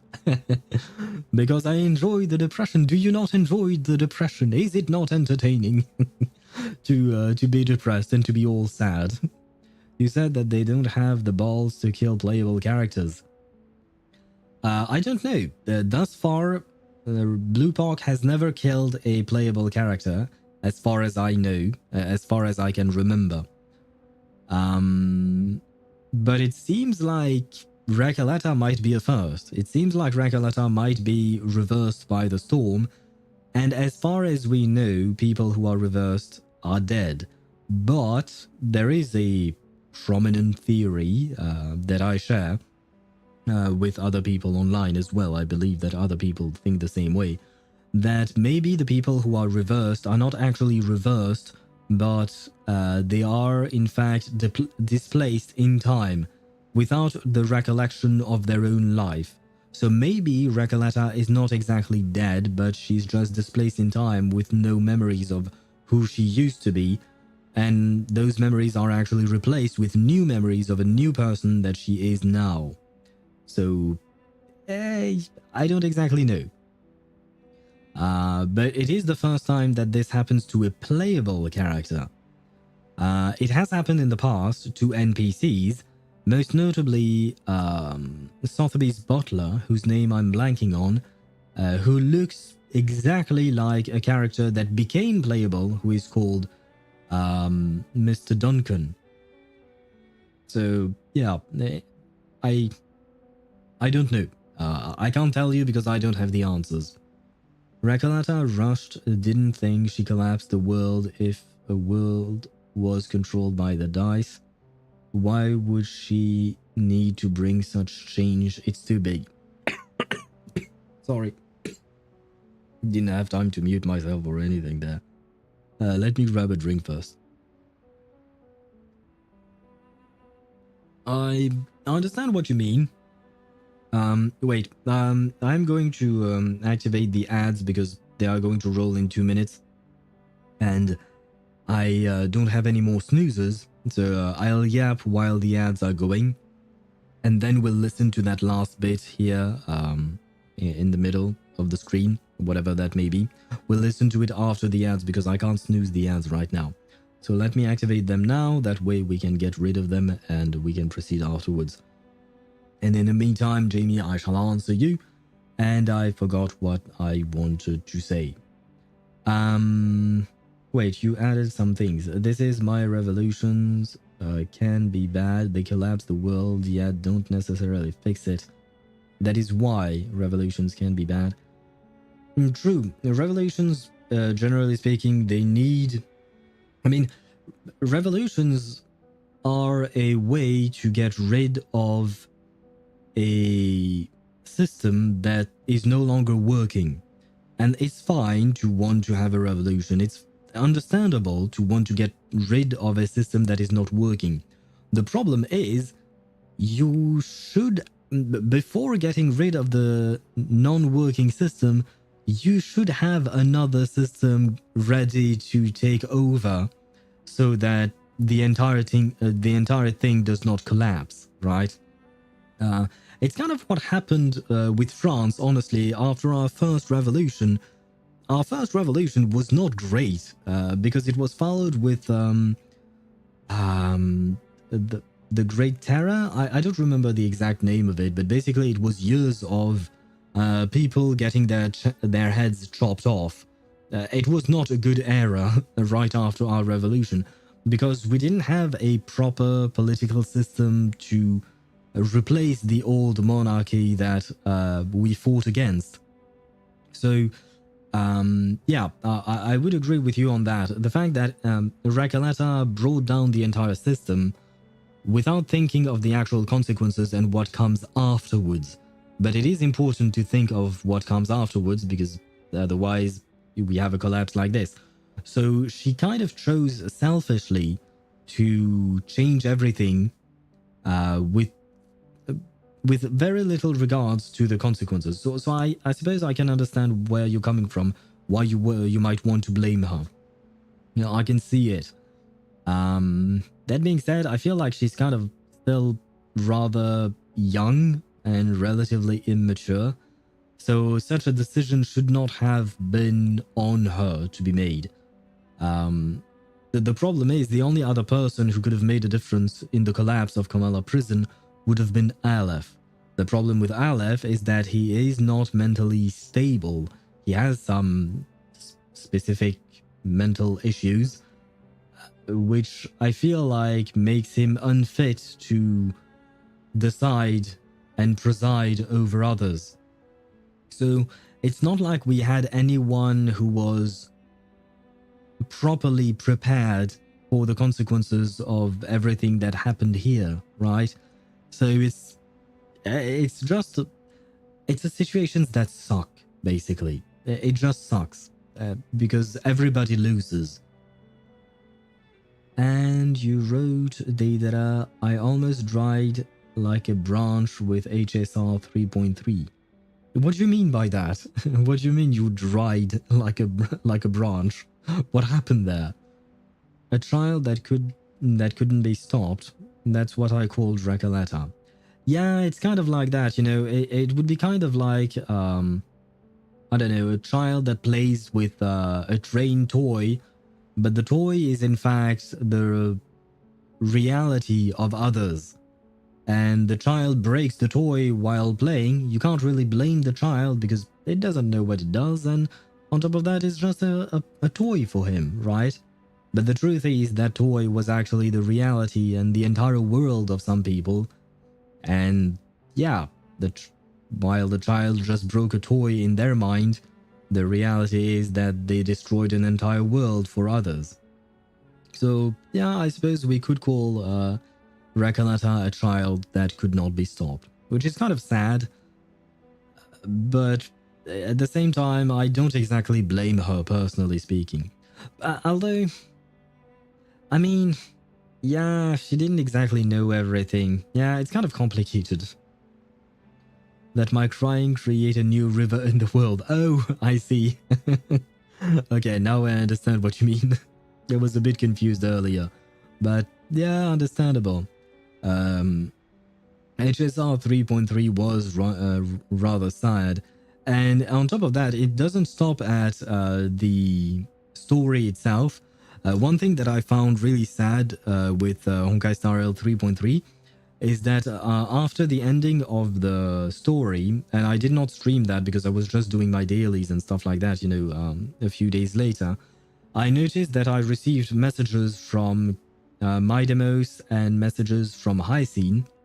Both of them send me messages because, you know, there is that feature in Honkai Star Rail where characters that you have obtained will send you messages for a few days, and you will exchange a few messages. Usually it's a funny little tidbit. But this time around, the messages were actually quite sad, especially because the messages themselves that they wrote were, for Maidemos, it was relatively sad. It felt like an actual goodbye from Maidemos. From High Scene, I don't exactly remember what she said, But the thing is, usually when you receive a message from the character, you can choose between 2 replies for the Trailblazer, and the Trailblazer will thus send a message back, and then you will have a bit of a conversation, right? Except in the case of Midamos and Hyacine, when you choose a response to give to them, your phone tells you that the message could not be sent.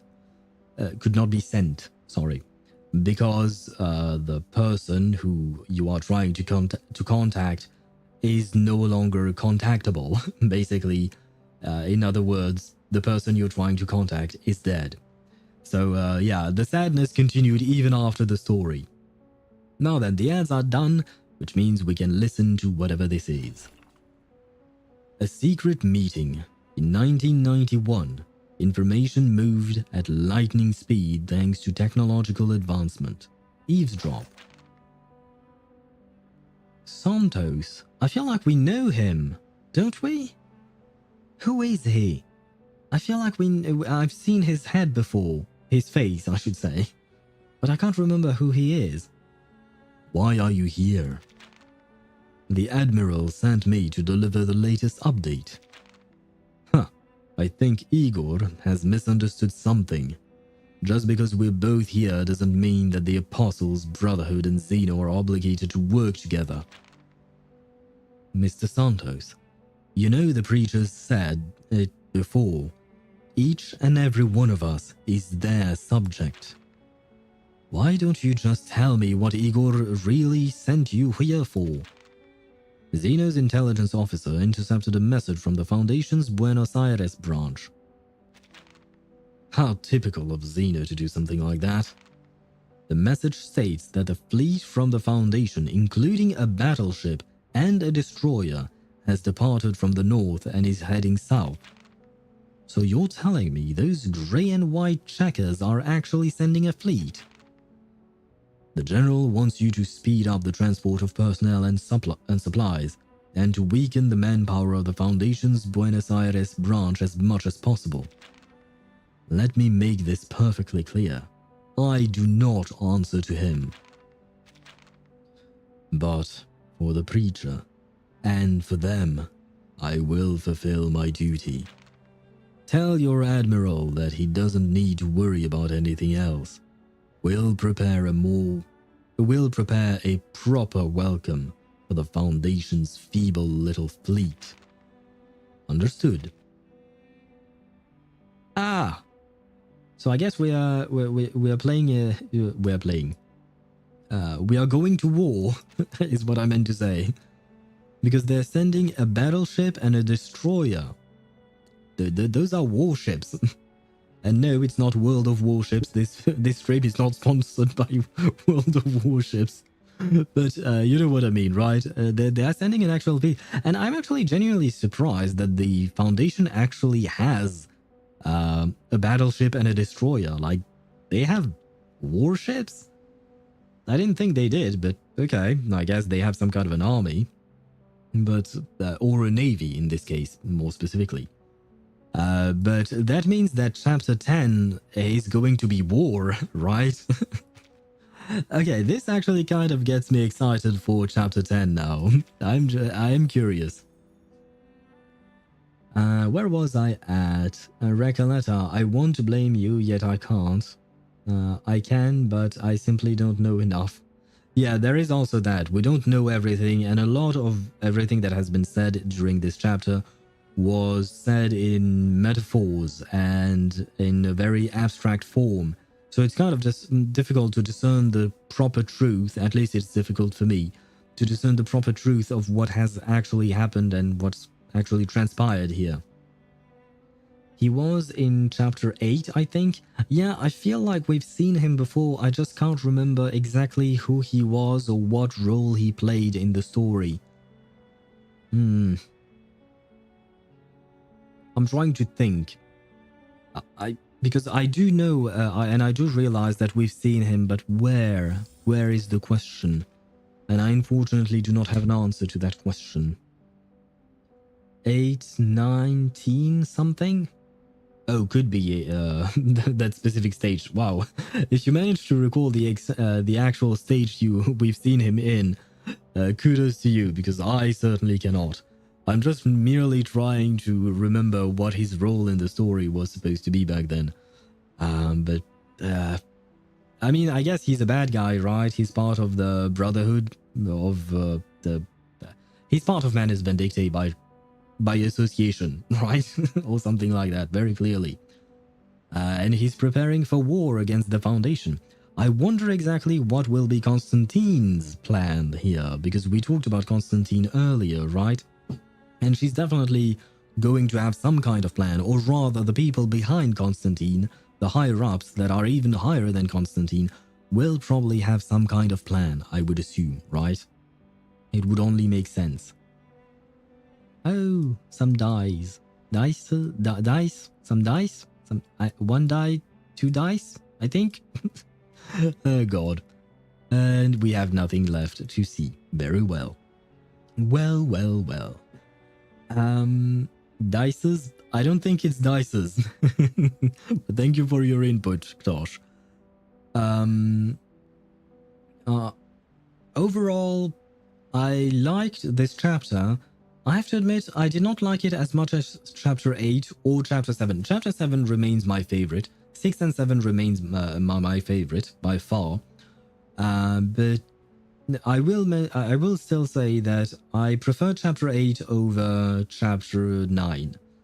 I still enjoyed it. It was good. It was just too metaphorical and too abstract for me. Just personal taste here.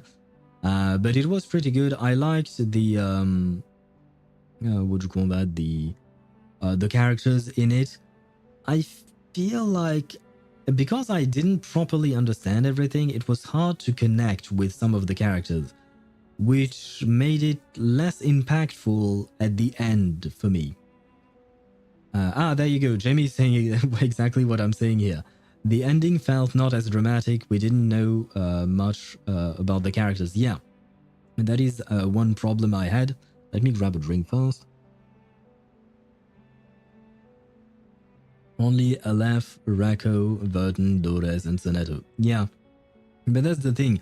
They killed off a lot of characters, and the only one I truly feel sad about is the Jaguar, because we have actually spent time with her.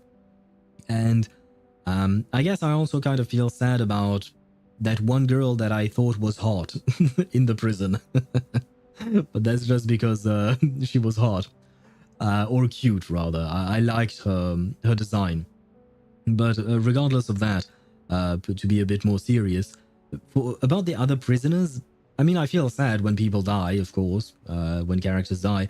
But because I could not really properly connect to these characters, I didn't feel as sad as, for instance, because I mentioned the comparison earlier. That scene reminded me of the ending of Chapter 7, where you have the whole school of Eperon that is dying and all that. Not the whole island, but part of the people on that island were dying.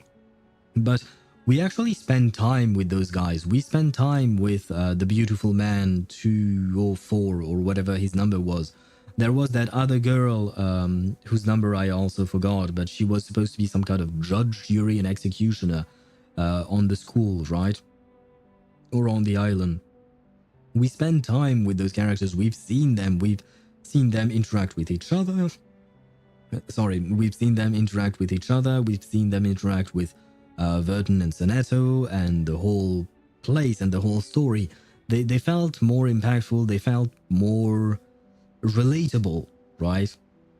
And that made me feel extremely sad, especially because these people on the School of Eperon, they had an actual true connection to 37, right? 37 was the character that we got to know a lot more about during that story. And 37 had a real connection to these characters because she was born with them. She grew up with those guys, right? Whereas here, Recoleta, she calls the prisoners her friends, but she barely spent a single day with them. And I feel like there is not that same kind of connection, that same kind of a relationship built between Recoleta and the prisoners whereas 37 had a real relationship with the people she witnessed dying at the end of chapter 7. So for me, it doesn't hit the same way. I agree with Jamie on that. It doesn't hit the same way just because the characters themselves were... we knew less about them personally, and the actual character that we knew did not have that much of a connection to the characters who died. So it's kind of, yeah, it's kind of difficult to really feel more, because I wish I did. I wish I felt more about what happened, because it is tragic, it is sad, regardless of everything else that I've said. It is sad indeed. But yeah, I just didn't connect enough to make it feel as sad as some other chapters might have made me feel. Bye-bye Spanish dub. True. I don't know if we'll hear more Spanish in the future. I mean, the Reverse 1999 moves around in terms of places. Sometimes it's in the United States, sometimes it's in Russia, sometimes it's in India, sometimes it's in China. So we might see some Spanish dub again. Maybe. I can't promise you anything. I don't know where the game will go. But you might. You might. There should have been a two-chapter story. Yeah, probably. Yeah, I would agree with you on that, Jamie.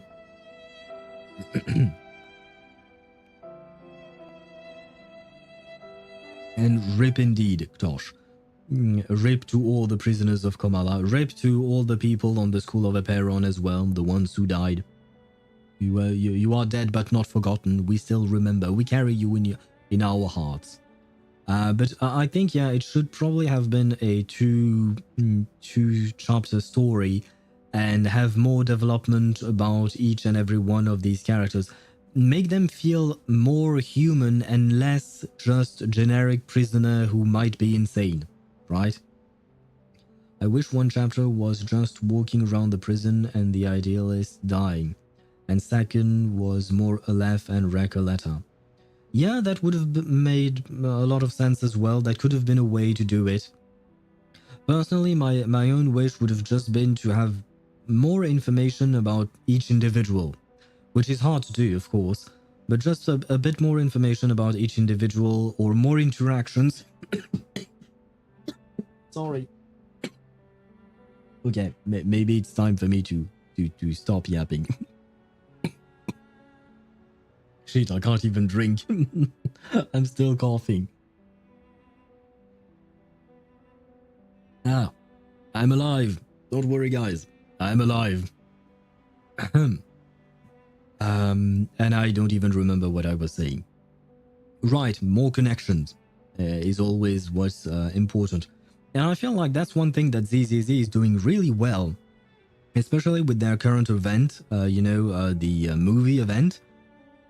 Because it makes you spend time with the character, even though it's not related to the main story. It's just you going to a movie with a character, right? But it feels like you're building some kind of relationship with that character, even though it's a fictional character. And thus, if something happens to that character, you will feel more. Whether it's something good, something bad, regardless, you will feel more. So I like the direction that ZZZ is taking, even though some may see it as just a dating simulator at this point because we go on movie dates with the characters. I actually like it because to me those don't actually feel like dates. You just go with watch some movies with some friends, kind of the same thing, and then you share your thoughts about said movies and stuff like that. I feel like it's a normal thing to do. Wait, where was I? Opposite for me, shitty self-insert stuff bounces off me pretty hard. Like, I take a weaker Reverse 1999 chapter like this over things in ZZZ. You feel like it's self-inserty in ZZZ? I mean, I guess if we're talking about the events where you go on movie dates, even though I don't exactly consider them movie dates,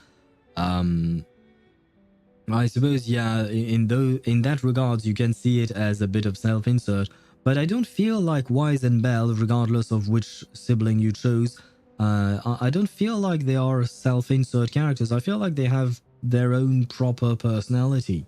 And by the way, hello, fat lass.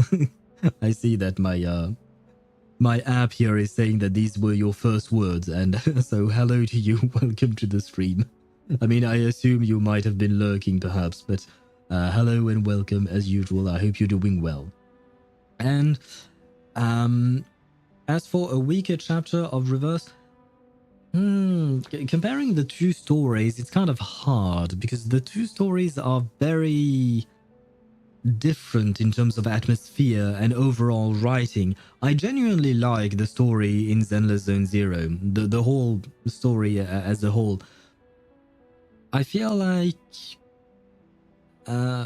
maybe what I would say is that Reverse has more complex writing and Zenless Zone Zero has more spectacle. Zenless feels more like a what do you call that? Like a movie, I suppose, right? It feels like a blockbuster movie that you would see in the summer, whereas Reverse feels more like the book that you would read in the winter with your whiskey on the side, if that makes sense. But both are enjoyable, at least to me. Both are enjoyable to me. This is a date owl. Do you mean like the movie stuff? I don't know. The only movie stuff that I did was with Miyabi, and I mean, if you have romantic intentions in the back of your mind, then yeah, you could see it as such. I did not. I just wanted my rewards, and I was curious about what the hell was going on there. But yeah, I didn't really particularly see it as a romantic thing or a date thing. I just saw it as two friends going to the movies, and on top of that, it makes sense given the fact that Wise and Belle are managers of a video store and they know a lot about movies. I assume it's one of their passions, otherwise they wouldn't have opened something like that, right? I like Reverse, but I think this isn't like Reverse. This feels like a Genshin Impact story with Zhongli or Venti at the focus, and we learn a lot, but we don't know clearly. Let me chew on that for a second there. Let me think. And drink. Drinking is important.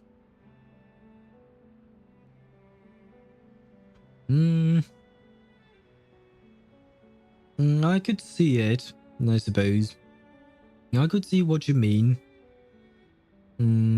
Yeah, I guess Aleph would play the role of the Zhongli or the Venti or the Archon or of some kind. I did mention that before. I suppose in a way you could see it as that. Like I've mentioned before, my main issue was that most of the chapter was too metaphorical and too abstract for me. And like you said, we learn things, but at the same time, we don't know for certain because of the fact that it's all abstract. It's all about literature and a way of thinking and all of that. So it's not clear. God, sorry. It's not clear cut. And I mean, I don't mind things being rather subtle, but here I feel like it's way too subtle and we don't have enough concrete stuff to stand on to properly understand the story. Is it exactly like Genshin or not? That I don't know, but it can be a reminder of the way Genshin tells its story. Because oftentimes you're right, we learn a lot, but at the same time we don't learn much. It's kind of a paradox there. And Toshi wrote Nicole Watterson and Richard Watterson. I've no idea who these people are, but okay. Do you just write random stuff for some reason? And they are cartoon characters from the amazing world of Gumball. I see. I still don't know why you wrote those names, but okay. Have at it. Have fun, I suppose. A date not necessarily has to be romantic. Sure. I mean, the way I define a date, it would have a romantic subtext to it. But that's my way of defining the word. I don't know the actual definition of it. But I'm dying, so there is that. An HSR is a visual novel. XD equals half. Yeah, I know the XD emote. And yeah, Amphorius has turned Honkai Star Rail into a visual novel. It's a lot of yapping. I like yapping myself, but I feel like the amount of yapping in Amphorius sometimes is a bit too much. I still like the story in Amphorius, but I feel like there are some things that they could reduce a bit. There are things that are a bit repeated for no reason, like in the way it was written. But yeah, overall it has grown into a visual novel because there is no more gameplay throughout the story most of the time. To be fair, enjoyment of this chapter depends on how much knowledge of mid-20th century Latin American literature you possess. I don't possess a lot, but I enjoyed it in the end. Same, I still enjoyed this, what you call that, this chapter. But like you mentioned, I think you're right about the fact that the amount of enjoyment that you can get from this chapter depends on your knowledge of the mid-20th century Latin American literature.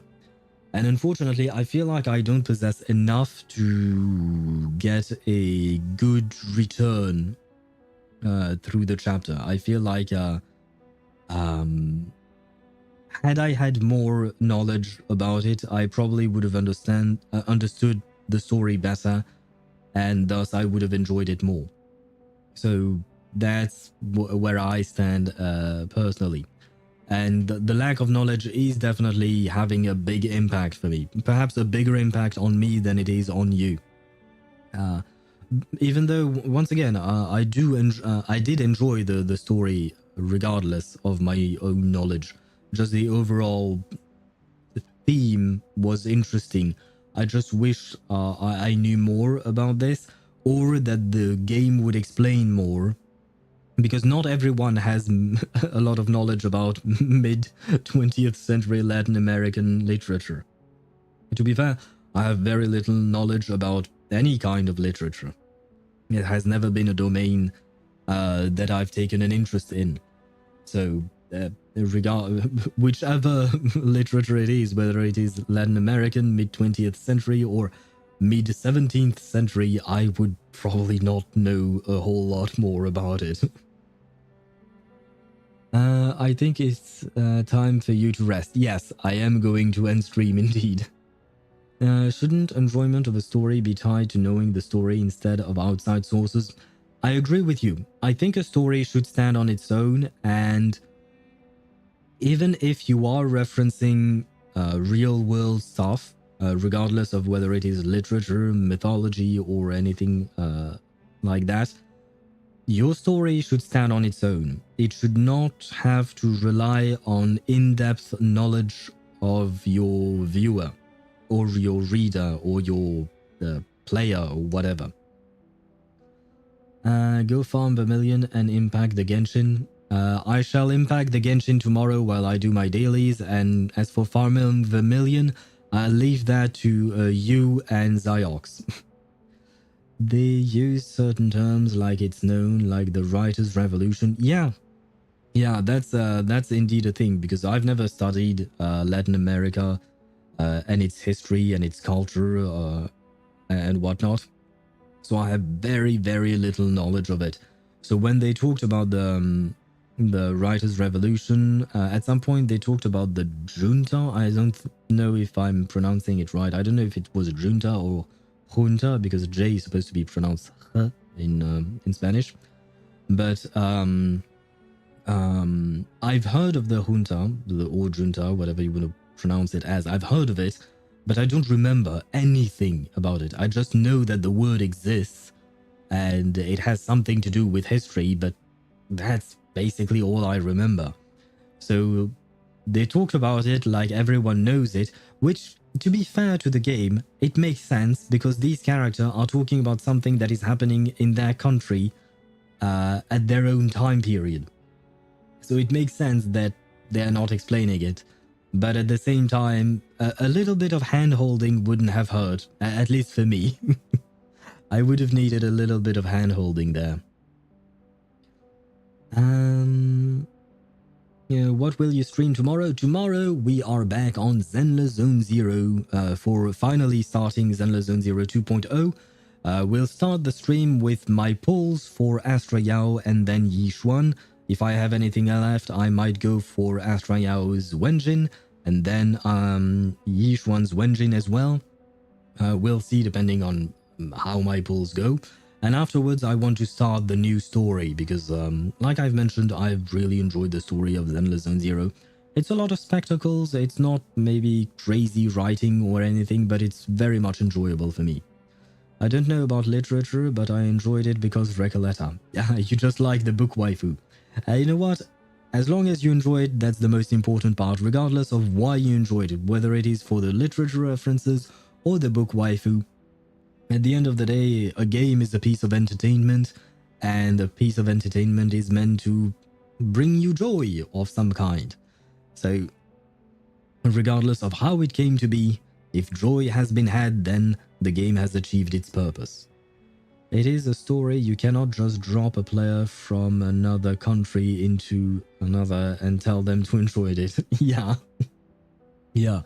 As someone who knows next to nothing about Latin America, I just know which country are there, basically. That's the limit of my knowledge.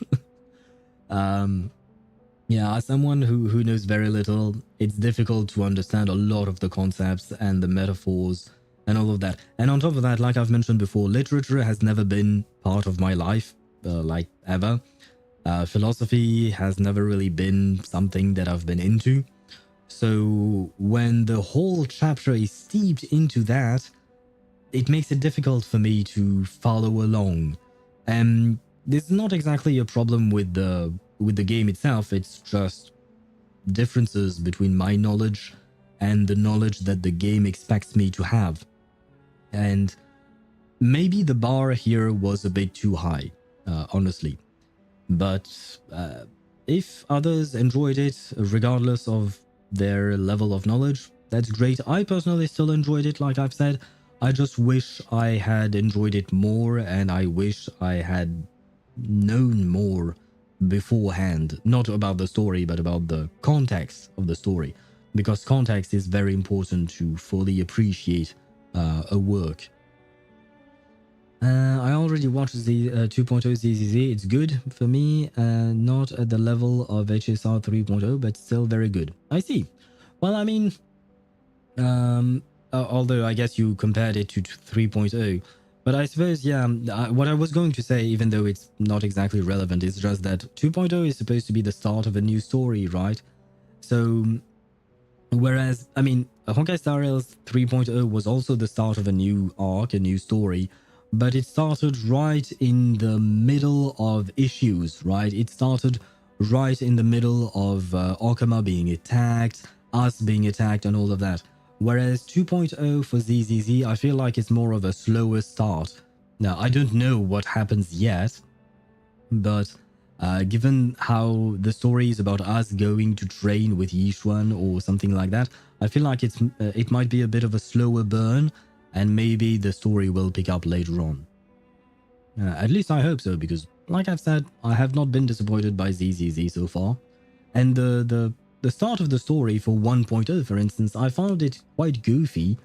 And at first, I wasn't exactly into it. I still somewhat enjoyed it, but from a distance. But over time, it has actually grown on me. Where was I at? Realistically speaking, how many people actually understood it? I don't know. I don't know. I wish there was a dictionary explaining terms as you see in the story. Now that, Jamie, that is actually an excellent idea.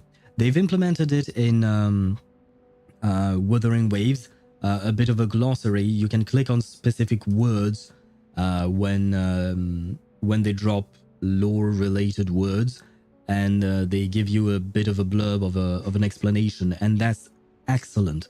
I wish that more games would do that, because that helps a lot, Especially because sometimes, even though you know the word because you've read it before in the game, you might have just forgotten about it.